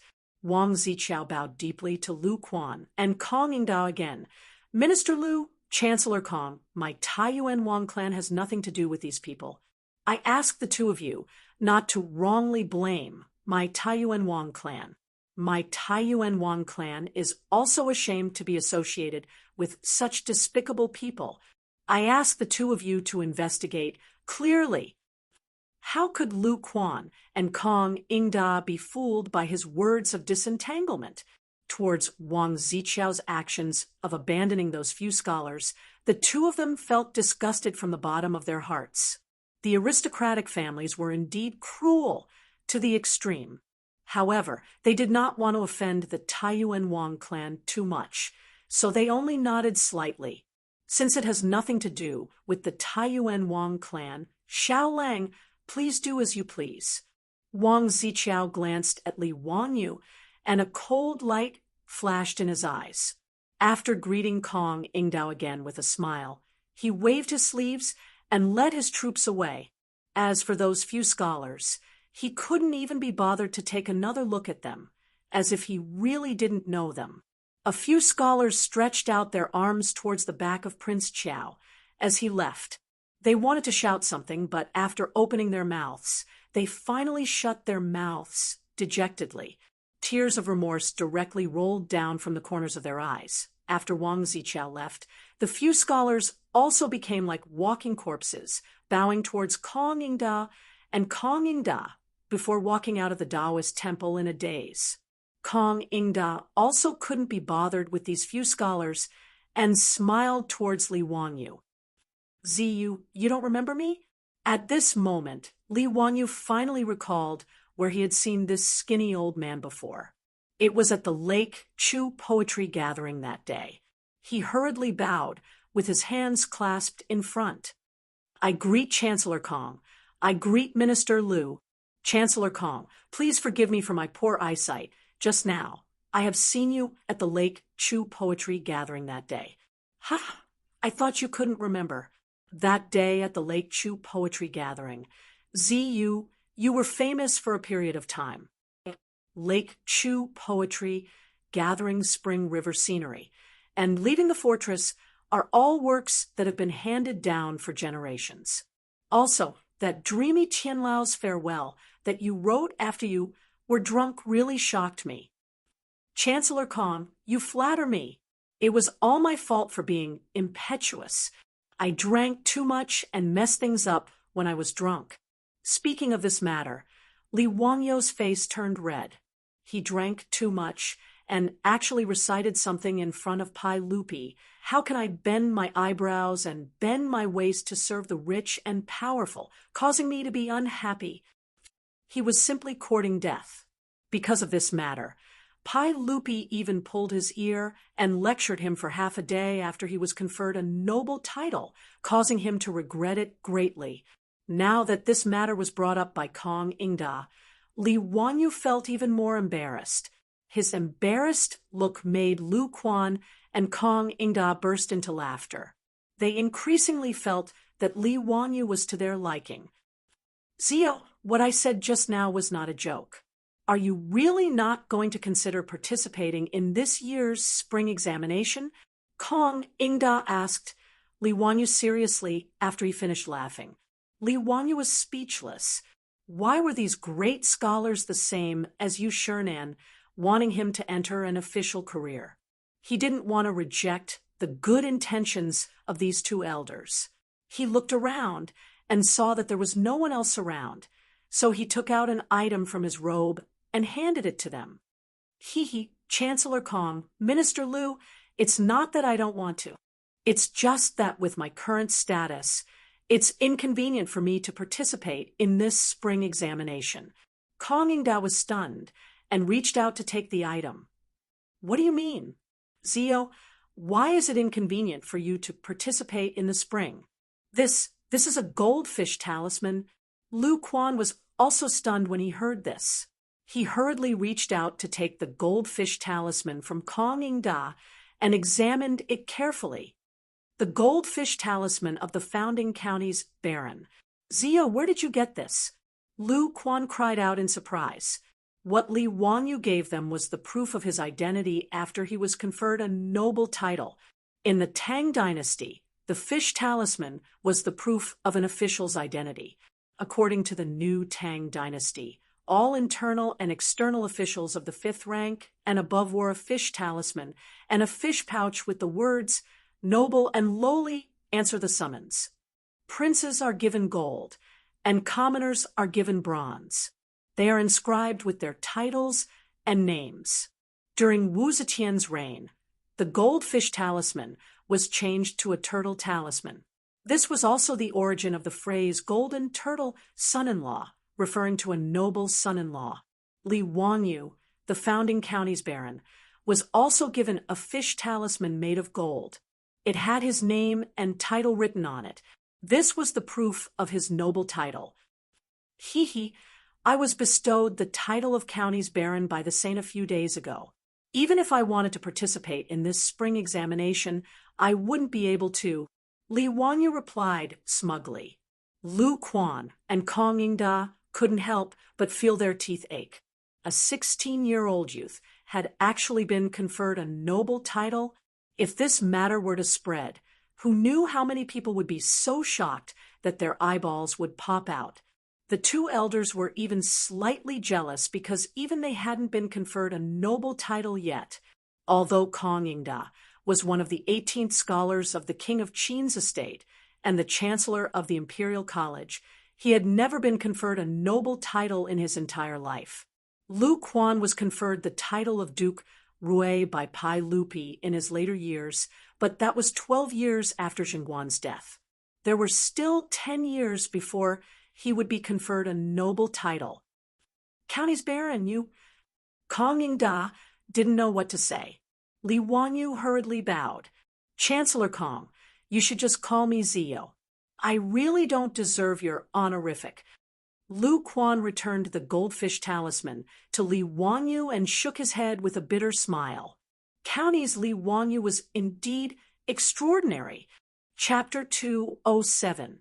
Li Wanyu reached out and took his goldfish talisman and put it back into his arms.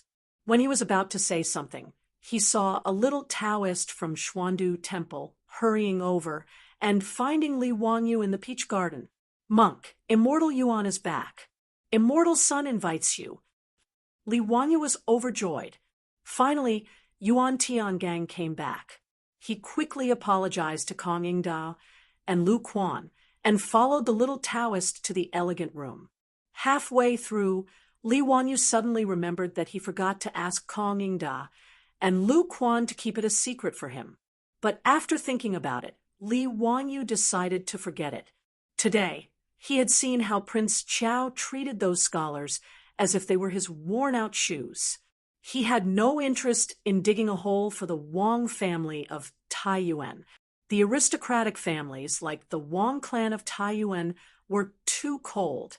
Even if he dug a hole for them to jump in, he would just throw a few abandoned pieces to block the knife. It would not hurt their muscles and bones. It was meaningless. He had to hurry up and help Pai Lupi get rid of the divine punishment. Only in this way could he hit the aristocratic families. Even for justice, it could also let him vent his anger. In the elegant room of Xuandu Temple, Li Wanyu finally saw Yuan Tiangang, the legendary Taoist in the early Tang dynasty. The old Taoist was now in his 80s, but he looked ruddy and energetic. His body was not worse than Sun Simiao's. Li Wanyu could not help but be a little surprised. Yuan Tiangang looked so healthy. Why did his life run out after only 6 years? Sun Simiao lived for more than 140 years. Although Sun Simiao's medical skills were outstanding and he was proficient in healthcare, Yuan Tiangang seemed to be in good health. It was impossible to see that he only had 6 years left. Li Wangyu's mind was in a mess. He quickly stepped forward and saluted respectfully. Li Wanyu of Hu County greets Immortal Yuan. Xiao Lang, you don't have to be so courteous. Yuan Tiangong's Sichuan accent made Li Wanyu feel a little familiar. After Sun Simiao introduced both parties to each other, both parties greeted each other and knelt down in the elegant room. The young Taoist brought in tea and snacks. Before Li Wanyu said his intention, he saw Yuan Tiangang staring at his face and looking at it carefully. The more he looked, the more surprised he was. Immortal Master Yuan, is there something on my face? Li Wanyu stretched out his hand and touched his face, thinking that he had touched something unclean. Yuan Tiangang shook his head and replied, Nothing, it's just my habit to read people's faces. Oh, what about my facial features? Although Li Wanyu didn't believe in face reading, it was rare to see Yuan Tiangang, a famous historical figure who was said to have read Wu Zetian's face. He was naturally curious about his own face. Regarding Li Wangyu's words, Yuan Tiangang was a little hesitant. After carefully looking at Li Wangyu's face for a long time, he replied uncertainly, I can't understand Xiao Lang's face. Immortal Yuan, what do you mean? Li Wanyu asked. Yuan Tiangang hesitated for a moment and replied, Xiao Lang can listen to my words, but don't take it seriously. I read Xiao Lang's face and found that he was born to be a jinx to his parents. In addition, his eyebrows are connected to his heart, and his luck is strange. He is often framed and criticized, and he is poor. Li Wanyu couldn't help but open his mouth. Yuan Tiangang was really powerful. Wasn't that the case? Now his parents were dead, and since he crossed over to the Tang dynasty, he had been framed and criticized by villains. Whether it was the Li clan in Huxian or the Wang clan in Taiyuan, it was the same. Before Li Wanyu could exclaim, Yuan Tiangang said, I read Xiao Lang's face and found that he doesn't have a long life and is prone to diseases. It seems that he will die young. Li Wanyu couldn't help being stunned. Doesn't have a long life? Was the previous owner of this body considered to have died prematurely because of a short lifespan? Is he talking about himself? Did I cross over to the Tang dynasty and finally get the title of nobility? My good life is in front of me. Will I not live long? When he was unhappy because of Yuan Tiangang's words, he heard the old Taoist continue to say, but after careful observation, I see that Xiao Lang's mountain roots are full, and his Taoism is long. This is clearly the sign of longevity. In the Fate Palace, the eyes are clear, Saturn is straight, and the forehead is like a river. It is the sign of great wealth. Yuan Tiangang shook his head. This is the first time I have seen someone with two kinds of fate in his face, and they are completely opposite. I really can't understand Xiao Lang's face. It's really weird. Li Wanyu was stunned for a long time and finally came to his senses. Is Yuan Tiangang's face really so good? Isn't the face of the previous owner of this body that jinxes his parents and makes him die young and poor? After his soul crossed over to the Tang dynasty, he replaced the unlucky Li Wanyu. Does this count as changing my fate against the heaven? Great wealth. This should be referring to me, right? Hey, now I have been granted the title of nobility, and my family's various industries are thriving. It seems that Yuan Tiangang's face is really right. He glanced at Yuan Tiangang with a little guilty conscience and secretly thought that the old Taoist wouldn't see through his soul crossing over to the Tang dynasty and taking over the nest of the magpie. Would he? Yuan Tiangang just glanced at him with a little deep meaning and then passed the matter and no longer mentioned it. Li Wanyu's back almost sweated. Yuan Tiangang is really a metaphysics master. He can see so much just by looking at my face. He quickly changed the topic. Immortal Yuan, how old are you this year? Boy, look at your ruddy face and white hair. You are really a Taoist master. Haha, I am 81 years old this year, and I don't have much life left. Immortal Yuan, what are you talking about? Your body is better than mine, and you are a Taoist. You must live a long life. Yuan Tiangang smiled and waved his hand. I have calculated it clearly. In another 6 years, my lifespan will be exhausted. His casual words caused Li Wanyu to have goosebumps all over his body. The hair on his arms was about to stand up. Can Yuan Tiangang really calculate these? It's really amazing. Is this metaphysics really so powerful? Li Wanyu didn't dare to discuss these with Yuan Tiangang anymore. He quickly said his intention. Immortal Yuan, the old immortal and I are here today to ask for your help. Xiao Lang, please. After Li Wanyu asked the little Taoist who served everyone in the elegant room to leave, he told the whole story of why he and Sun Simiao came to him. In the end, he cupped his hands and said to Yuan Tiangang, seriously, this matter is related to the people of the Tang dynasty. Whether they can escape this disaster of locusts, I ask Immortal Yuan to help. After it is done, the sage will reward me. This is also a matter of great merit. Please don't refuse. After listening to Li Wanyu's words, Yuan Tiangang didn't speak for a long time just bowing his head and thinking. Li Wanyu was a little anxious and asked, "Immortal Yuan, do you have any concerns? You don't have to worry about those aristocratic families. The sage will make the decision for you." Yuan Tiangang waved his hand and said, "Xiaolang, I have nothing to worry about. I am naturally willing to preside over the ceremony of the great sacrifice of all heaven. But how can it be possible for the Taoist ancestor to show his spirit and personally say that it is not the wrath of heaven? I don't have this ability." It turned out to be this. Li Wanyu couldn't help laughing when he heard this. It depended on his ability. Chapter 208. The plan that Li Wanyu just told Yuan Tiangang was very simple. He asked Yuan Tiangang to hold a Luotian grand ritual in the name of praying in front of Pai Lupi and the ministers in Taiji Palace. In the Luotian grand ritual, the Tao ancestor would show himself and personally eliminate the disaster of locusts. The ritual was a grand ceremony of Taoism to worship the god of heaven. Luotian, or Daluotian, referred to the extremely high and mysterious realm above the three realms of heaven. The Luotian grand ritual was an extremely grand ceremony to worship the god of heaven. It enshrined 1,200 divine positions to protect the country and people, to prolong life and death, to eliminate disasters, and to pray for blessings and thanks. It was written in the cloud bookcase 7 lots. Below, it is the altar of blessing and happiness, with 1,200 divine positions. For the Luotian grand ritual, the ritual objects and rites are lowered to the middle altar.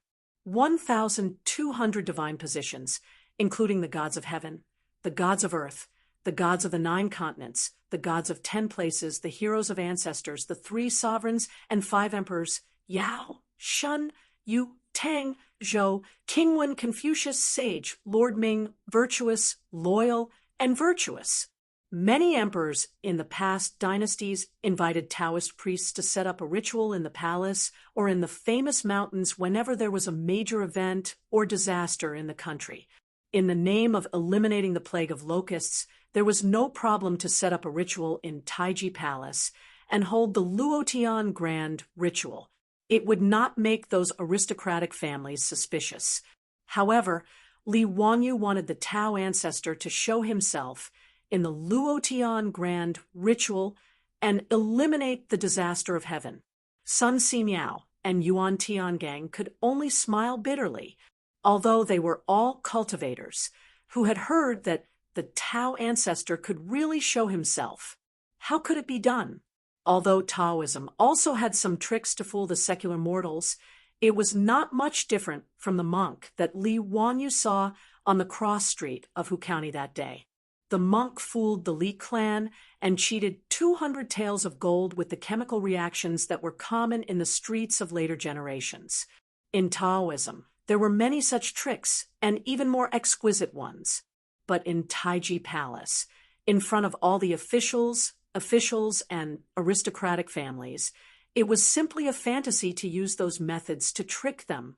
Even if Yuan Tiangang could deceive everyone's eyes, he couldn't figure out how to make the statue of Tao Zu appear and break the divine punishment. If he really had such ability, why would he be a mere county magistrate in the Firewell County? Yuan Tiangang knew that some people could speak with ventriloquism. He didn't need to open his mouth. In the eyes of others, it seemed that others were talking. However, such a method could not fool the officials in public. Therefore, after listening to Li Wangyu's idea, even Yuan Tiangang could only shake his head again and again. Ma Zhou's original plan was to use the mighty figures of Taoism to hold the heavenly grand ritual and claim that the divine wrath was nonsense. However, after careful consideration, Li Wanyu felt that this was not enough to convince the aristocratic families. It was even more difficult for them to agree to the imperial court's order to exterminate the locusts. Therefore, Li Wanyu came up with this upgraded version of the plan. Sun Simiao was also frightened by Li Wangyou's imagination, so he repeatedly refused and introduced Yuan Tiangang to him. Yuan Tiangang also admitted that he was not an immortal. How could he make the Tao Zu appear in the heavenly grand ritual and break the divine punishment? Hey, immortal Yuan, you don't need to worry about this. I will do it. Then you just need to do what I say. Really? Of course. Yuan Tiangang hesitated for a moment and nodded, although he didn't believe that Li Wanyu could make the Tao Zu appear. But since Li Wanyu patted his chest and promised, and this was Pai Lupi's idea, he naturally had no reason to refuse. Although Yuan Tiangang was proficient in metaphysics, he was not the old Taoist Sun Simiao, who saw through the mortal world and was devoted to Taoism. Otherwise, as a Taoist, he would not be a county magistrate in the Fire Well County of Shu Commandery. Yuan Tiangang still had enough awe for the secular imperial power. As for what Li Wanyu said, Pai Lupi had other rewards after the matter was done. He also had some expectations. Although Yuan Tiangang could even calculate his own lifespan, he still could not jump out of the mortal world. From this point of view, Yuan Tiangang was not as good as Sun Simiao. Seeing that Yuan Tiangang nodded, Li Wanyu immediately asked Niu Wu to call the little Taoist and asked him to invite the abbot. After the abbot arrived, Li Wanyu took out an imperial edict from his arms and read the edict of Pai Lupi to him. The imperial edict ordered the abbot of Xuandu Temple to gather the manpower and material resources of 58 Taoist temples in Chang and city to hold the heavenly grand ritual in Taiji Palace 3 days later. This imperial edict was sent by Pai Lupi to Li Wanyu yesterday. For this heavenly grand ritual, Pai Lupi ordered that Li Wanyu was responsible for directing these Taoist temples to set up the altar and build the ritual. The abbot of Xuandu Temple received the imperial edict in fear and trepidation, and immediately ordered the little Taoist to immediately invite the abbots of the 58 Taoist temples in Chang and city to come to Xuandu Temple to discuss this matter. Li Wanyu also asked Yuan Tiangang to be the officiant of the heavenly grand ritual in front of the abbot of Xuandu Temple, and asked the abbot to obey all the instructions of Yuan Tiangang. In this regard, the abbot of Xuandu Temple naturally nodded and agreed. Li Wanyu finished the matter and was not ready to stay. Anyway, he did not know how to do the heavenly grand ritual of Taoism at all, so he left it all to these professionals to handle. Li Wanyu just intended to be a hands-off shopkeeper. Before leaving, Li Wanyu asked the abbot to find him a statue of Tao Zu, which was useful to him. Tao Zu was Laozi Lier. Li Yuan, the ancestor of the Tang dynasty, had long revered Laozi Lier as his ancestor.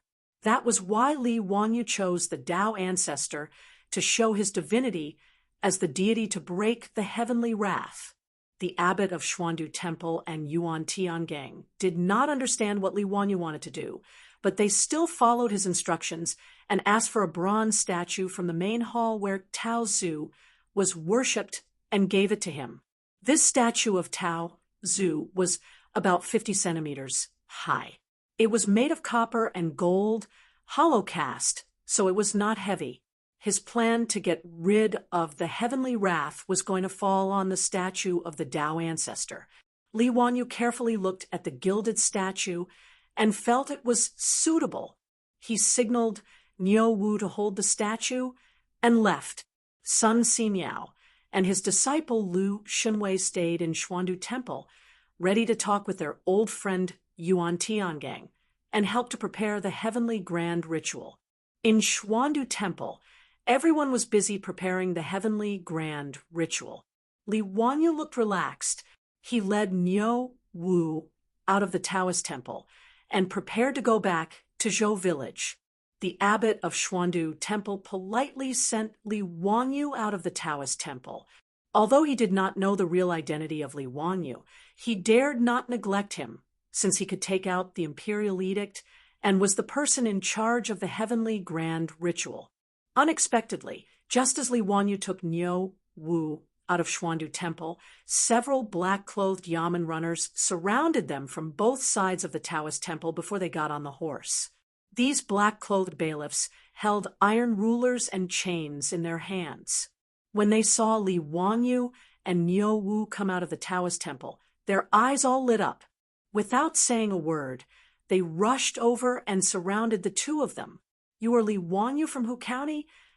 The leader of the group was a bailiff with a fierce face and a saber at his waist. He reeked of alcohol and staggered as he walked. He belched and shouted at Li Wanyu. Li Wanyu and Niu Wu were stunned. What was going on? Chapter 209. Li Wanyu vaguely guessed it, but he still cupped his hands politely to the head of the Yamen runners. "Officer, I am Li Wanyu from Hu County. What can I do for you?" The head of the Yamen runners burped and went forward to grab Li Wanyu's neck. He also shouted, "It's you. Damn it, we are drinking happily. Are you looking for trouble for us?" "Stop. What do you want to do?" the abbot of the Taoist temple exclaimed. Before the head of the Yamen runners could grab Li Wanyu, he was firmly held in the palm of a strong hand. The head of the Yamen runners struggled a few times, but could not break free. Niu Wu held the gilded bronze statue of Dao Zu with one hand and the arm of the head of the Yamen runners tightly with the other. "Officer, what do you mean by this?" Li Wanyu looked at the Yamen runners around them and asked unhurriedly. Chongren Square was under the jurisdiction of the county Yamen of Wanyan County in Chang'an. He had never dealt with Wanyan County, so he naturally did not know these Yamen runners. The head of the Yamen runners was obviously a little drunk, a mouthful of saliva with the smell of alcohol sprayed toward Li Wanyu and Niu Wu. "Boy, you committed a crime. Someone accused you of stealing other people's property. Cut the crap and go back to the county Yamen with me." "Stealing property? Officer, are you drunk? Whose property did I steal?" The abbot of Xuandu Temple was also angry. He reprimanded, "Head of the Yamen runners, are you crazy? Do you know where you are? How could Mr. Xiao Lang steal other people's property?" "What did you say, ox nose? You are the one who is crazy. Let me tell you, this is Wang."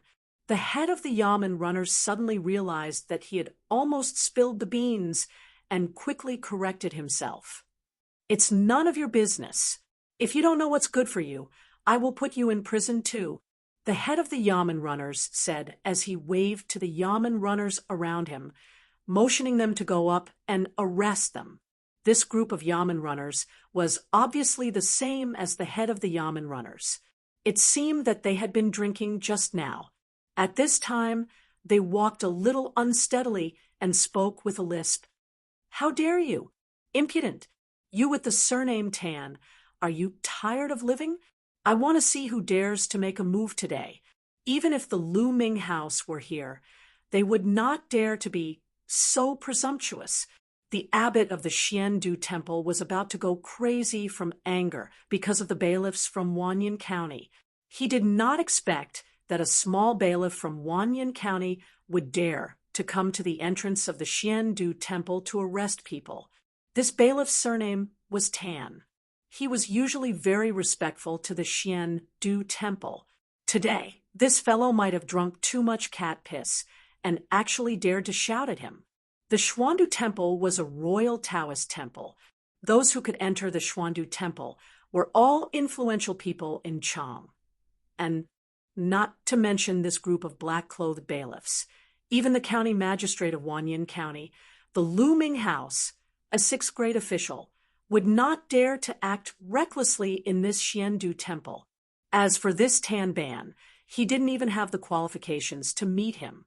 In the eyes of the abbot of Xiandu Temple, he was just an ant-like nobody.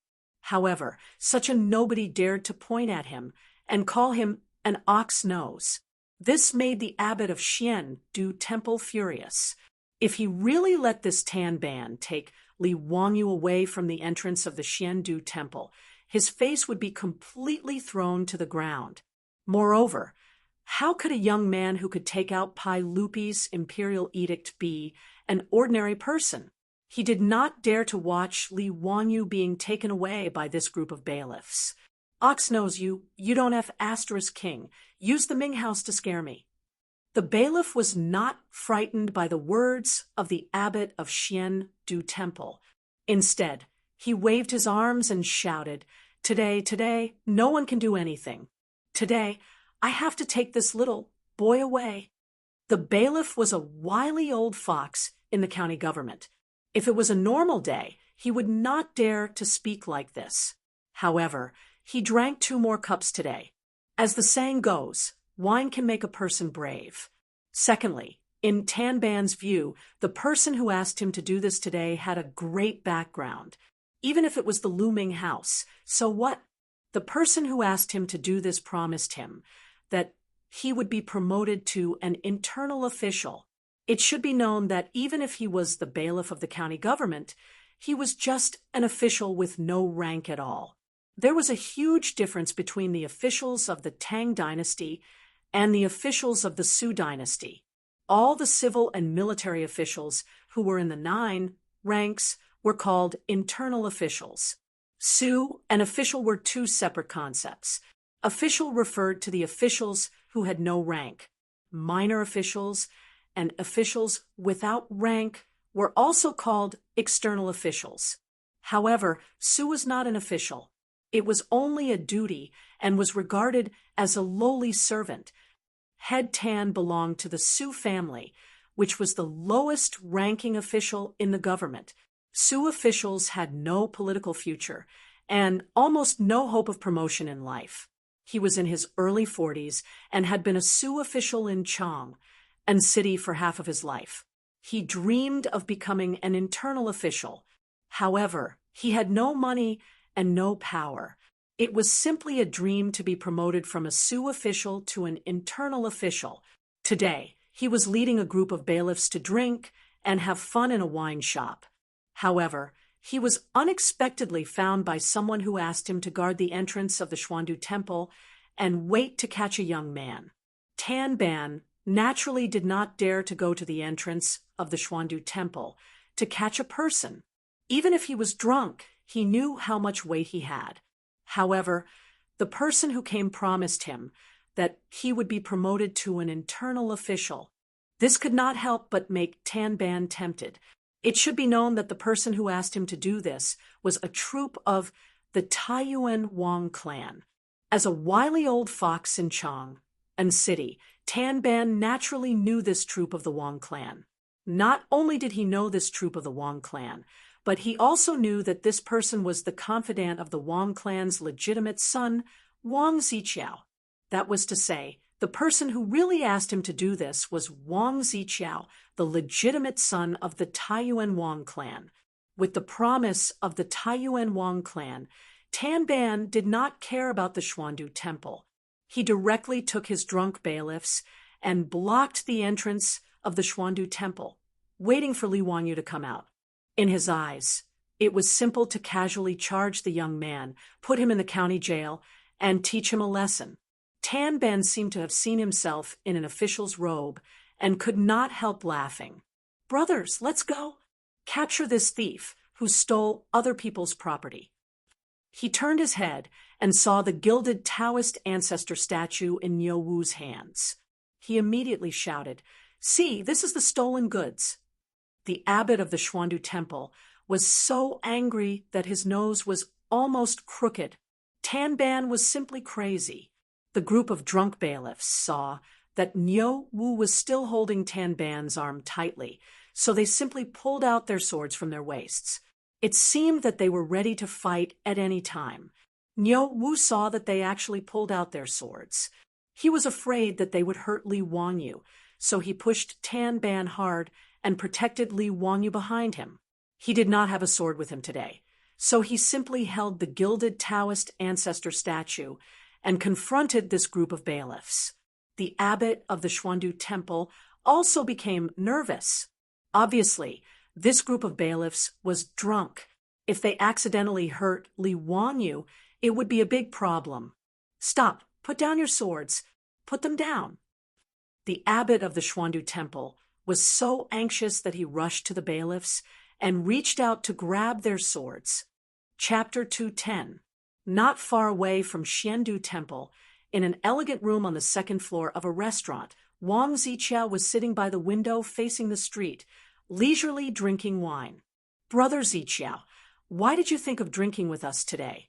Why did you choose this shabby restaurant? Let's go, let's drink at Peace Square." The door of the elegant room was pushed open from the outside, and Cui Daogu, Cui Hong, and Lu Xiang entered. "Haha, I invited you to watch a good show." "And what good show?" Lu Xiang asked in confusion. Wang Ziqiao proudly pointed outside the window. "Isn't that a good show?" The few of them moved to the window and looked in the direction that Wang Ziqiao was pointing. They saw the scene of Li Wangyu and Niu Wu being surrounded by bailiffs. "Ha, Brother Ziqiao, your hobby is really special. Just find someone to teach that Tian, Shi Lang a lesson, but you had to personally watch it." Cui Daogu smiled. "How did that kid end up in your hands?" It was fine if he didn't mention this matter, but when he did, Wang Ziqiao was filled with anger. "Humph, I was in a good mood today, and wanted to find a few scholars to accompany me to Xiandu to enjoy the flowers. In the end, I didn't expect to bump into this Tian Shi Lang in Xiandu Temple." Wang Ziqiao drank a cup of wine. "Naturally, I couldn't let him go just like that, so I told my family to find 10,000-year county bailiffs to teach this bastard a lesson." Cui Daogu clapped his hands. "Haha, he really walked right into the trap. This kid is unlucky." Wang Ziqiao spat. "Bah, I am even more unlucky. Today I even met Lu Quan and Kong Yingda, those two old things in Xiandu Temple. The few scholars that my family has high hopes for this year's spring examination offended those two old things. This young master could only harden his heart and give up on those pieces of trash. What a waste of this young master's efforts." His words caused Cui Daogu and the other two to look at each other and laugh. "Ha, Brother Ziqiao, you are really unlucky today. But it's fine. We'll teach that kid a lesson and vent your anger for you." The bailiff who blocked Li Wangyu was naturally found by Wang Ziqiao's own troops. As for the recommendation he promised, it was just a matter of a word. With Wang Ziqiao's face, it would be easier for him to get a lower 9th grade official position than drinking water. He ordered his own troops to find the bailiffs to deal with Li Wangyu.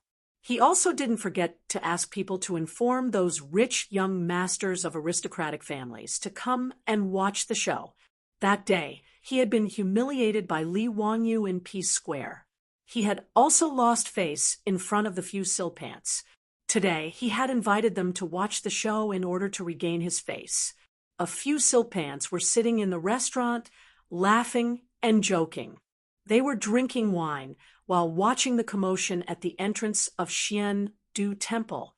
In front of the Xuandu Temple, the abbot rushed up and wanted to take away the blades in the hands of the bailiffs. However, he was kicked to the side by a drunk bailiff and fell to the ground. The young Taoist from the Taoist temple hurriedly ran forward and helped the abbot up. He glared angrily at the group of lawless yamen runners. "All of you, lock the two of them up. Take them back to the yamen." The drunk tan bailiff waved the blade in his hand and shouted at the bailiffs under him. He felt very good now. It was as if he wasn't wearing a black official's uniform, but a green official's uniform. "Lang Jun, what do we do now?" Niu Wu was somewhat nervous. He looked at the bailiffs who were waving their blades and rattling their iron chains. For a moment, he didn't know what to do. He wasn't afraid of the bailiffs, but he was worried that his Lang Jun would be injured. Even if he could defeat a few bailiffs, it would be difficult for him to protect Li Wangyu. Li Wangyu knew that there was no reason to reason with these drunk people. Even if he took out the goldfish talisman, now, these drunk bailiffs would probably not admit his identity. If he was cut by them like this, It would be a pity. Nyo Wu, put down the idol. Don't break it. I still have use for this idol. Let them lock it up and don't resist. Humph, I'd like to see how they will take it down after locking us up now. Nyo Wu nodded and gently put the idol aside. He didn't resist and let the bailiffs lock him up with iron chains. Seeing that the one-eyed strong man didn't resist, the bailiffs were relieved. This strong man was so burly, if he really made a scene, they were afraid that they would be beaten by him. Ha ha, lock that boy up for me too. Take away the idol too. It's evidence. Tan Bailiff laughed proudly when he saw that the situation was under control. The abbot of Xuandu Temple was angry and glared at Tan Bailiff. He also saw that this fellow was now very drunk. He even dared to beat and scold him. It was useless to say anything now. It was better to wait for revenge later. Xiaolang, I'll go with you to Wanyan County's Yamen. I also know Lu Ming House. I want to seek justice from him. I'm not done with them today. How dare a small bailiff be so arrogant? He was so angry that his face turned purple. He turned his head and told the little Taoist to go to Wanyan County's Yamen to find Lu Ming House. The farce at the gate of Xuandu Temple attracted many passers-by in Chongren Square. The crowd blocked the road in front of Xuandu Temple, and the scene was very chaotic. Make way, make way. What are you doing here? There was a shout from outside the crowd. Then several strong men pushed the crowd and squeezed in. Hey, are you from Wanyan County's Yamen? Why are you arresting people in front of Xuandu Temple? The person asked. Damn it, what I do has nothing to do with you. Get out of my way. Head Tan, who was feeling complacent, swayed his body and turned his head when he heard the question. He impatiently waved the knife in his hand and shouted, I'm handling a case. Stay away from me, or I'll arrest you too. Duty time, drunkenness, vulgar language. What kind of duty are you on? An old man separated the strong men in front of him and walked out from the crowd. Looking at Tan Bailiff, who reeked of alcohol, he frowned and reprimanded him. What kind of duty do I have? Do I need you to tell me? Bah, get out of my way. Tan Bailiff waved the knife in his hand and shouted, Old man, if you don't tell me the truth, I'll arrest you too. Tan Bailiff now felt that he was about to reach the peak of his life. Under the stimulation of alcohol, he didn't care who the person was. With the Wang clan of Taiyuan behind him, who was he afraid of in Chang'an City? Arrest me? The old man laughed when he heard the words. The abbot of Xuandu Temple recognized the person and was about to come forward to salute. The old man waved his hand to him and motioned him not to come over. Instead, he walked toward Tan Bailiff. Old man, get out of my way. Don't block the way. The thin old man walked in front of Tan Bailiff and suddenly reached out his right hand. He turned his wrist and grabbed Tan Bailiff's wrist. Then, with a twist, he grabbed the knife with his bare hand. Tan Bailiff's knife changed hands. You dare to grab my knife? Old man, you have guts. Tan Bailiff was shocked by the old man's sudden action for a while. Then he shouted, You're rebelling. You're rebelling. Are you trying to rebel? Arrest this old man for me. Chapter 211.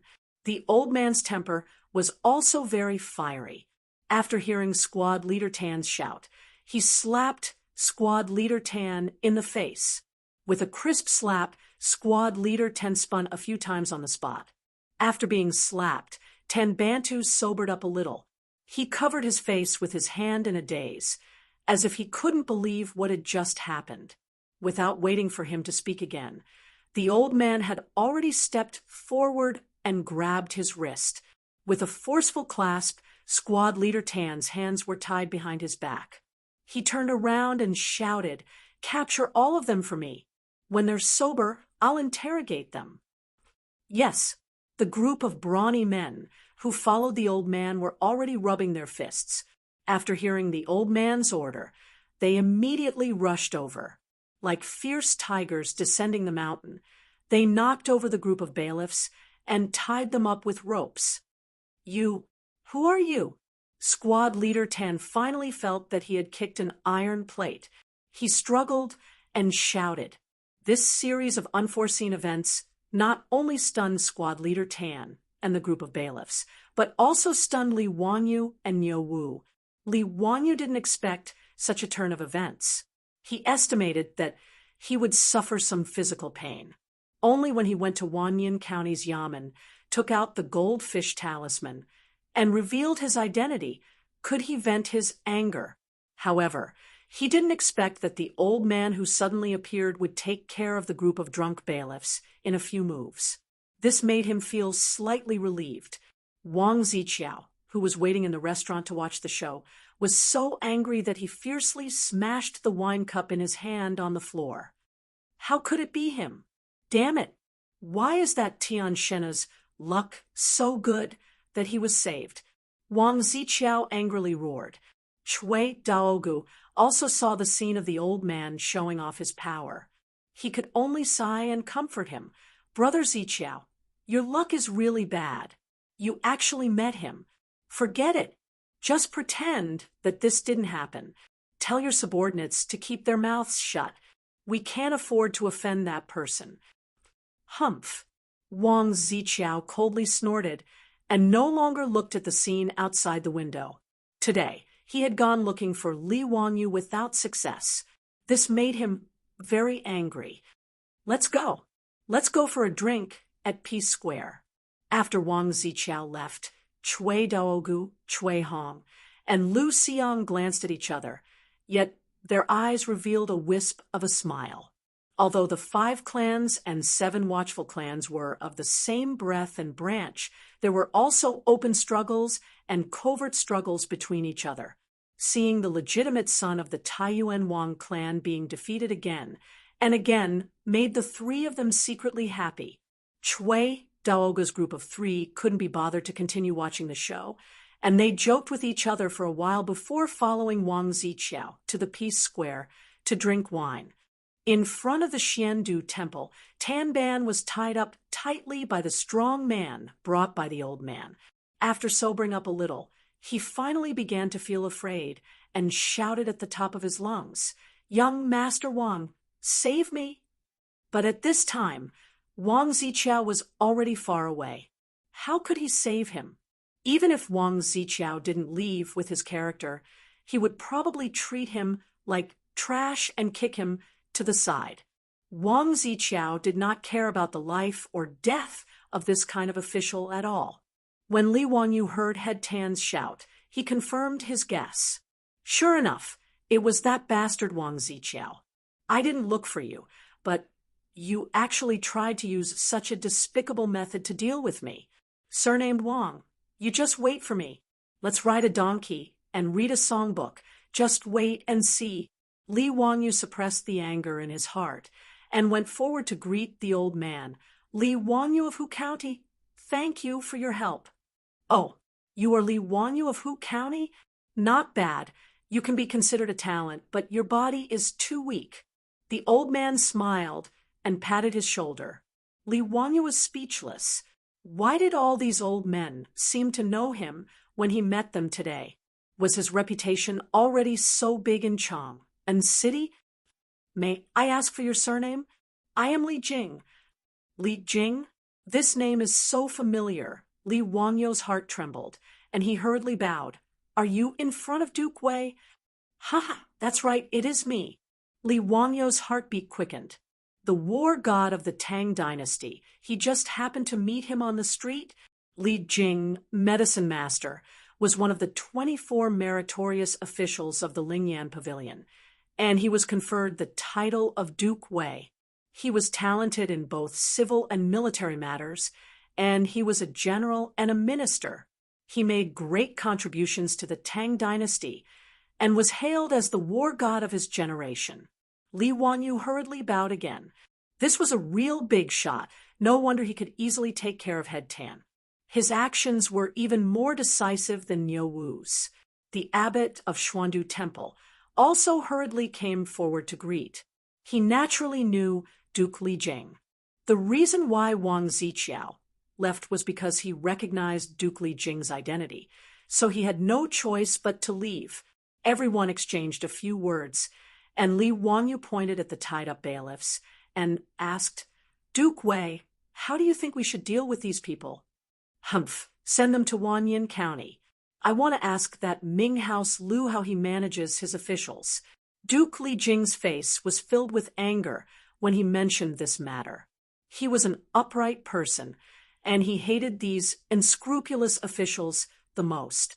He had already seen what happened just now clearly from outside the crowd.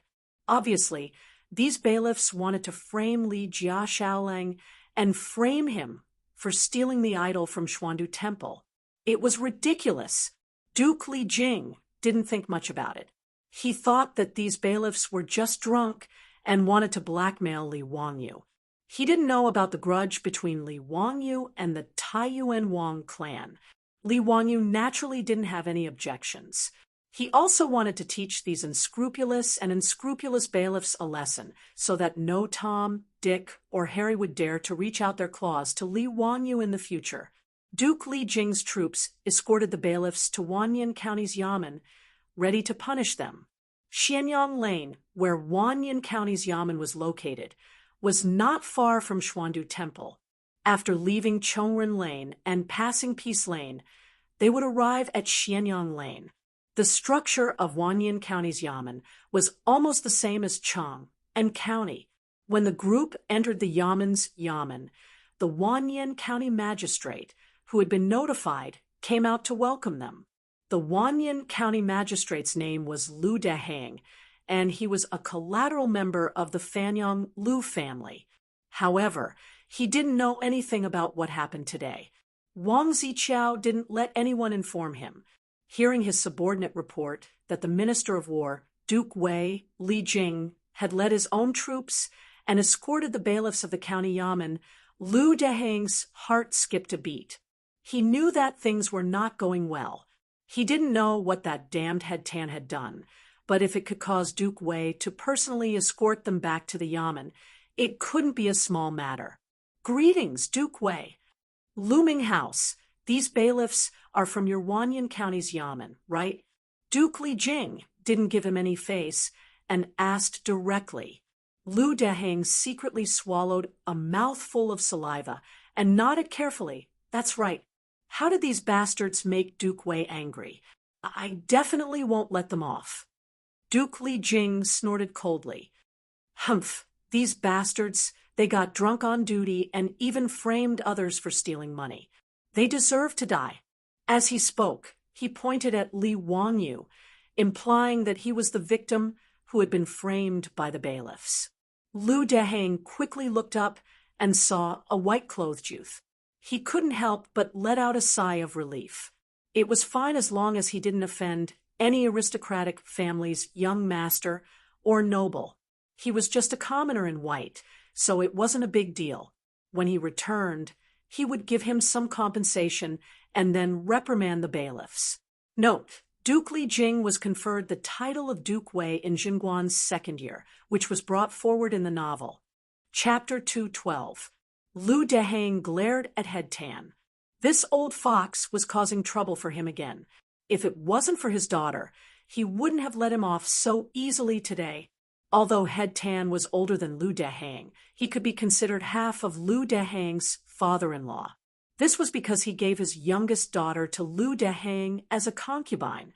Although a concubine wasn't considered a marriage in the Tang dynasty, Lu Dehang doted on little Miss Tan a lot, so he took care of Head Tan. Lu Dehang also knew that Head Tan wanted to become an internal official, but he was just the head of the bailiffs. He couldn't even be considered an external official, let alone an internal official. Therefore, he could only turn a blind eye to Head Tan's actions. As long as he didn't cause too much trouble, he would act as if he didn't see anything. Head Tan had worked in the county government for half his life, so he knew all the tricks in the county government. He had also used county magistrate Lu's name to gain a lot of benefits. In Lu Dehang's view, today's matter was just head Tan trying to blackmail someone and gain some benefits. He didn't expect to be so unlucky as to bump into Duke Wei and Li Jing. This wasn't the first time head Tan and the others had done something like this, so Lu Dehang didn't take it seriously. At most, he would throw the bailiffs into jail in front of Li Jing and release them after Li Jing left. In any case, Duke Wei couldn't possibly stay in the county government and wait for him to deal with them on the spot. This kind of thing was nothing more than dragging it out. After dragging it out for a while, everything would calm down. There was no way a noble like Duke Wei would care about such a trivial matter all the time. As for the victim's family, he would just give them some money. How could he dare to say anything about it? After making up his mind, Lu Dehang cupped his hands towards Li Jing and smiled apologetically. At the same time, he signaled the bailiffs to take head Tan and the others away. Duke Wei, it's all my fault for not being strict enough. It's my fault. I will definitely punish these bailiffs who neglected their duties and framed others. Li Jing did not feel that there was anything wrong with Lu Dehang's words. The reason why he had personally escorted these bailiffs to Wanyan County was to express his attitude. As for how to deal with them, it was naturally Lu Dehang's responsibility as the county magistrate. He would not exceed his authority. However, Li Wangyu understood the meaning behind County Magistrate Lu's words. Wasn't it obvious that he was going to raise it up high and put it down gently? What severe punishment? These empty words were meaningless. Seeing that the bailiffs were about to take head Tan and the others away, Li Wangyu hurriedly stopped them. Wait. What? This Mr. Xiaolang is not satisfied with the county's punishment? When Lu Dehang saw that Li Wangyu had stopped him, the smile on his face disappeared, and he asked with dissatisfaction. Li Wangyu did not mind his expression at all. He asked directly, Ming House, what is the punishment for stealing other people's property in the law of the Tang Dynasty? In the law of the Tang Dynasty, the punishment for robbers was still very severe. The law of the Tang Dynasty stipulates, if you steal and don't get money, you have to answer 50 times. 1 foot of cane is 60 times, 1 horse plus 1 class. If you steal 5 horses a year, 10 horses plus 1 class, 50 horses plus 1 class. Facing Li Wangyu's question, Lu Dehang did not answer. He only snorted, This county magistrate will make the decision for you. Step aside first. Even Li Jing could see that Lu Dehang was perfunctory in his answer. He said with dissatisfaction, Minghouse Lu, why don't you answer Xiaolang's question? This, hearing Li Jing's words, Lu Dehang had no choice but to answer honestly, if you steal and don't get money, you have to answer 50 times. Hearing him recite the law of the Tang Dynasty about robbers, Li Wangyu sneered and pointed at the gilded idol in Niu Wu's hands. The head of the class accused me of stealing this gilded idol. If it is true, how should I be punished? This idol was cast in copper and gilded in gold. Li Wangyu estimated that the price of this idol would not be lower than 100 strings of copper coins. Its value was obviously much higher than the value of 50 bolts of silk, according to the law of the Tang Dynasty. If this idol was really stolen by Li Wangyu, according to the law, he would be exiled 3,000 miles away and serve 3 years of hard labor. This, Lu Dehang did not know how to answer. He vaguely guessed why Li Wangyu asked such a question. Sure enough, without waiting for him to answer, Li Wangyu pointed at the stone tablet at the west end of the county magistrate's tunnel. The words false accusation plus 3 classes were engraved on it. Ming House, according to the law of the Tang Dynasty, false accusation plus 3 classes. Am I right? Since the head of the class accused me of stealing, shouldn't I be punished plus 3 classes? False accusation plus 3 classes meant that the punishment for falsely accusing others would be increased. As soon as Li Wanyu said this, Lu Dehang's face immediately became very ugly. The faces of the head of the class and the group of Yamen runners also turned ashen. Enough! This county magistrate will investigate this matter and give you an explanation. Lu Dehang did not want to talk to Li Wanyu anymore. Haha, what a good investigation. The facts are in front of us. What else does the Ming house need to investigate? Li Wanyu asked. Lu Dehang could not help but be annoyed. How could this white-clothed youth be so insensible? He flung his robe and said coldly, "What? Do I need a young man like you to teach me how to judge a case?" Li Jing did not say anything. He wanted to see how Li Wanyu, who was rumored to be extraordinarily intelligent and talented, would deal with this matter. Li Wanyu said, "Ming House, the law of the Tang dynasty states that those who falsely accuse others should sit opposite. Since the head of the class framed me for stealing, he should naturally sit opposite and be punished." Humph, this county magistrate knows. This county magistrate just said that he will investigate and give you justice. Xiaolang, don't push your luck and forget your identity. Lu Dehang intended to use his official power to suppress Li Wanyu, this insensible white-clothed youth, so that he could turn around and let go of the head of the class. But after he finished speaking, he saw Li Wanyu sneer. "My identity? If the Ming house did not mention it, I would have almost forgotten." He reached out and took out the goldfish talisman from his bosom and threw it directly to Lu Dehang. "My identity? Isn't this it? The Ming house will know when you see it." Lu Dehang caught the goldfish talisman and wanted to throw it to the ground without looking at it. Just as he was about to throw it, he inadvertently caught a glimpse of the golden object in his palm. He thought that Li Wanyu threw a gold ingot to him to bribe him. How could he accept the gold ingot in front of Li Jing, not to mention that he wanted to protect the head of the class, his cheap father-in-law? Just as he was about to reprimand Li Wanyu, his eyes fell on the golden object in his hand, and he could no longer pull them out. Goldfish talisman. You are the county magistrate of the founding county? What? Xiaolang, you have been conferred a title? Before Lu Dehang could react, Li Jing heard his words and hurriedly rushed forward. He snatched the goldfish talisman from his hand and looked at it carefully. County magistrate of the founding county, conferred a title of county magistrate. Li Jing looked up at Li Wanyu in disbelief. "Xiaolang, you are only 16 years old this year, right? The sage actually conferred a title to you?"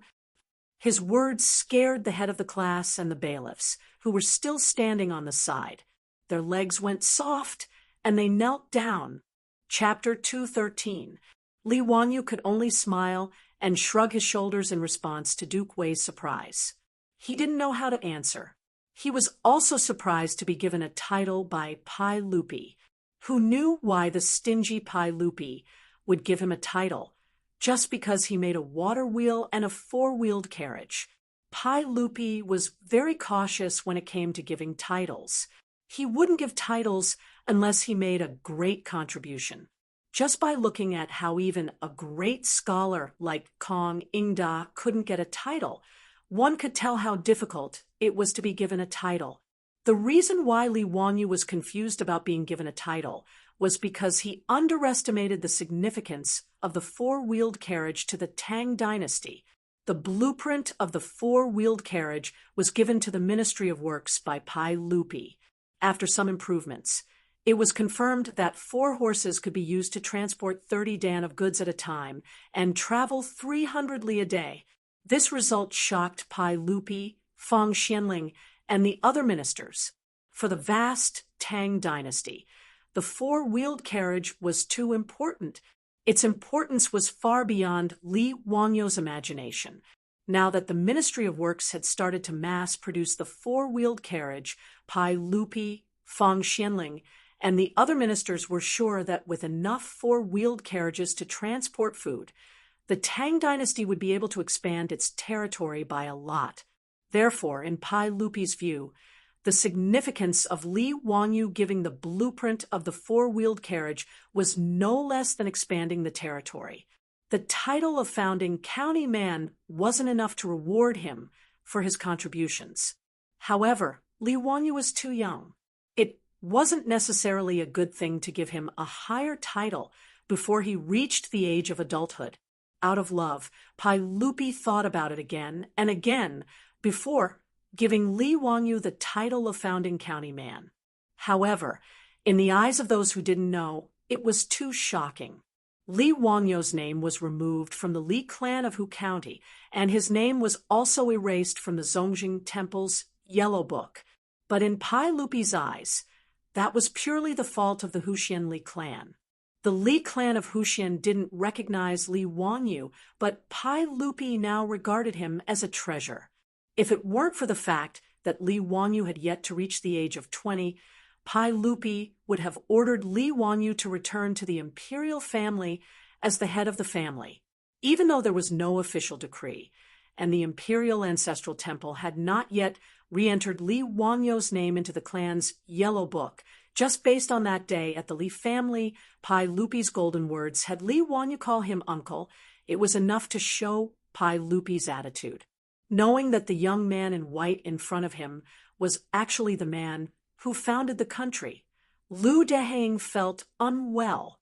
He hurriedly and respectfully bowed to Li Wanyu. This official didn't know the identity of the man from Huxian. Just now, this official was too presumptuous. Please don't take offense. Li Wanyu still couldn't get used to hearing his title. It was too *king unimpressive, okay? It was also an honorific title. Other people called him Duke of Wei, Duke of Lu. How domineering were they? Titles like Duke of Wei, Duke of Lu, how resounding were they? His title was Huxian.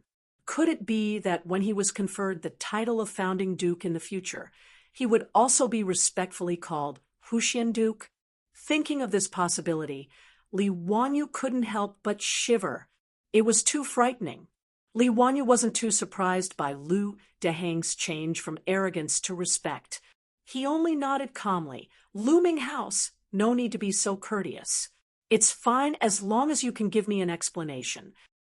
After saying this, he looked at Head Tan and the others kneeling on the ground and trembling. Looming house, let's start the trial now. I still have some matters to attend to in a while and need to go to the palace to seek an audience with the sage. I don't have much time to waste. Li Wangyu's words completely destroyed Lu Deheng's thoughts of protecting Head Tan. He could only helplessly make an inviting gesture to Li Jing and Li Wanyu and prepare to go to the main hall of the county yamen to start the trial.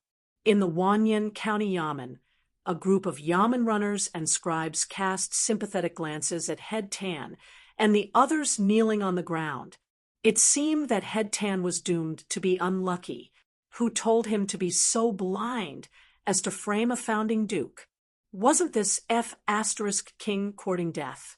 Just as the crowd was about to move to the hall of the county government, more than a dozen figures rushed in from outside the county government. They were yelling loudly, "Lu Deheng, get your ass out here right now. How dare you send people to capture us brothers? I'll skin you alive. Don't talk nonsense with them. Kill your way in and save Zio." The yamen runners of the Wanyan County Yamen didn't have time to stop them and were beaten to a pulp by the crowd that rushed into the county yamen. This sudden scene almost made Lu Deheng burst into tears. What kind of sin did he commit today? Li Jing, Duke of Wei, personally came to escort the yamen runners who committed the crime, and the victim was actually a founding duke. This was enough to give him a headache. Now, the county yamen has been invaded. What are you trying to do? Did they really take bean buns and not dry food? Did they not take him, a 6th-grade county magistrate, as a cadre? Lu Deheng's anger rose in his heart. He opened his mouth, and wanted to call the Yamen runners to arrest these people. But when he saw the people who had rushed into the county Yamen, the anger that had just surged in his heart was immediately extinguished by him.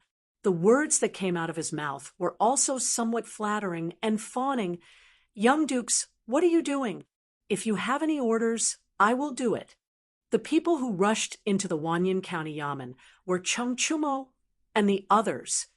"Bastards, you Yamen runners of the Wanyan County actually dare to capture my brother.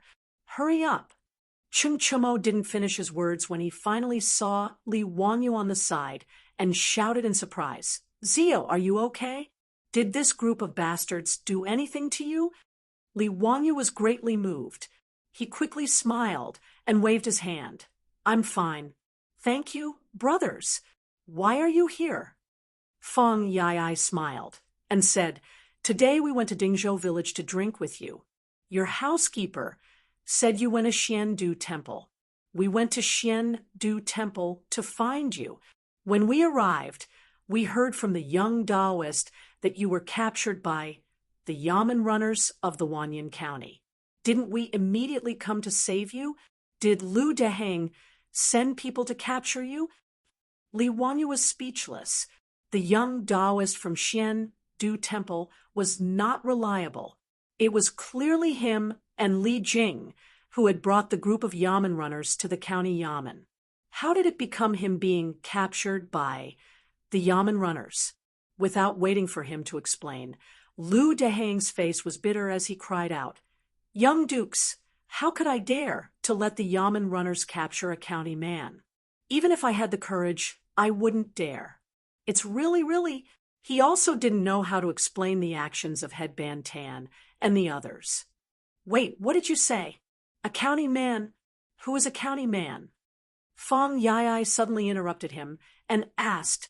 Chung Chumo and the others also looked at each other. How come there was another county man? In Chang, a city they had never heard of this title of Baron of Founding County. Lu Deheng's face was full of surprise, and he couldn't help but look at Li Wanyu. Before he could explain, Li Wanyu rubbed his nose and said embarrassedly, "He, brothers, I am a county man." "What? Ziyu, you were conferred a title?" "Brother, this is not a joke. When were you conferred a title? Why is there no news from the court? County?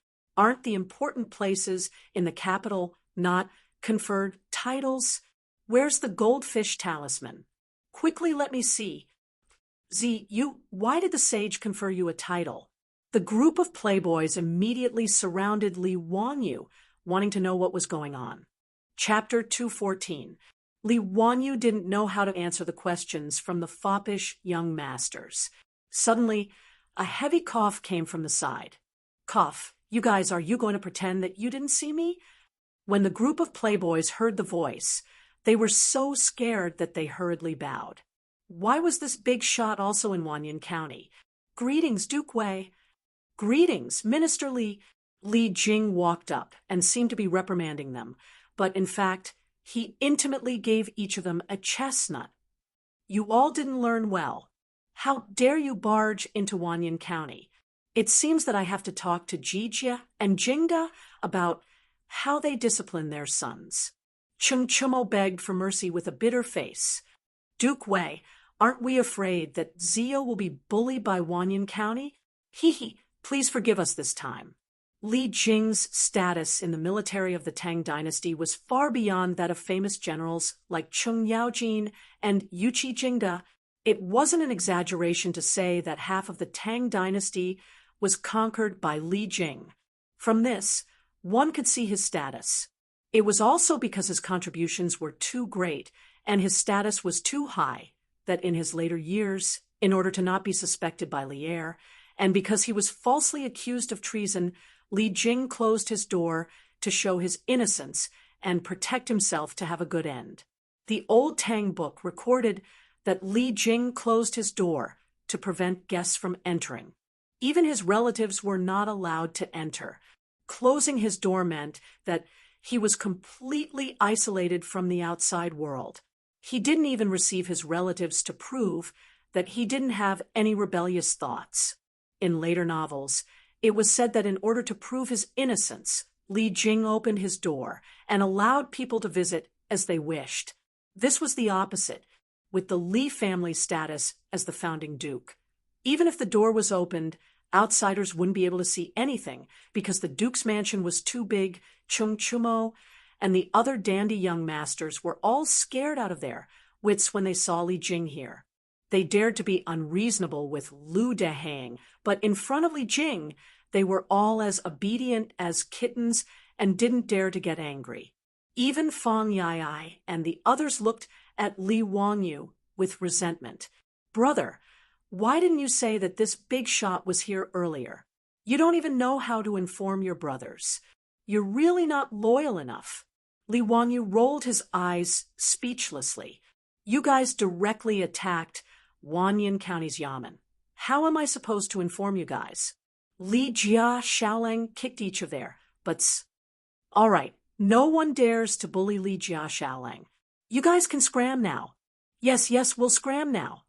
Chung Chumo and the others felt as if they had been granted amnesty and quickly ran out.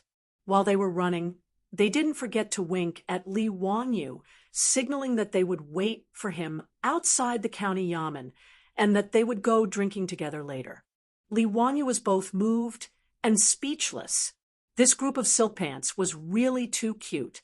After the debauches left Wanyan County's yamen, Lu Dehang looked at the yamen runners who had been beaten black and blue by the debauches. He wanted to cry, but had no tears. This matter had yet to be resolved, and he did not dare to find trouble with those silk pants because of this matter.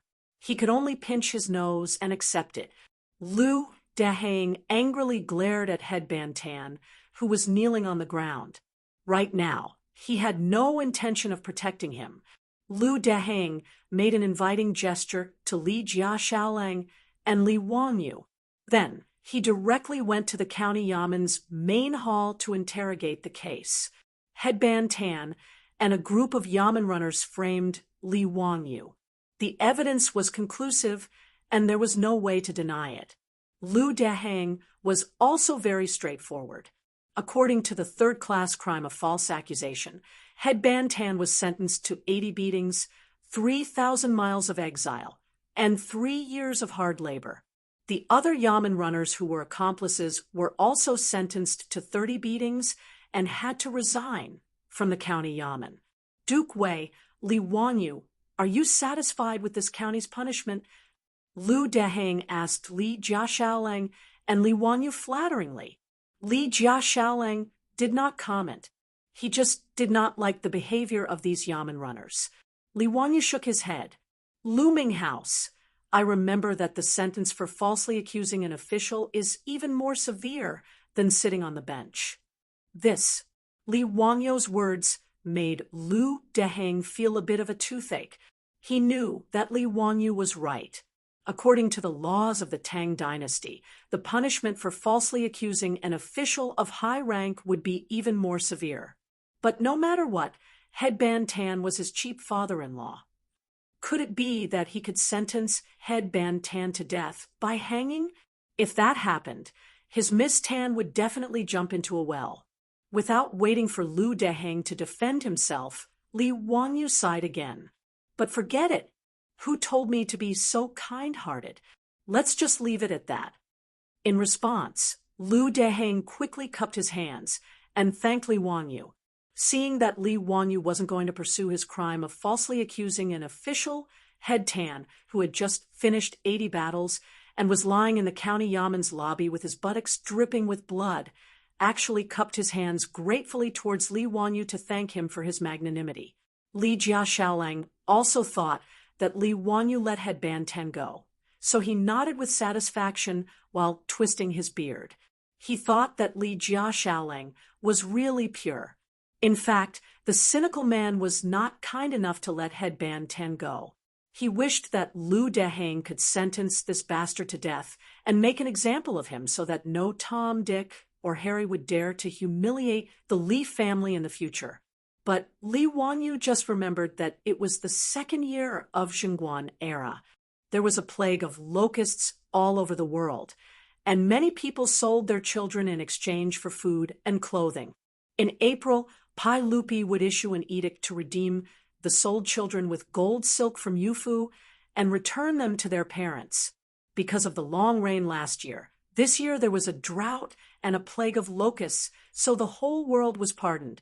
As the name implied, the whole world was pardoned for all criminals in the world. The mistakes they had made before would be forgiven and written off.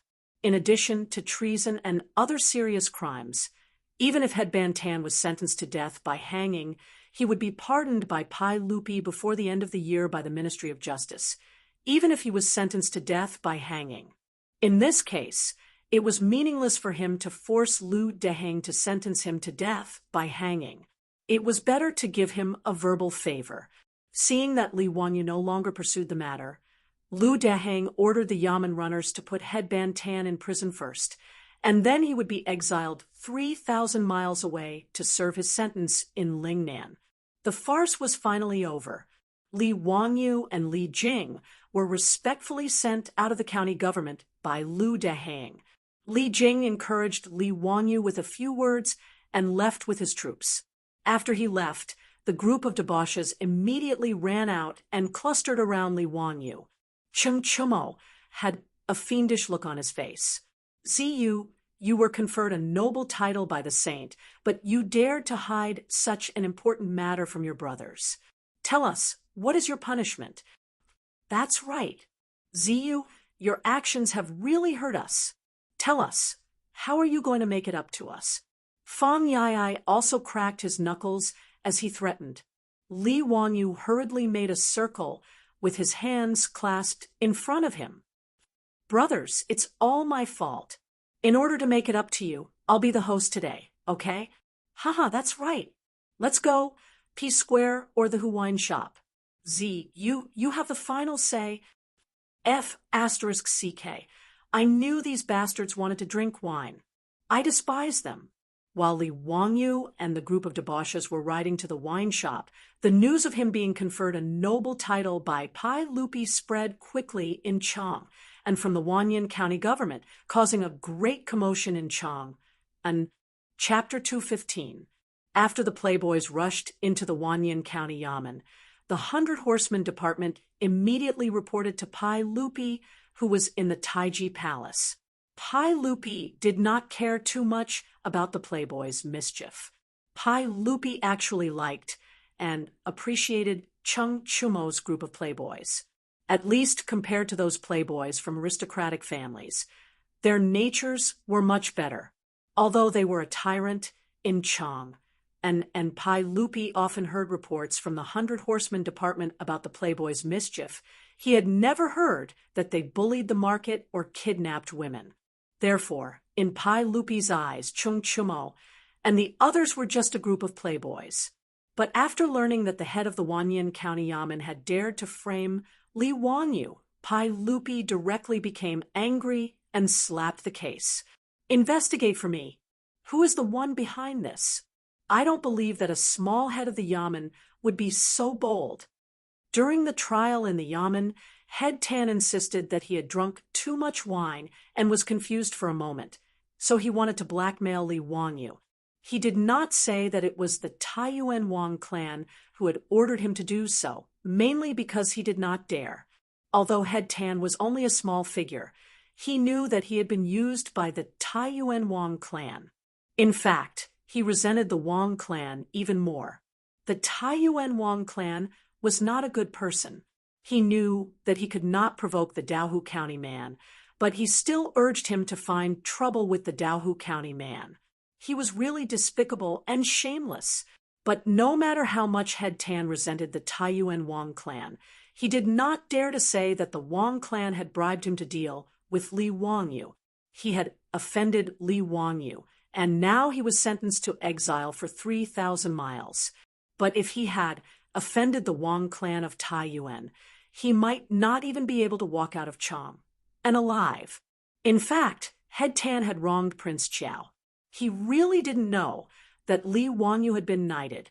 Otherwise, he wouldn't have used such an inferior method to frame Li Wanyu. Although Head Tan didn't expose Wang Ziqiao, the 100 Horsemen Department still investigated the matter thoroughly. When Pai Lupi found out that it was the eldest son of the Taiyuan Wang clan, Wang Ziqiao, who was causing trouble behind his back, he couldn't help but laugh in anger. Sure enough, the 5 surnames and 7 looks did not put the royal family of Li Tang in their eyes at all. He even wanted to bully his nephew after giving him a hard time in the imperial court. Good, very good. Pai Lupi, who was also a cynical man, didn't flare up on the spot. Instead, he recorded a score for the Taiyuan Wang clan in his little black book. At this time, Wang Ziqiao, Chui Daogu, and the others were still drinking and having fun in the brothel of Pinkong Square.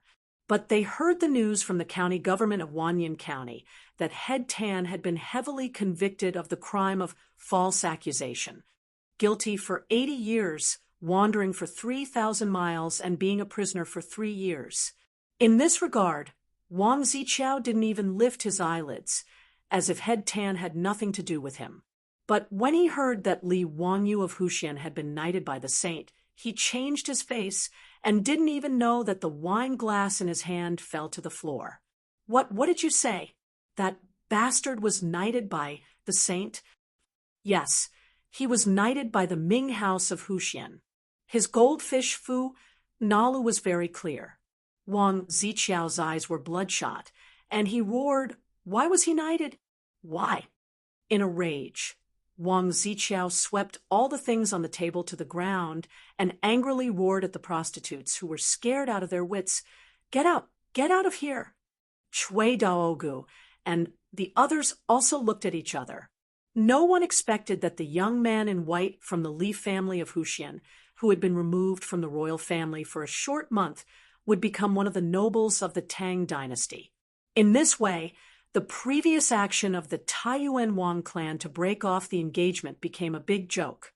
Such a talent was actually forced by them to force the Li family to break off the engagement and offer nearly 200 taels of gold. This was simply a stupid action of picking up sesame seeds and throwing away watermelons. Naturally, they were too lazy to comfort the furious Wang Ziqiao.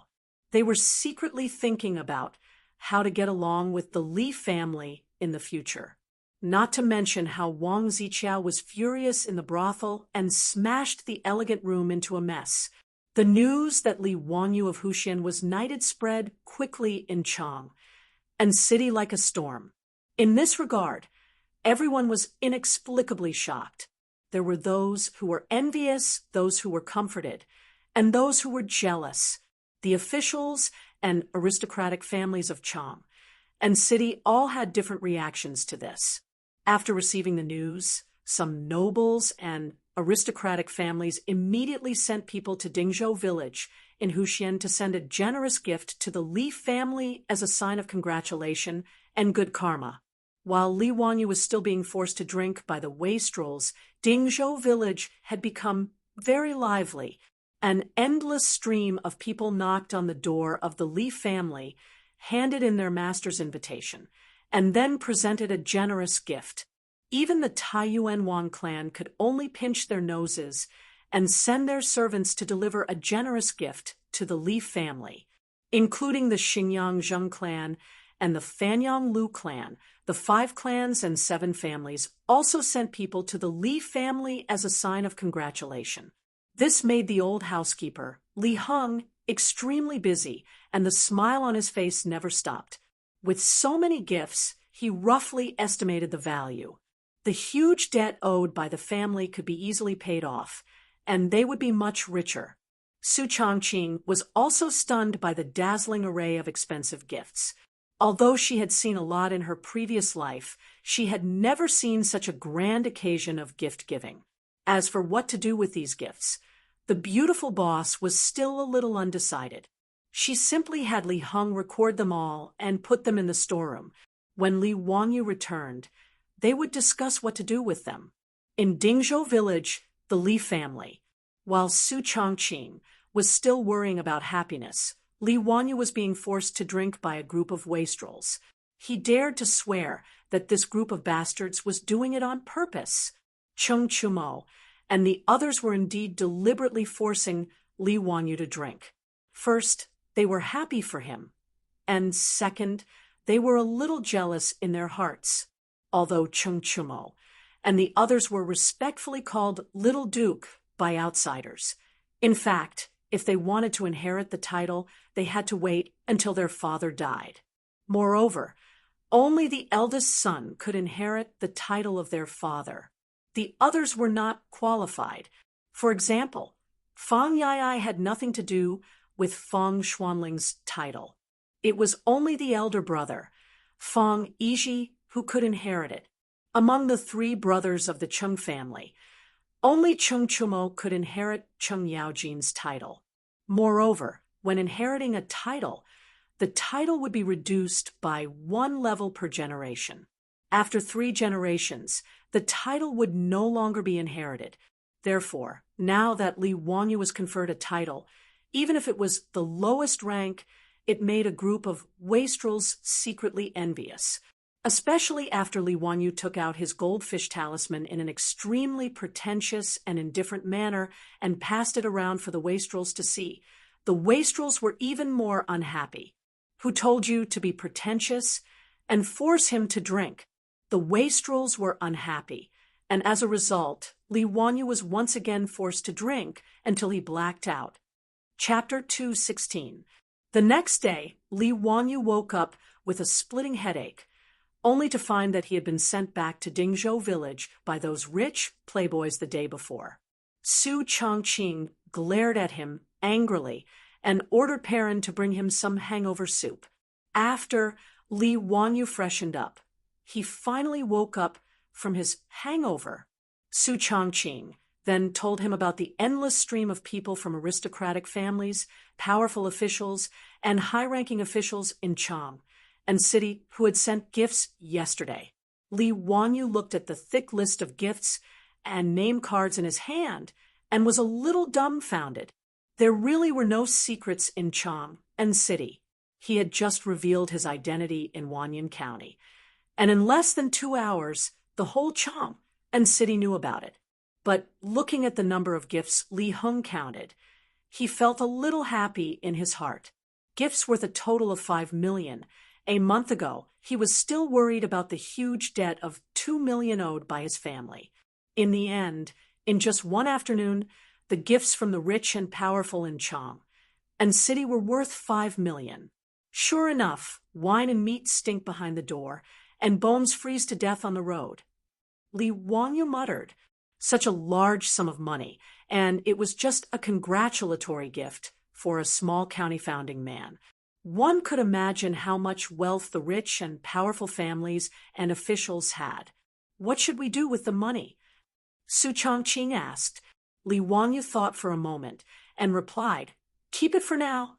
If we can cooperate with Li Shimin this show, we'll send an edict to eliminate the locusts as soon as possible. If Guanzhong Road doesn't become a famine, we can use the money to set up a brewery or something. Don't you want to pay back the money first? Hey, it's still early anyway. We'll owe it first. Li Wanyu was not in a hurry to pay back the money. After all, he was now knighted. How could Yang Quan ask him to pay back the money? Besides, he had agreed with Yang Quan that he would pay back the money in a year. Why should he pay back the money so early? Su Chongqing rolled his beautiful eyes and said, you're bullying others. Yang Quan is an honest person. How can you call that bullying? We trust each other. Li Wanyu said angrily. Besides, that Yang Quan is an honest person. Humph, he has set me up many times, but I don't see how honest he is. He's not at all comparable to his teacher, Yu Shernan. That's the real Ernest Senior. Are you going to return Yu Shernan's 1 million yuan? Su Chongqing rolled his eyes. Yes, this must be returned. When I go back, tell Li Heng to prepare the gold for me. When I go to Chang and city, I will visit Yu Shernan. Su Chongqing nodded. Then he suddenly thought of something and asked, by the way, Wang Yu, why are the currencies of the Tang dynasty gold and copper coins? What about silver? Is there no silver in the Tang Dynasty? She had not noticed this before, but when she looked at the gift list yesterday, she found that the gifts were all gold, jewels, silk, and satin, but no one sent any money, which made her curious. Li Wangyu patted his forehead. He remembered that he had not told her about this before, so he explained it casually. It turned out that silver was not a legal currency in the Tang dynasty. Its main purpose was to make all kinds of jewelry, utensils, and pay taxes. In the Tang dynasty, the provinces and counties would convert the taxes into silver and send it to the capital. The status of silver in the Tang dynasty was similar to that in modern society. It was valuable but could not be used as a currency. You couldn't take an ingot of silver to shop in modern times, could you? You would be driven out. Therefore, in the Tang dynasty, only copper coins were recognized as a currency. Gold as a substitute for large payments was naturally accepted and recognized. After Li Wangyu's explanation, Su Chongqing suddenly realized that he had been deceived by the unscrupulous TV scriptwriter of the future. The two of them discussed the financial arrangements of the family, and then Li Wangyu remembered that he had not done the business. He hurriedly called Niu Wu and asked him if he had brought back the statue of the Tao ancestor. Of course, Niu Wu would not forget to bring the statue, although he did not understand why his Lang Jun wanted it. After asking Niu Wu to bring the statue of the Tao ancestor, Li Wangyu took Su Chongqing and ran to the study in the backyard with the statue. After instructing that no one was to disturb them, Li Wangyu and Su Chongqing stayed in the study mysteriously for the entire morning, which made Li Heng, Aphrodite, and Perrin very curious. It was not until noon that the door of the study in the backyard finally opened, and Li Wangyu came out with a sneaky smile on his face. After lunch, Li Wangyu hurried to Chang, and again with Niu Wu. He first went to the Xuandu Temple to confirm the preparation of the Heavenly Grand ritual with Yuan Tiangang and the abbot of the Xuandu Temple. After they discussed for a while, Li Wangyu confirmed that there was no problem with the Heavenly Grand ritual held in 2 days at the Taiji Palace, and then went to the Taiji Palace to see Pai Lupi. It was the first time Li Wangyu entered the Taiji Palace.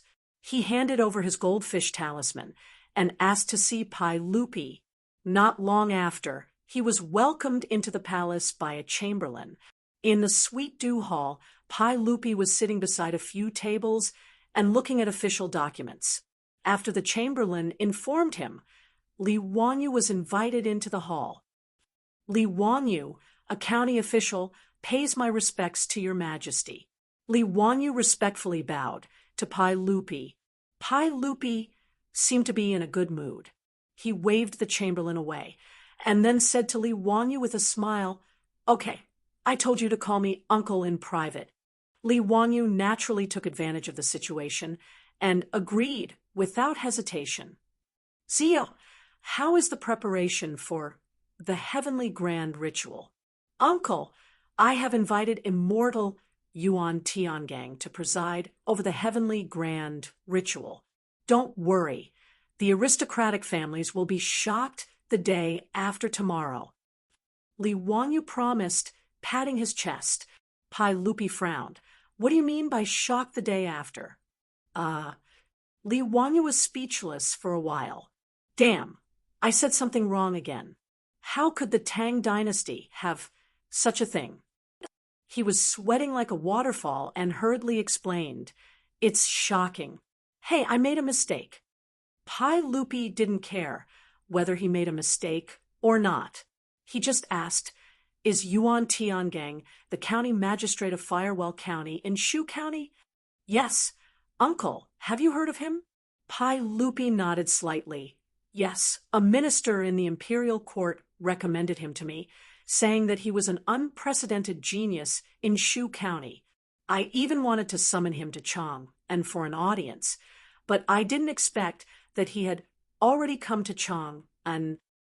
Hey, it's the old immortal son Simiao who recommended him.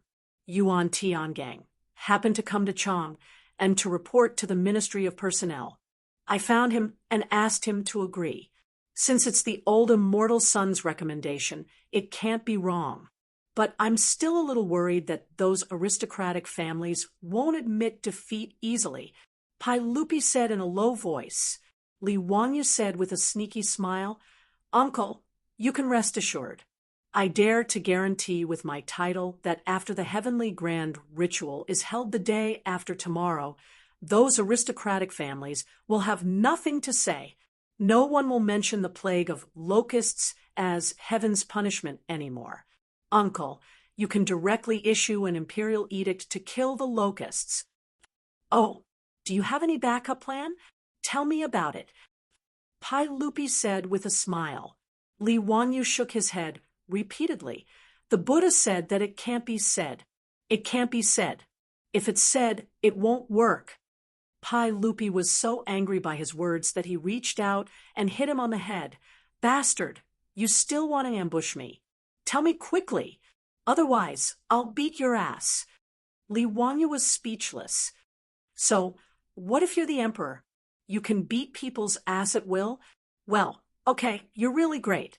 I can't afford to offend you. Chapter 217. Li Wanyu had no choice but to tell Pai Lupi his revised plan. Pai Lupi was also stunned. Let the Tao ancestor show his power at the heavenly grand ritual, break the divine punishment with his own mouth? Wasn't this nonsense? Pai Lupi stared and was about to get angry. Li Wanyu was full of nonsense. How could he do such a thing? Although Pai Lupi respected Laozi as his ancestor and claimed to be the emperor, he did not believe that his ancestor could show his power in front of civil and military officials at the heavenly grand ritual. Even the most devout Taoist believer would not believe Li Wanyu's words. He was simply playing with him, the emperor of the Tang dynasty, like a fool. Seeing that Pai Lupi was about to get angry, Li Wanyu hurriedly explained, Uncle, what I said is all true. I certainly have a way to let the Tao ancestor show his power. I dare to guarantee with my head that if the Tao ancestor can't show his power in the heavenly grand ritual, you can take my head and kick it like a ball. He blurted it out because he was in a hurry. The key was that he could not explain to Pai Lupi how he could make the Tao ancestor show his power. So he could only swear like this. Seeing that Li Wanyu was so sure, Pai Lupi was a little surprised. Zio, this is not a joke. Are you really sure? Uncle, I wouldn't dare to joke around with the people of the world. What method do you have to make the Tao ancestor show his power? Pai Lupi asked. Li Wanyu shook his head repeatedly. He could not say this even if he was beaten to death. Uncle, don't ask. It's really inconvenient for me to say. I can only promise you that the Tao ancestor will show his power in the heavenly grand ritual and break the divine punishment. Pai Lupi stood up and paced back and forth in the hall. After a moment of hesitation, he finally slapped Li Wanyu on the shoulder and laughed heartily. Good. Since you're so sure, Uncle will believe you this time. Ha! Even a brat like you dares to make a bet. Do you think I would be afraid of those aristocratic families? The day after tomorrow, we will teach those bastards a lesson. Hee, that's for sure. Uncle is invincible, the sacred lord of the Tang dynasty. You're a man of culture and martial virtue. You'll last for thousands of years and unify the Jianghu. Li Wanyu flattered Pai Lupi as the sacred lord of the moon cult. Pai Lupi didn't know whether to laugh or cry at his words. Zio, what nonsense are you talking about? Don't say such nonsense in the future. Li Wanyu rubbed his nose and laughed awkwardly. He seemed to have gone overboard with his boasting. Since Pai Lupi chose to believe in Li Wanyu, he did not continue to ask about his secret, which made Li Wanyu feel relieved. He was really afraid that Pai Lupi would insist on asking, and then he really wouldn't know how to explain it. After Pai Lupi asked him about the arrangement of the heavenly grand ritual, Li Wanyu was ready to leave. Uncle, if there's nothing else, I'll take my leave first. Pai Lupi looked at him with a faint smile. Sio, don't be in a hurry. It's your first time entering the palace. Did you forget something? Li Wanyu was puzzled. What did he forget? Did he have to give Pai Lupi a gift when he entered the Taiji Palace? While he was at a loss, Pai Lupi pointed in the direction of the harem. Sio, as a junior of the Leaf family, shouldn't you pay respects to the Empress after entering the palace? Don't forget, you young members of the imperial family are under the Empress's jurisdiction. Li Wanyu sweated profusely. He had completely forgotten this. All of Pai Lupi's children, whether they were born by Empress Zhongsun or not, were taught and managed by Empress Zhongsun. For young members of the imperial family, like Li Wanyu, before the ceremony, Empress Zhongsun was nominally responsible for the education and management of them. However, Empress Zhongsun didn't have time to teach so many young members of the imperial family. She couldn't even manage Pai Lupi's children, so this was only nominally. Li Wanyu hadn't recovered his status as a member of the imperial family. So how could he think of paying respects to Empress Zhongsun? He smiled embarrassedly. Uncle, I've been expelled from the imperial family by the Li clan of Huxian. It's not proper for me to pay respects to the Empress now. Get lost. Don't talk nonsense. It's the Empress who wants to see you. In response to Li Wanyu's pretentiousness, Pai Lupi kicked him in the butt. Come, take Huxian to Lizhen Palace to see the Empress. Li Wanyu was speechless. He rubbed his sore, but bowed to Pai Lupi and left with the palace servants. He felt a bit strange. Why did Empress Zhongsun summon him? Was it because of the carriage business? Shouldn't he be talking to his beautiful superior? Nowadays, Su Chongqing was a frequent visitor to Taiji Palace. He often went in and out of the palace to teach Empress Zhongsun and concubine Yang yoga. According to Su Chongqing, there were more and more concubines practicing yoga with Empress Zhongsun in Taiji Palace. His beautiful superior looked like the #1 yoga instructor of the Tang dynasty. Lizhen Palace, where Empress Zhongsun lived, was actually not part of the harem, but part of the East Palace. The current crown prince of the East Palace, Li Chengqian, was only 9 years old. Although he was the crown prince, he was still a brat and couldn't leave Empress Zhongsun's care. Therefore, it wasn't surprising that Empress Zhongsun set up her palace in the East Palace. In this way, it was much more convenient for Li Wanyu to go to Lizhen Palace to see Empress Zhongsun. Although he hadn't reached the age of 20, he was still a man.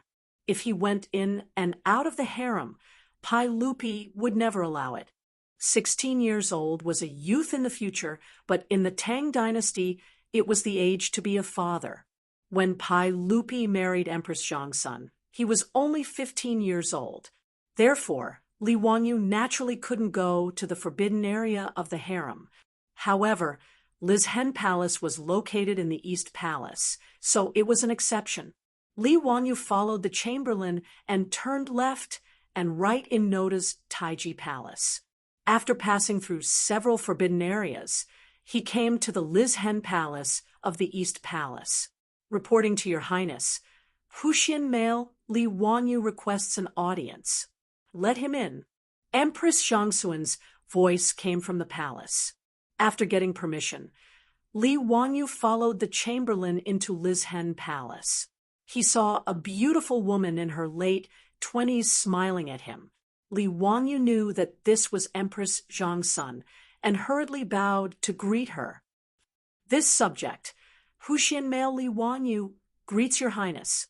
Li Wanyu noticed that Empress Zhongsun was pregnant and immediately realized that the baby in her belly was the next emperor of the Tang dynasty, Emperor Gaozong of the Tang dynasty, Li Ji. Empress Zhongsun had already given birth to 2 sons and 1 daughter for Pai Lupi. They were crowned Prince Li Chengqian, Prince Yu Li Tai, and Princess Royal Li Lizzie. In addition to Li Ji, who was still in her belly, Li Mingda, and Xinqing Princess. Empress Zhongsun had given birth to a total of 3 sons and 4 daughters for Pai Lupi. Li Wanyu could only secretly criticize Pai Lupi's powerful ability to sow seeds. It was really too powerful. All right, you already called Erlang uncle. Why are you still calling me Your Highness? In the future, Zio, you can also call me Aunt in private. Empress Zhongsun smiled. Li Wanyu naturally nodded. Yes, and please accept this nephew's bow. This guy's skin was definitely thick enough. Before he transmigrated, he wasn't much younger than Pai Lupi and Empress Zhongsun. Now, he called them uncle and aunt without a trace of embarrassment or awkwardness. Chapter 218. Empress Zhongsun nodded with satisfaction. However, what she said almost made Li Wanyu stumble. Actually, it wasn't me who was looking for you. It was Changle who was looking for you. Changle wants to see her brother very much and wants you to play with her. Wanyu, are you willing? Li Wanyu was so shocked by Empress Zhongsun's words that he could not close his mouth for a long time. Nanny? Princess Changle? Wasn't Princess Changle a little girl who had just turned 7 years old? Empress Zhongsun summoned him to Li Main Hall just to play with a little girl who was in the 1st or 2nd grade of primary school. You guys really don't treat bean buns as dry rations. Li Wanyu snorted coldly.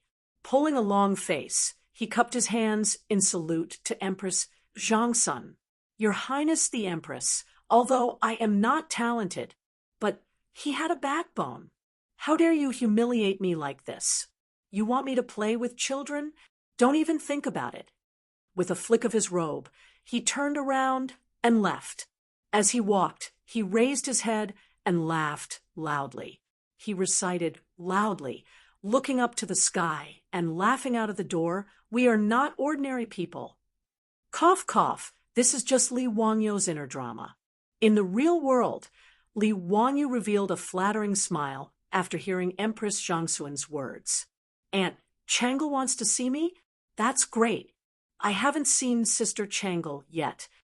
Empress Zhongsun said with a smile in her eyes, Is it too much to trouble a county man like you to play with Changle? No, Annie, what are you talking about? It's my honor to play with you. Li Wanyu shamelessly betrayed himself, but his heart was bleeding.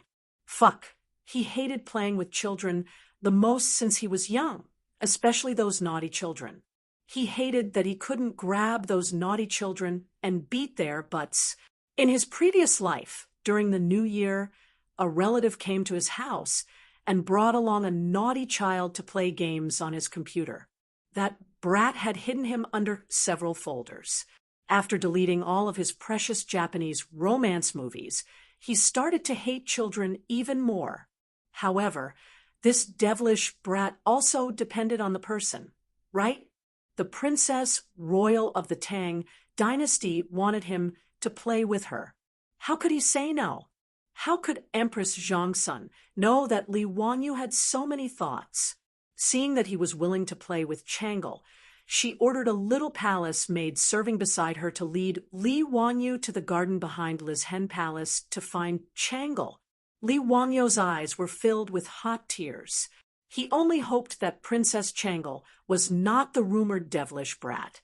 After bowing deeply to Empress Zhongsun, Li Wanyu could only helplessly follow the little palace maid to the garden. If Li Wanyu had eyes in the back of his head, he would be able to see the irrepressible smile on Empress Zhongsun's face after he turned and left. Along the way, Li Wanyu noticed that the little palace maid who led the way raised her eyes to peek at him from time to time.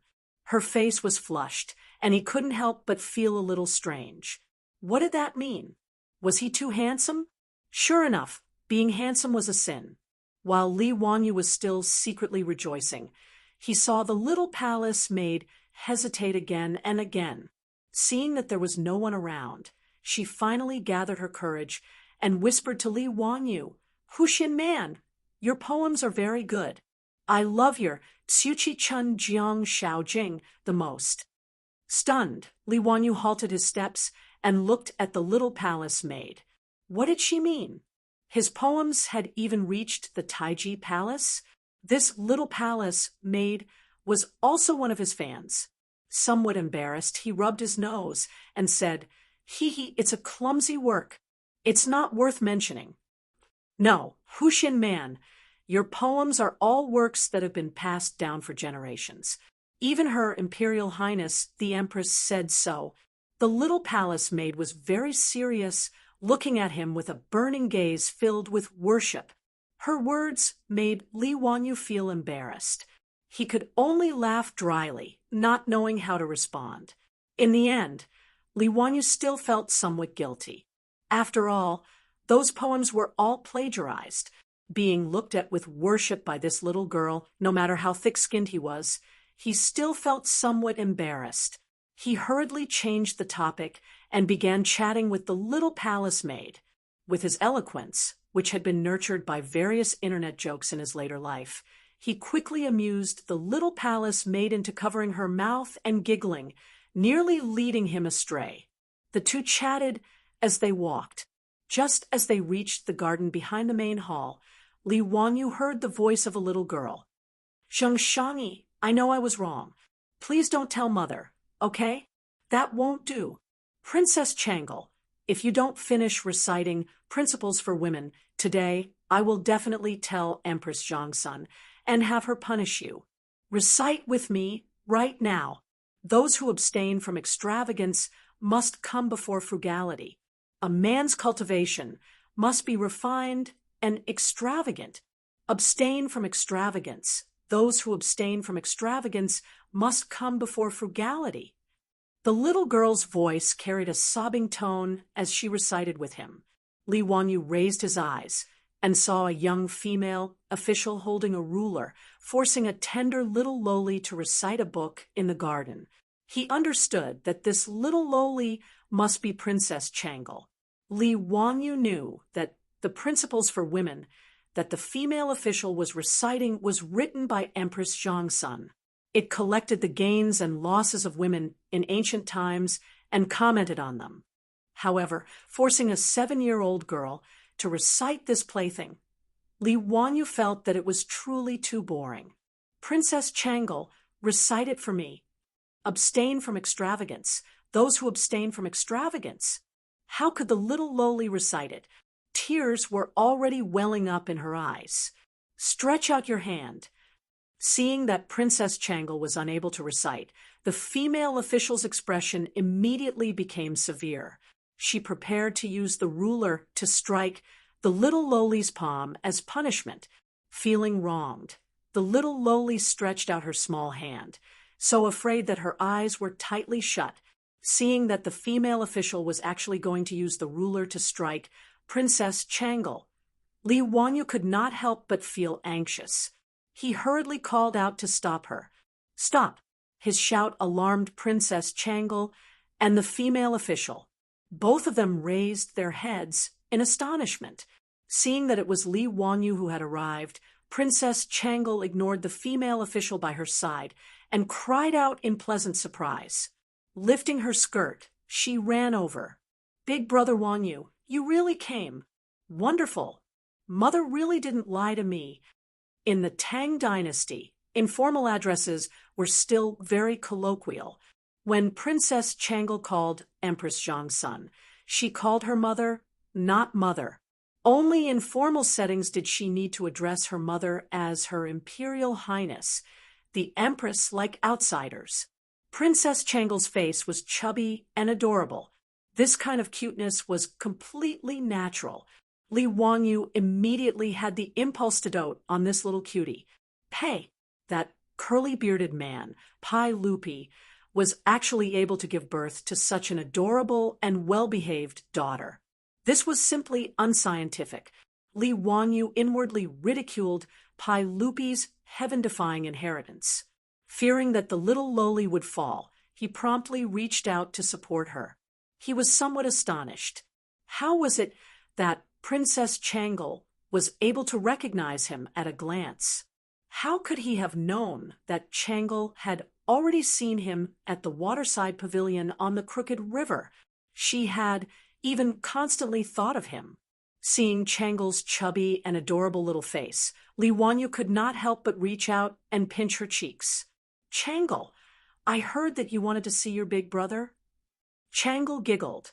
Before she could open her mouth to speak, she heard an ear-piercing shriek from her side. "Impudent! Release your filthy hands. To dare touch Princess Changle, how many heads do you have to chop off?" Li Wanyu frowned and raised his head to look. It was that female official, glaring at him with a face full of anger. It was as if Li Wanyu had done something disgraceful. Without waiting for Li Wanyu to speak, the female official pointed at his nose and angrily rebuked him. Chapter 219. Who are you? You actually dare to barge into Nirvana Palace Hall and disturb the princess's studies. You even dare to take liberties with the princess. Someone come quickly. Arrest this madman.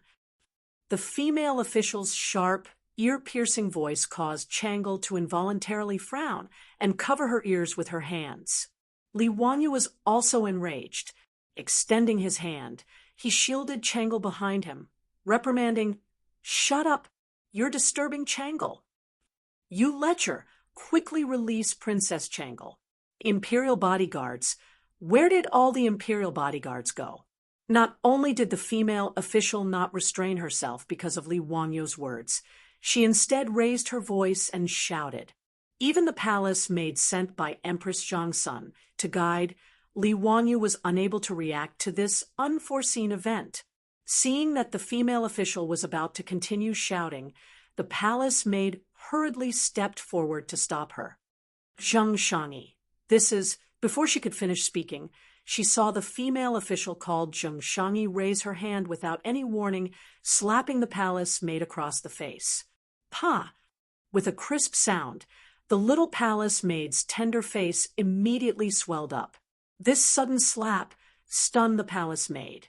It was quite a while before she covered her face and began to weep. "Lowly servant, do you have the right to speak? You have no manners at all." This female official's arrogant and despotic attitude caused Li Wanyu's anger to soar. He reached out and pulled the palace maid over, carefully sizing up her slapped face. He saw that her small face was already swollen. Several bruised fingerprints were very conspicuous on her fair face. "Why did you hit her?" Li Wanyu glared at the female official. This woman was young and beautiful. How could her heart be so vicious? Before the palace maid could say anything, she had been hit for no reason at all. What an unruly lowly servant. She doesn't even know how to salute before replying. Hitting her is to teach her a lesson. "And you, who exactly are you?" The female official asked disdainfully. "You don't need to know who I am. Right now, apologize to her." Li Wanyu said as he pulled over the still crying palace maid. As if she had heard a funny joke, Zhang Shangi rocked back and forth with laughter. "Ha! You want me to apologize to this lowly servant? Are you crazy? He really didn't know his place. Do you know who I am?" "I don't care who you are. Apologize." Zhang Shangi spat disdainfully. "Bah, this damned lowly servant. You want me to apologize to her? Who do you think you are?" She had not heard Princess Changle call Li Wanyu older brother. Today, Li Wanyu had entered the palace wearing only white. As a result, Zhang Shangi naturally did not place Li Wanyu in her eyes. "Who I am is not important. Let me ask you, what right do you have to hit people?" Li Wanyu said, suppressing his anger. Zhang Shangi arrogantly raised his neck and said, "I am a 5th rank Shangi. What does it have to do with you if I teach a lowly servant who doesn't know the rules a lesson? Who are you? How dare you barge into Li Main Hall and molest the princess? Are you tired of living?" Shang Yi was a female official in charge of etiquette and daily life. She was a 5th rank female official. Female officials referred to high-ranking palace maids. They had a certain rank and received a salary. Their scope of work included managing low-ranking palace maids, training new palace maids, and taking care of princesses and princes. The so-called fifth-rank female officials were actually no more than high-ranking palace maids. Their rank could not be compared to that of the true officials of the imperial court. Although this female official was a fifth-rank official, Li Wangyo's position as the founding magistrate of the country was equivalent to a fifth-rank official. It appeared that her official rank was one level higher than Li Wangyo's. However, in reality, the two's positions could not be mentioned in the same breath. Li Wangyu inwardly sneered at her arrogance. A mere female official in the palace truly believed herself to be a high and mighty personage. So what if you are a female official? Do you think you can wantonly humiliate others? This lowly servant who doesn't know the rules. If I hit her, then I hit her. What can you do about it? Zheng Shangyi said disdainfully. Li Wangyu sneered. He was disinclined to continue speaking nonsense. Taking a step forward, he swung his arm and delivered a slap. Pa! After a crisp sound, Li Wangyu slapped the female official so hard that she fell to the ground. She covered her face with her hands and stared at Li Wangyu in disbelief. Bah! I have never hit a woman. Today, I've broken the rule for you. As you said, don't you know how to salute before you reply? Li Wangyu gave her a taste of her own medicine. He imitated the words of the female official and directly returned it. The reason why Li Wangyu was so angry was that the female official called Zheng Shangyi was too hateful. Just now, when he saw that she wanted to punish Changle with a ferule, Li Wangyu was vaguely angry in his heart. Although it was the first time that Li Wangyu saw Changle, he had already fallen in love with this cute little princess. However, this female official was so cruel that she wanted to hit Changle with a ferule. This made Li Wangyu immediately feel protective of her. Not only that, this female official called Zheng Shangyi beat the little palace maid who led him here for no reason. Moreover, she spoke rudely and called her a lowly maid. This kind of person was really hateful and deserved to be beaten. Li Wangyu was definitely not a pedantic person. Although it was disgraceful to beat a woman, it depended on the situation.